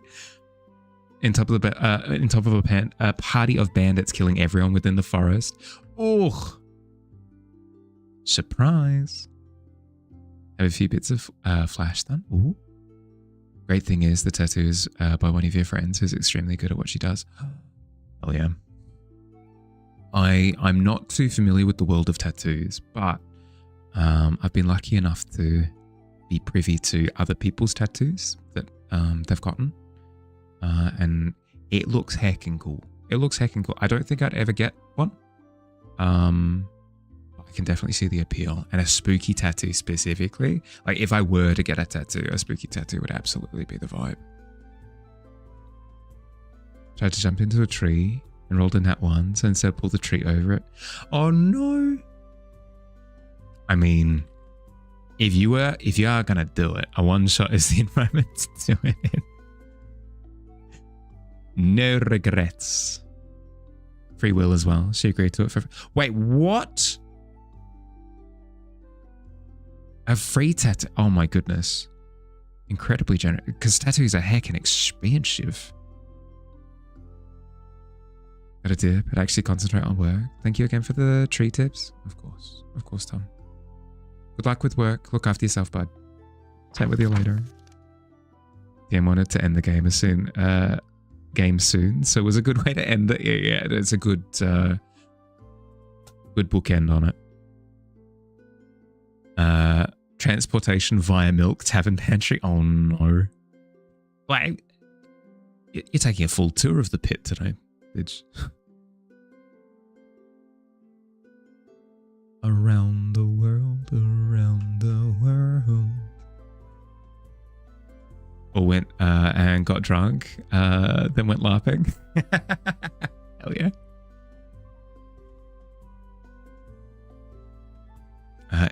Is that the Mahali? So glad you found this gem of a stream. Maud, you said that you said that Monaco was the last time we would see each other ever since the accident. Da-da-dun. How dare you show your face around these parts? We must duel to the death. There is no other option. Hey, doing, bud? Welcome in. Want a D&D again, but you have no one to play with anymore. I've had a few people say the same thing, but I have also heard quite a few people say initially, I've got nobody to play D&D with, and then a few weeks later, very excitedly proclaim, I've found somebody to play D&D with. So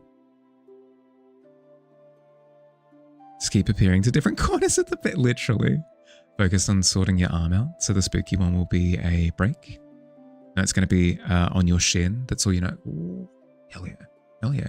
Let me know what design you go with, because that'd be heckin' cool. Popped out of a barrel of pit milk just now. Not pit milk. For some reason with that movie Slice scene, you remember the movie Speed Racer. Speed Racer? Did Speed Racer have a lot of drama in it? You live 20 minutes out of the nearest town. And it's got no people at all. Not going to find anyone there. You can play D&D online. Online resources exist. It's not as fun, I will admit. Like, there's something special about playing in person, but not drama. But those slice scenes. Oh, the slice scenes. Yeah. I gotta go fast. I gotta drive with some sort of speed. Wish you were confident enough to actually find people to play D&D with. Social stuff doesn't fit well with you. It's something that you could do with a friend group. Like, once you've got a pre-established friend group, you could kind of decide amongst yourselves that, like, hey, let's learn D&D and then go from there. Even that is a pain. Am I using an Elgato gear? No. I don't think so. Unless... Stream Deck probably counts.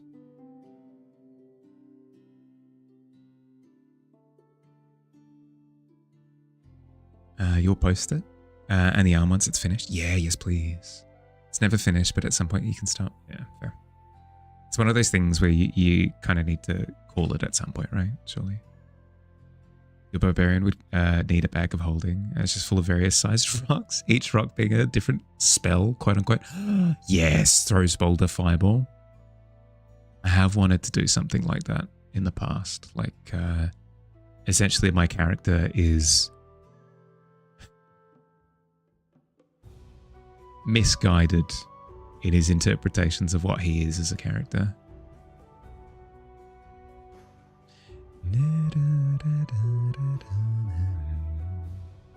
Be so nervous to play D&D now. It's been years. I think finding a group that you're comfortable with is like first and foremost, and then beyond that, playing D&D. Well, alternatively, you could just kind of churn through groups to find one that works for you, you know? Still my holy superpower, whatever it is. Not an 8. Not an 8. It belongs to me, whatever that power is. Explains the smoothness and speed, unless crazy 12-year-old self way back then decided to run 2 keyboards, had a custom program.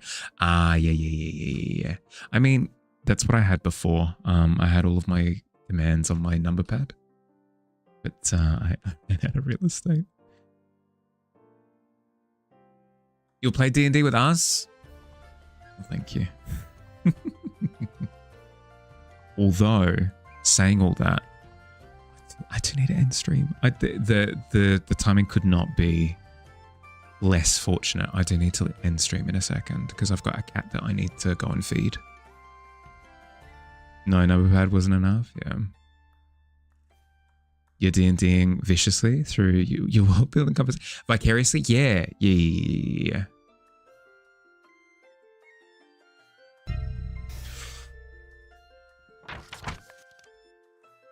No, I unfortunately. You good? I unfortunately will have to do it by hand, it seems. I got a cat. I'm cat sitting for somebody at the moment. So I need to head over to where they live and feed said cat.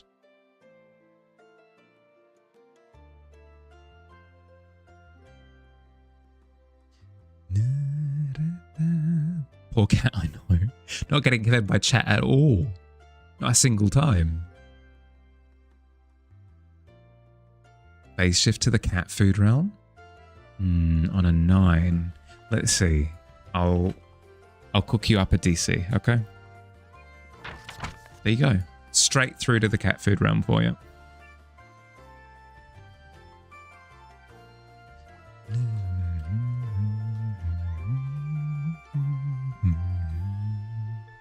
Okay, I do need to wrap up proper. Thanks for hanging out. Hope you had fun. Tomorrow I'm legitimately considering trees as the canvas theme. I'll have a proper think about it. And if you do have a suggestion for what we can do for canvas tomorrow that contradicts trees, feel free to message in the general chat on Discord. We can fight to the death. Good meeting you. Catch you another day. Yeah, look after yourself, bud. I hope things improve. Look after yourself. You vote trees for sure. Yeah. I think so. I think trees would be good because I need my practice with them. It'll be a good opportunity. I'm going to be incredibly selfish with it. Have an excellent rest of your day or night, depending on where you are. Look after yourselves. I'll see you soon. Bye-bye.